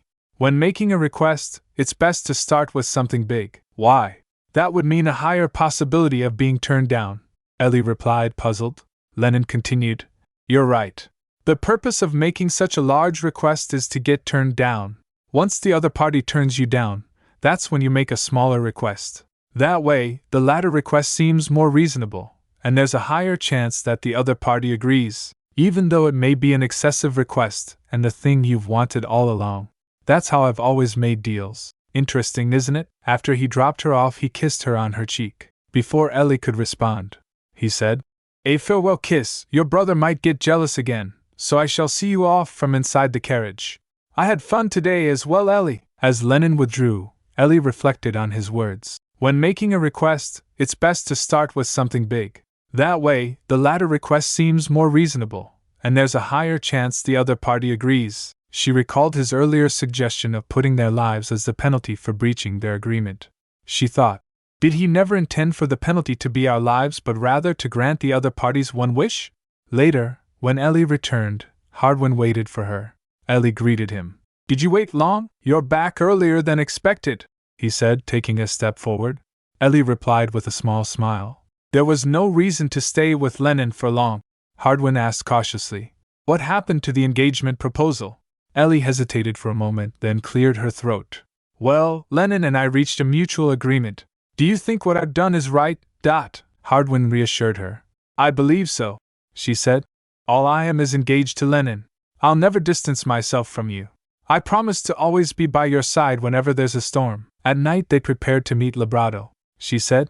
I think this is enough, Hardwin, he replied. Right. Now let us go. It's time to meet up with Lebrato, and she quickly reassured him. We can do this. What? You're right. We can do this, Hardwin replied, his voice more confident.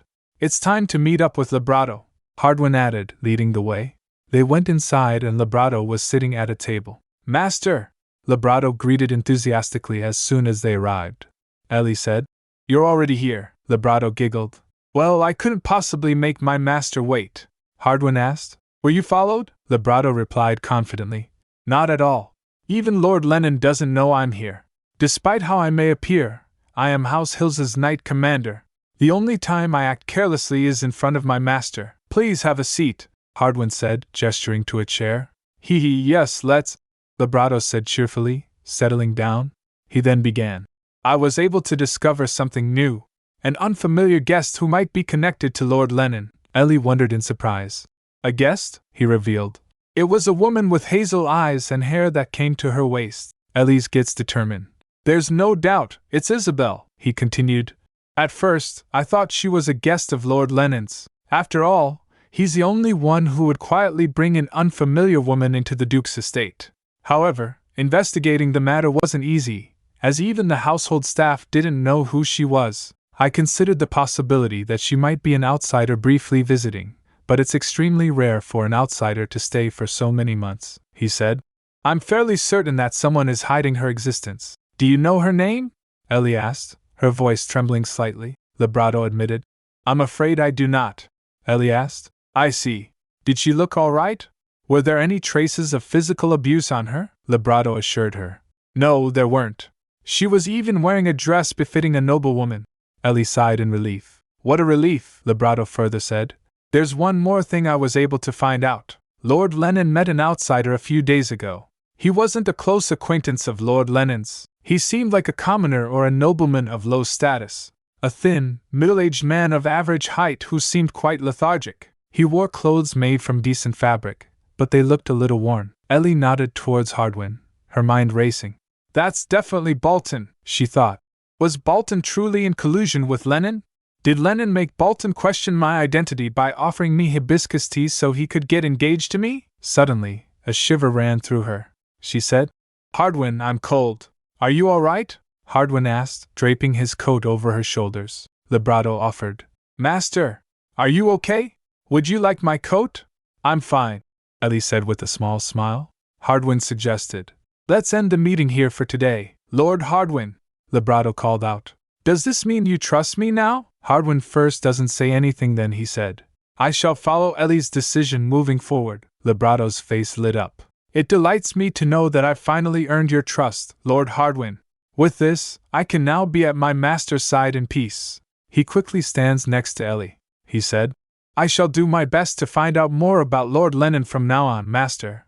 Please use me as your trustworthy spy and, one day, as your personal guard. Hardwin pushed him away from Ellie and said, That marks the official end of today's meeting. As the meeting concluded, Lebrato insisted.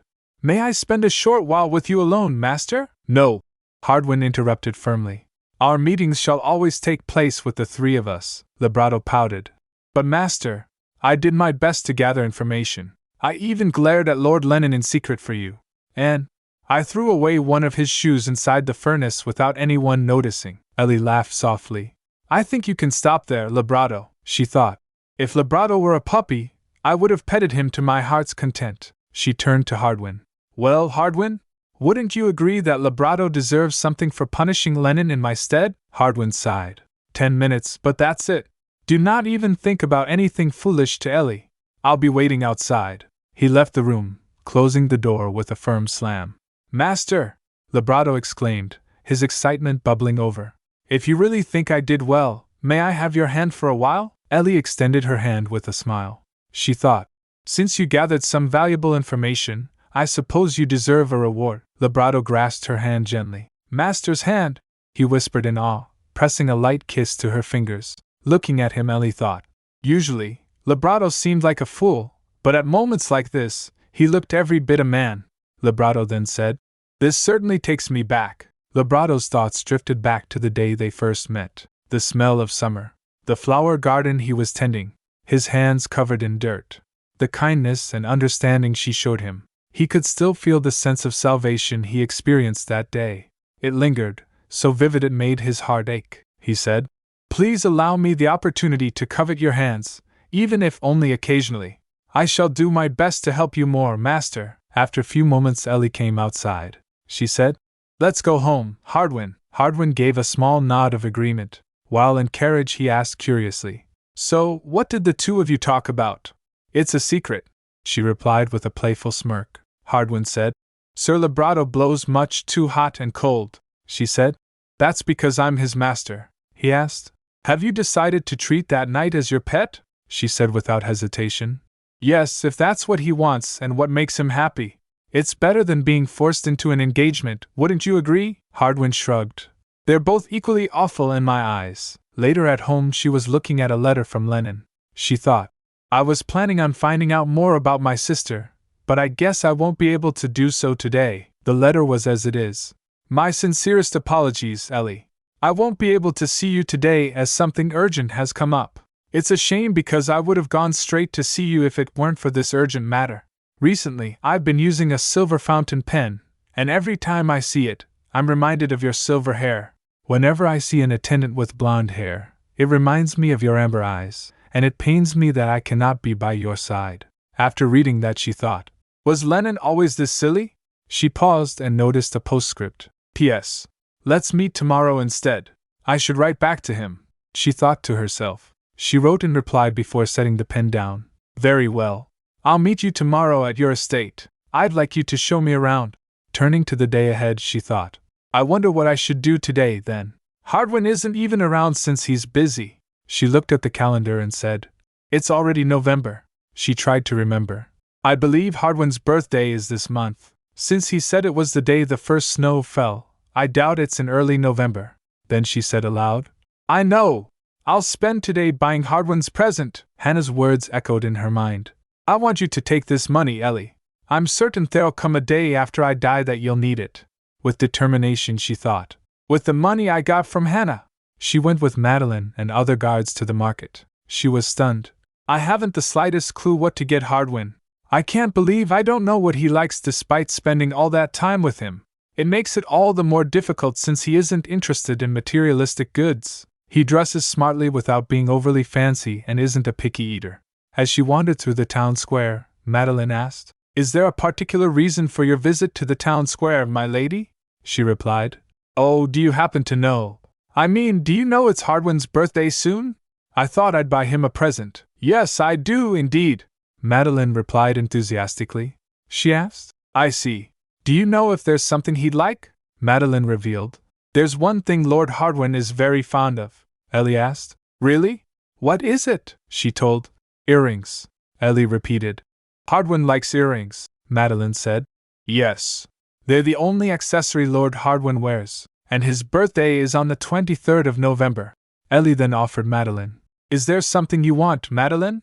I'll buy for you everything that I can with this. She declined. Thank you, but I must politely decline, my lady. Besides, you never know when you'll need that money. With a smile, Ellie said, All right then. She glanced at Madeline, and she saw a gleam of happiness. She decided, Well, I think I know what to get her. Arriving at the largest accessory shop in the city square, she admired its grand exterior. As she approached, her attention was caught by something else, and she didn't notice the danger approaching. Watch out! My lady! Someone shouted. A carriage was approaching her, galloping out of control. Looking at the carriage, she instinctively thought, I need to get out of the way, but her body doesn't move. Before she could react, a figure leaped and pulled her out of harm's way and hugged her. After the carriage went past her, she thought, I almost died. Hayden asked. You should be more careful, Countess Fever. What had you so distracted? Concern evident in his tone. Stunned, she looked up to see Hayden standing before her. She thought, Hayden? Why is he here? She replied, Oh, I was so drawn to the accessory shop that I... Madeline and other guards came rushing to her. She shouted, Are you all right, my lady? The guard apologized. Please forgive us. We ought to have been more vigilant. It's all right. I'm fine.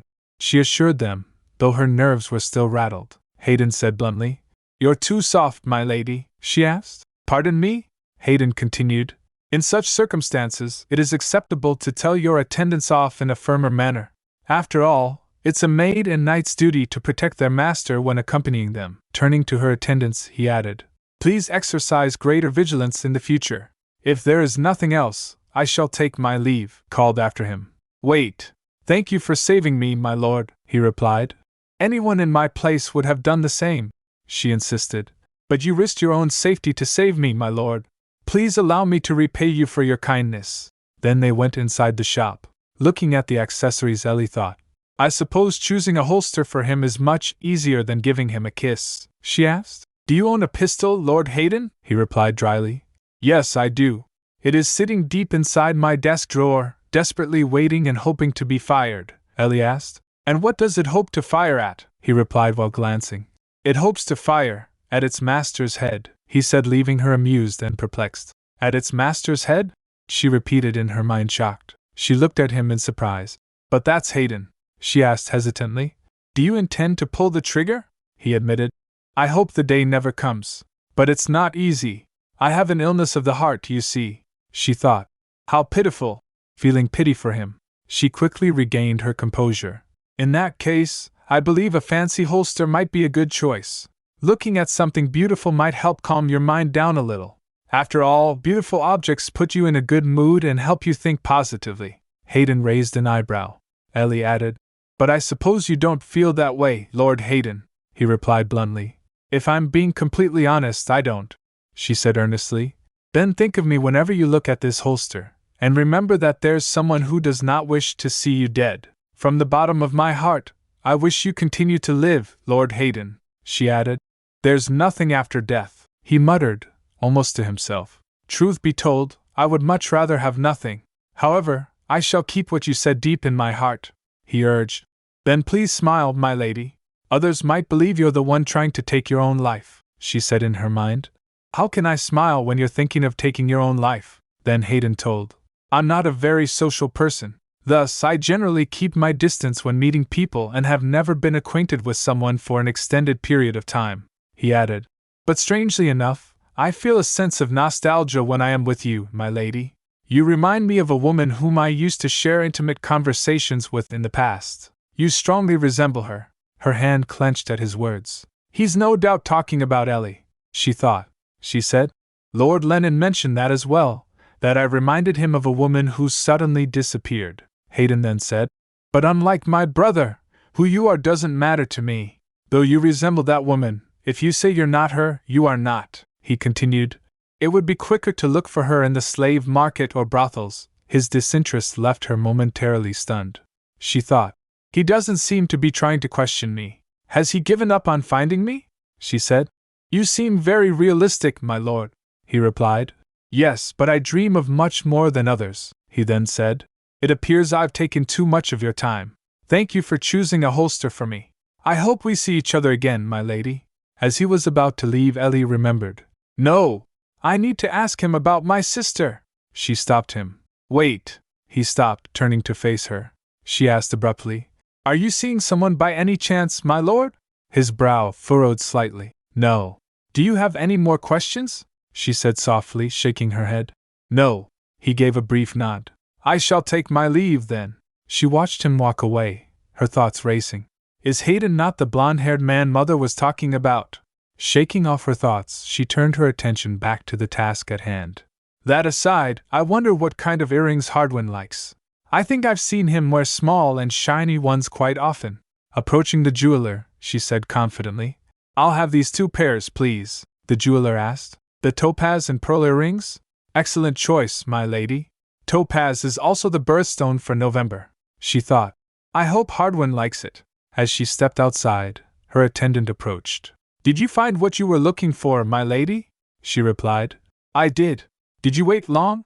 Madeline leaned on her and said. I could wait hours for you, my lady. Ellie was surprised by her action. Madeline? Madeline said earnestly. I apologize for my carelessness earlier. I promise it'll never happen again, she replied gently. Like I said, I'm fine. Madeline exclaimed, glancing around. But I'm not, my lady. Ellie smiled slightly, and while showing her a gift she said, Here, I got this for you. Madeline stammered in surprise. For me? Ellie said, handing over the small package. That's right. I hope you like it, Madeline said. Thank you so much, my lady, Ellie added playfully. Oh, and remember to keep my birthday gift for Hardwin a secret. Yes, of course, Madeline promised. After that, as they went towards the carriage, Ellie's father noticed her, who was drunk and staggering while walking. Looking at her, he said to himself, Even if you osse a fancy carriage and attendants by your side like a noblewoman, you can't fool your own father. He smirked as he said that. He started walking towards her while saying, I won't let you get away with this. It's all your fault that I'm about to get my fingers cut off and my house sold. He was staggering as he walked. He started dashing as he noticed her getting on the carriage. I won't let you run away this time. Where do you think you're going? Stop at once. While Ellie was unaware of this, she rode the carriage and left with her attendants. As the carriage left, her father said while panting, Just you wait. She reached the Lennon estate, and it started raining. As the sky darkened and rain began to fall, she thought, Why does it have to rain the day I'm going out? I hope Hardwin's okay. I should return home early today. Lennon greeted her. You're here, my lady? She replied. Yes. Lennon asked. Are you not in a good mood? Your voice sounds listless, she replied. It's because of the rain, Lennon told. I'm not too fond of rain either. Do you still remember? We met when it was raining once, she replied. Yes, I do. You told me that you disliked rain then as well, he said. It delights me that you remember. Did you perhaps think of me whenever it rained? Ellie was dazed, thinking. There won't be thunder today, will there? Lennon said coldly. I told you not to think of anyone else when you're with me, didn't I? Ellie replied. You're mistaken. I was simply thinking of the day we met, Lennon said. You're even lying to me now? Feeling annoyed, he added. You asked me to show you around my father's estate in your letter. After putting his teacup down, he asked. Why? Ellie replied. You told me I should marry you and become a duchess. Maybe it's because I might actually become a duchess soon, but I've grown curious about the Duke's estate. Lennon smirked as he heard that. He chuckled and said, Ha ha! That was by far the most insincere thing I've heard recently. Is that so? She replied. Lennon retorted. It's weird how you didn't want to get engaged to me a few days ago but now desire to be a duchess. Well, there isn't much to see around here, but would you still care to take a look? She said. Yes. While showing her, he explained. This estate has the same layout as House Fever's. The only difference is that it's twice the size and has a few more empty rooms. He then asked, Where would you like me to show you? Ellie remembered what Labrado reported. He only saw my sister once. That can only mean two things. She's being hidden somewhere deep inside this estate, or she's already left altogether. However, judging by the fact that Labrado has heard some news about her, it's more likely that she's still here, somewhere deep inside the Duke's mansion, she thoughtfully said. I'd like you to show me somewhere I haven't been before, she decided. Taking a deep look inside the Duke's estate wouldn't be a bad idea, or so she thought.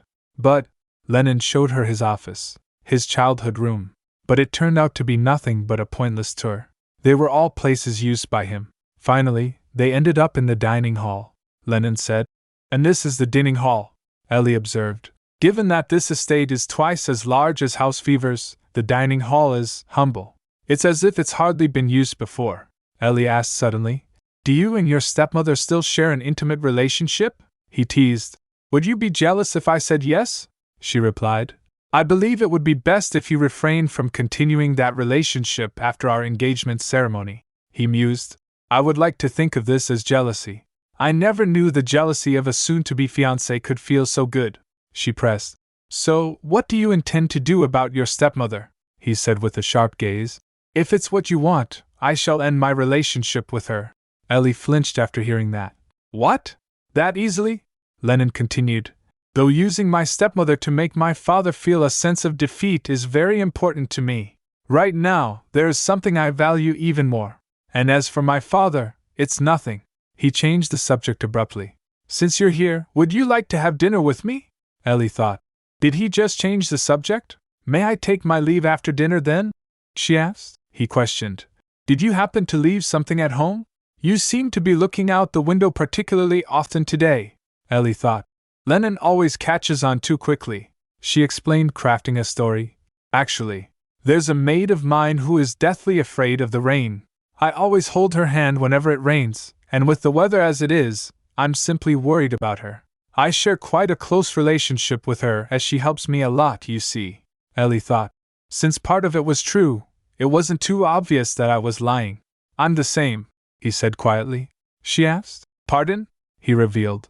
It was raining the day my mother passed away. I didn't want to tell you about this, but I can't help but feel jealous of the maid whose hand you hold. I'm scared of the rain as well. He leaned on Ellie as he said that. His voice softened. Stay with me until the rain stops. Hold my hand like you hold the maid's, Ellie called out. Lennon, he continued, I helped you a lot as well, didn't I? So why won't you hold my hand? Is it because my help wasn't enough? Ellie replied. I can hold your hand for a short while, but I would like to return home before it gets too dark out, he asked. Even if I'm ill? He added. Ever since my mother's death, I have suffered a mild fever every time it rains, Ellie wondered. Is he telling the truth? I couldn't tell, he pleaded. Stay with me until I fall asleep after taking my medication. Very well, she agreed, albeit reluctantly. After that, Lennon was lying on bed. As the evening dragged on, Ellie found herself observing him. She thought, He's like an angel as long as he doesn't speak, she asked softly. Are you asleep, Lennon? How's your fever? He replied faintly. What do you think? She checked up on him. Your forehead is burning up, she remarked, realizing he hadn't been lying. Lennon then asked, Are you that worried about your maid, Ellie? Did you promise her you'd always be by her side whenever it rains? Yes, she admitted. He pressed. Do you resent me for not being able to go to her? She said honestly. The later I return home, the more likely I'll feel that way. Is she more important than me? Is Hardwin more important than me? He asked, his voice almost breaking. She replied firmly. Yes, she is. His expression darkened. I know I was the one who told you about the importance of expressing yourself, but I never taught you to be this honest, Ellie asked. Do you resent me now? For not choosing you? He admitted. Yes, I do. So much so that I'm willing to do whatever it takes to change how you feel. He squeezed her hand tightly. Ellie said in her mind. Lennon, do you really plan to take away everything important to me? After a few moments, Lennon fell asleep. Ellie thought, I can take my leave now. I stayed for too long. Hardwin must be waiting for me. She turned to leave. While walking in a hallway, a figure in the distance caught her eye. She wondered, Is that Isabel? Ellie. Meanwhile, Hardwin's voice echoed while it was raining outside. Ellie wondered, Isabel? She quickly tried to approach her. She resolved, I had to see if it was really her. I'll figure out what to say later. For now, I just needed to confirm if she was truly Isabel. She rushed after her. Just a little closer. As the girl turns from the corner, suddenly she bumped into someone. A sudden impact stopped her in her tracks. Hayden grabbed Ellie from falling and asked, Are you all right? She looked up to see Hayden. He said, You really ought to check your surroundings more closely, Countess Fever. She replied, Yes, I will. But when she glanced back, the girl was gone. She asked, Did you happen to see a woman walking down that hallway? Hayden answered, I'm afraid not. I just stepped out of my room, she said. I see, Ellie thought. Then that must be Hayden's room. Hayden inquired, May I ask who you were following? If she's from this household, I can assist you in finding her. She shook her head quickly. That won't be necessary. I must have been mistaken, she thought. Hayden might have something to do with my sister, but there's no guarantee he'll tell me the truth, she concluded. It's all right. There'll be another opportunity.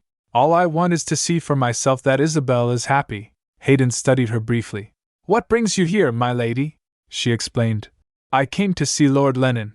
I was just about to leave as he had fallen asleep, he said.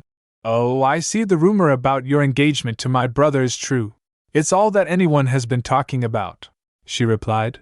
Yes, we are most likely going to be engaged, she observed. He doesn't seem jealous or resentful, despite hearing that the man he fancies is engaged. Hayden asked. Is it something to congratulate you on? She said. Why do you ask? He suggested. Because you don't seem very happy. My brother is on the sharp side, so it'd be best if you practiced controlling your expressions, Ellie replied. Is that so? She said in her mind. You don't need to tell me. I've already experienced his astuteness countless times. Hayden offered. Let me escort you home if you're taking your leave now. She declined. Thank you, but that won't be necessary, he insisted. It's raining quite heavily tonight. Do at least allow me to escort you home. Please accept my desire to help you, my lady. She eventually nodded. Okay, thank you. The atmosphere was awkward, and her thoughts wandered until Hayden spoke. There's something I'd like to ask you, Countess Fever, she replied. Yes? He continued. You mentioned earlier that my brother fell asleep. I'm curious why he's already asleep, even though it's still early, she replied. Oh, that's because he took some medication for his fever. Fever? Hayden's tone sharpened. Ellie wondered. Huh! I thought Hayden would know this much, given they're brothers, she said.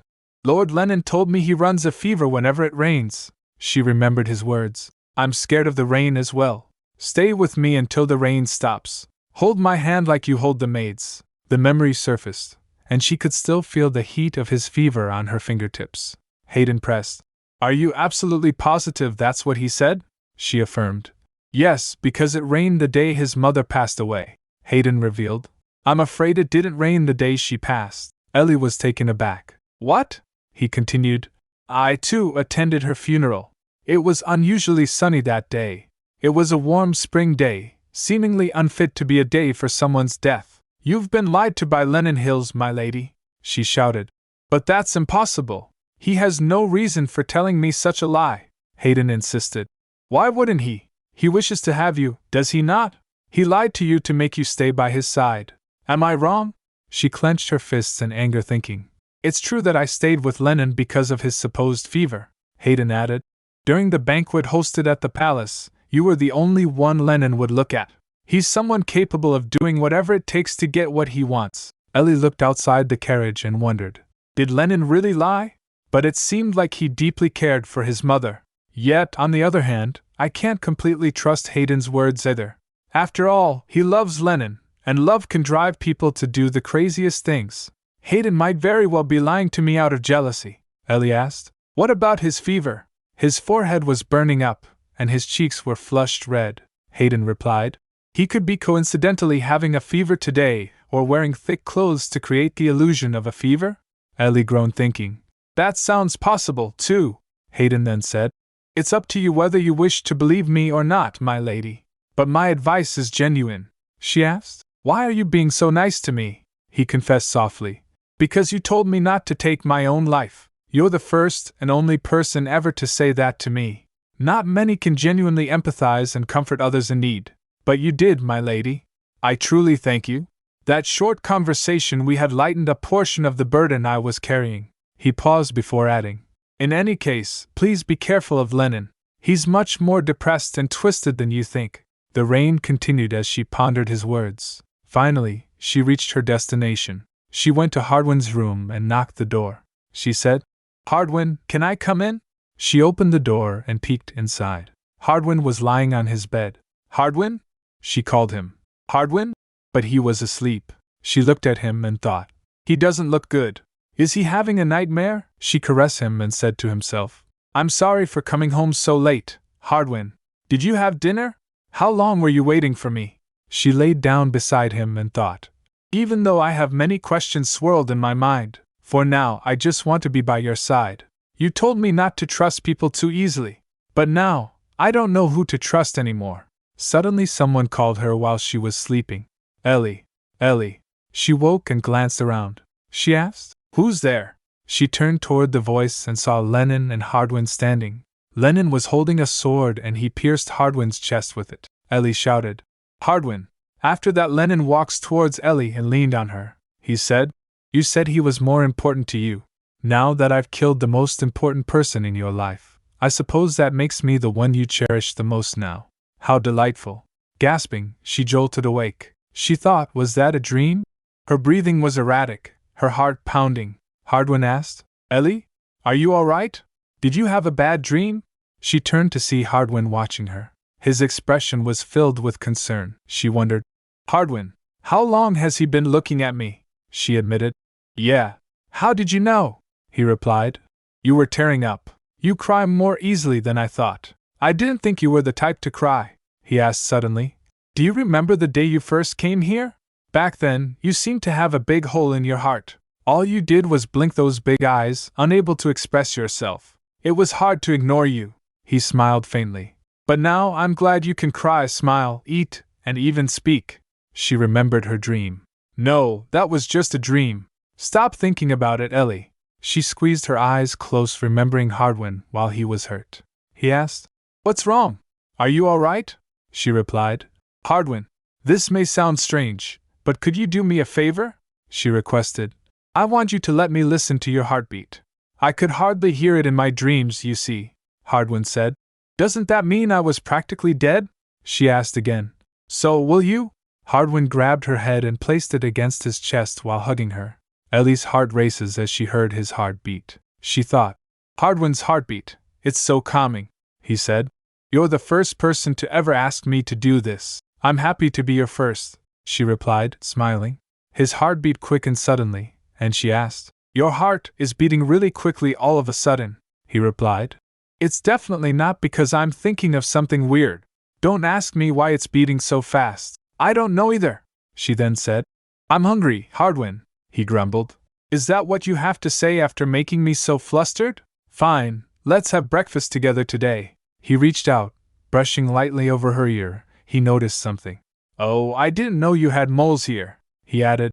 2 on your ear. Ellie flinched. Her cheeks were reddening. She pushed Hardwin and said while feeling blushed, I'm really hungry, Hardwin. While sitting in the garden, Ellie commented, the weather is lovely today. Ellie, it rained yesterday, he reminded her. She replied, yes, it did, he asked while tapping on the table. Is there anything you'd like to say to me? She asked. Did you wait long for me last night? While avoiding her gaze, he replied, yes, she said. I'm sorry for returning so late. Did you fall asleep while waiting for me? He cleared his throat and said, well, I can't say I did, but I can't say I didn't as well. She smiled and said, I see, she thought. He definitely did, he said. Still, even though you were a little late, you came and stayed by my side. But I'd like it if you held my hand just a little earlier next time, like when the rain starts falling. Meanwhile, at Lennon Estate, breakfast continued in a comfortable silence. Hayden thought. Another quiet meal. After a few moments, their father said, let us conclude our meal here for 2. Lord Lennon suddenly started coughing blood and fell to the ground. Her wife said, are you all right, Your Grace? What are you 2 boys doing? Call for the physician at once. Everyone got shocked and worried for him and rushed to take care of him, but Hayden stood still. Chaos erupted as Hayden and Lord's wife rushed to his side. Lennon urged, are you all right, father? Please breathe in and out slowly. Hayden, who was still standing, thought, watching Lennon. Lennon Hills, you make me laugh, acting as if you care about him when you're the one who caused this. He muttered under his breath, a bitter smile on his face. Hayden told in his mind, my father, who had been experiencing unexplained nausea for quite some time, began coughing up blood a few months ago.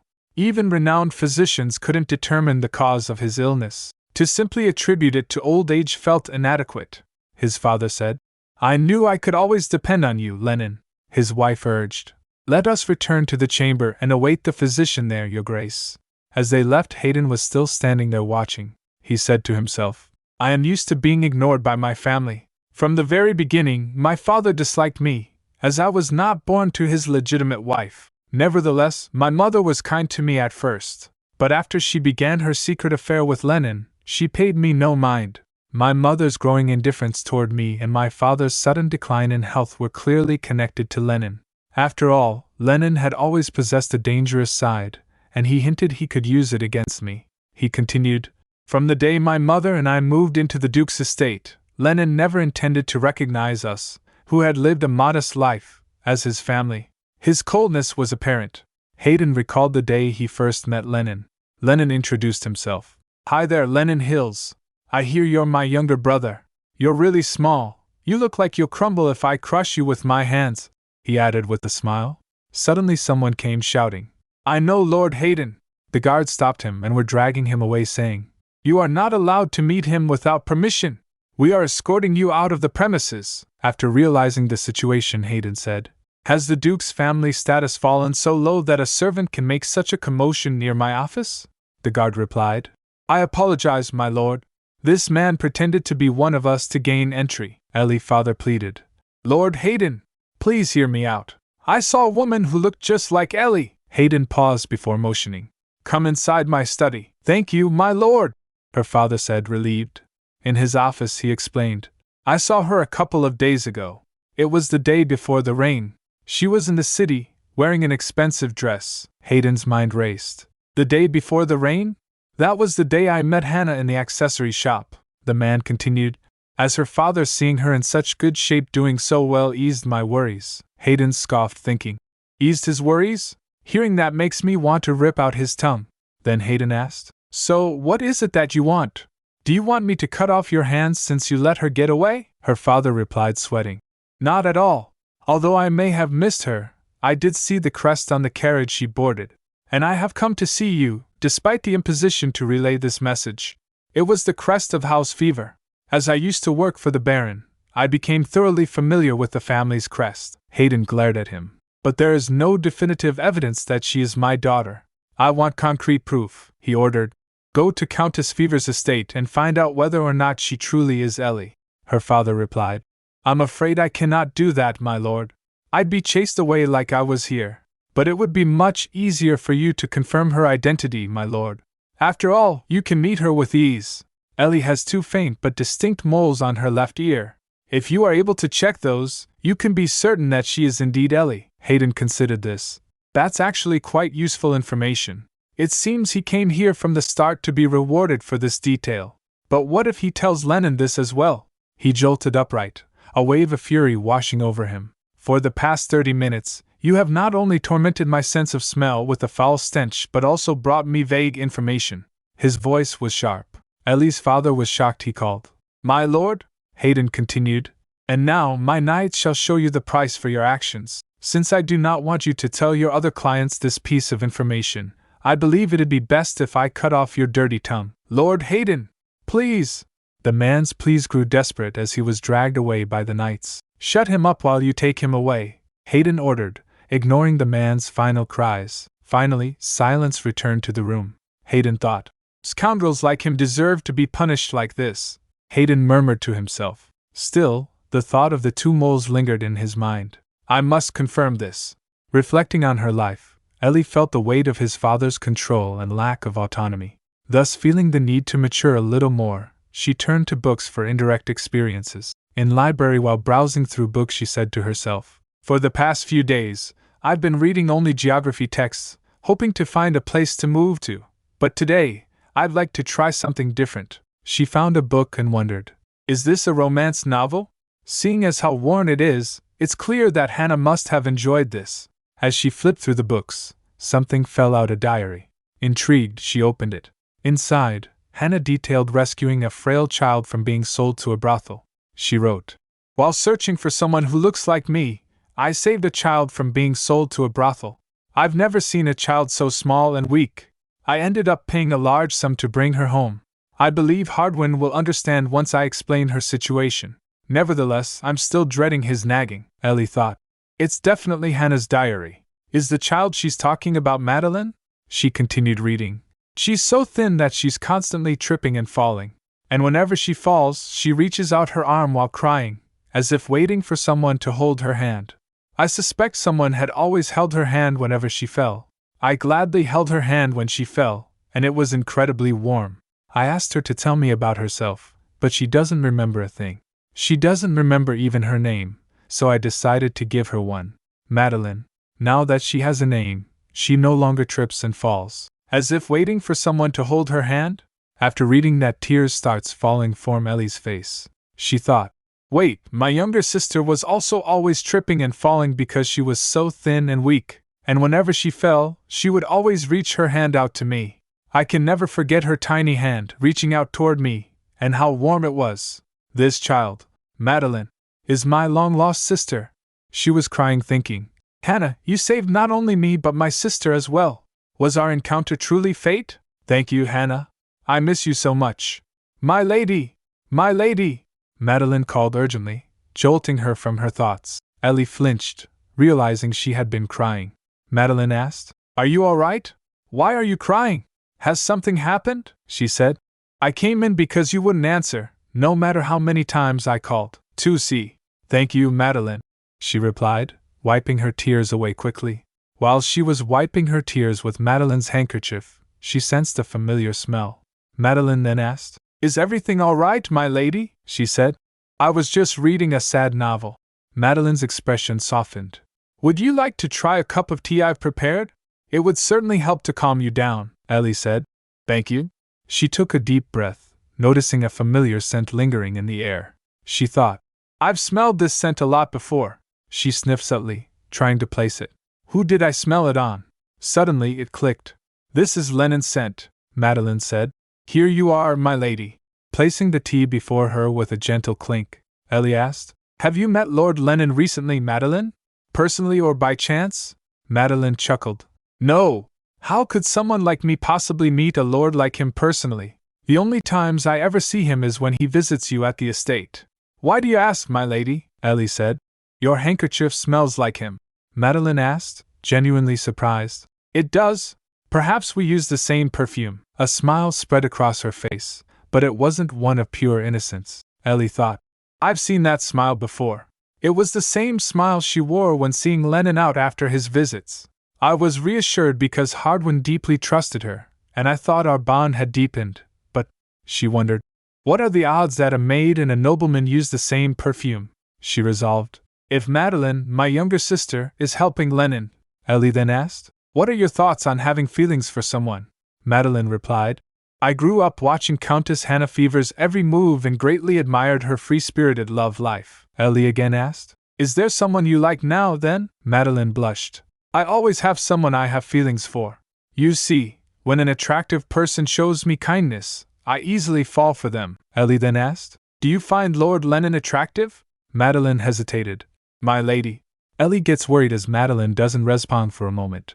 Oh, was that too direct? Madeline finally spoke enthusiastically. Do you have feelings for Lord Lennon? Ellie asked. What? Madeline began to ramble. Are you concerned that Lord Lennon might have feelings for another woman? Could this be jealousy? You're simply adorable, my lady, she exclaimed, bouncing on her heels. No, I. Before Ellie could deny it further, a knock at the door interrupted them. Hardwin said. It's me, Hardwin. Can I come in? Ellie said. Of course, she said in her mind. Perfect timing, Hardwin. Hardwin stepped into the room. Ellie asked. Did you go out somewhere? Her replied. I had something to take care of. What were you two talking about? Madeline answered cheerfully. I was asking her ladyship if she has feelings for Lord Lennon. Hardwin's brow furrowed as he turned to her. Is that so? Do you? I'd like to know, too. No, I don't, Ellie said firmly, waving her hand. She cheerfully said. I like you more anyway. Hardwin blinked in surprise. Never mind, Madeline said. You're both so adorable, Madeline interjected. In any case, I'm not involved with Lord Lennon, so please do not misunderstand, my lady. We simply happen to both use the same perfume. I promise to tell you if I ever start having feelings for him. After hearing that, Ellie thought. With Madeline going as far as to tell me all this, it would be harsh of me to push her any further. Madeline said. Now that Lord Hardwin is here, allow me to take my... She suddenly remembered something. Oh, right. I had something to tell you but forgot because you were crying. Hardwin flinched after hearing that. He asked. What? Were you crying? Why do you keep crying lately? What happened? Hardwin asked, brushing her cheek gently. She said quickly. It's nothing, she thought. It would be best to tell Hardwin about the diary when we were alone. She then asked. What is it that you wanted to tell me, Madeline? She began. Lately, rumors have been circulating among the household staff that the wine-loving Countess Hannah Fever hasn't been seen drinking. Everyone seems to find it odd that the Countess, who used to drink excessively day and night, hasn't touched alcohol for months now. Ellie remembered.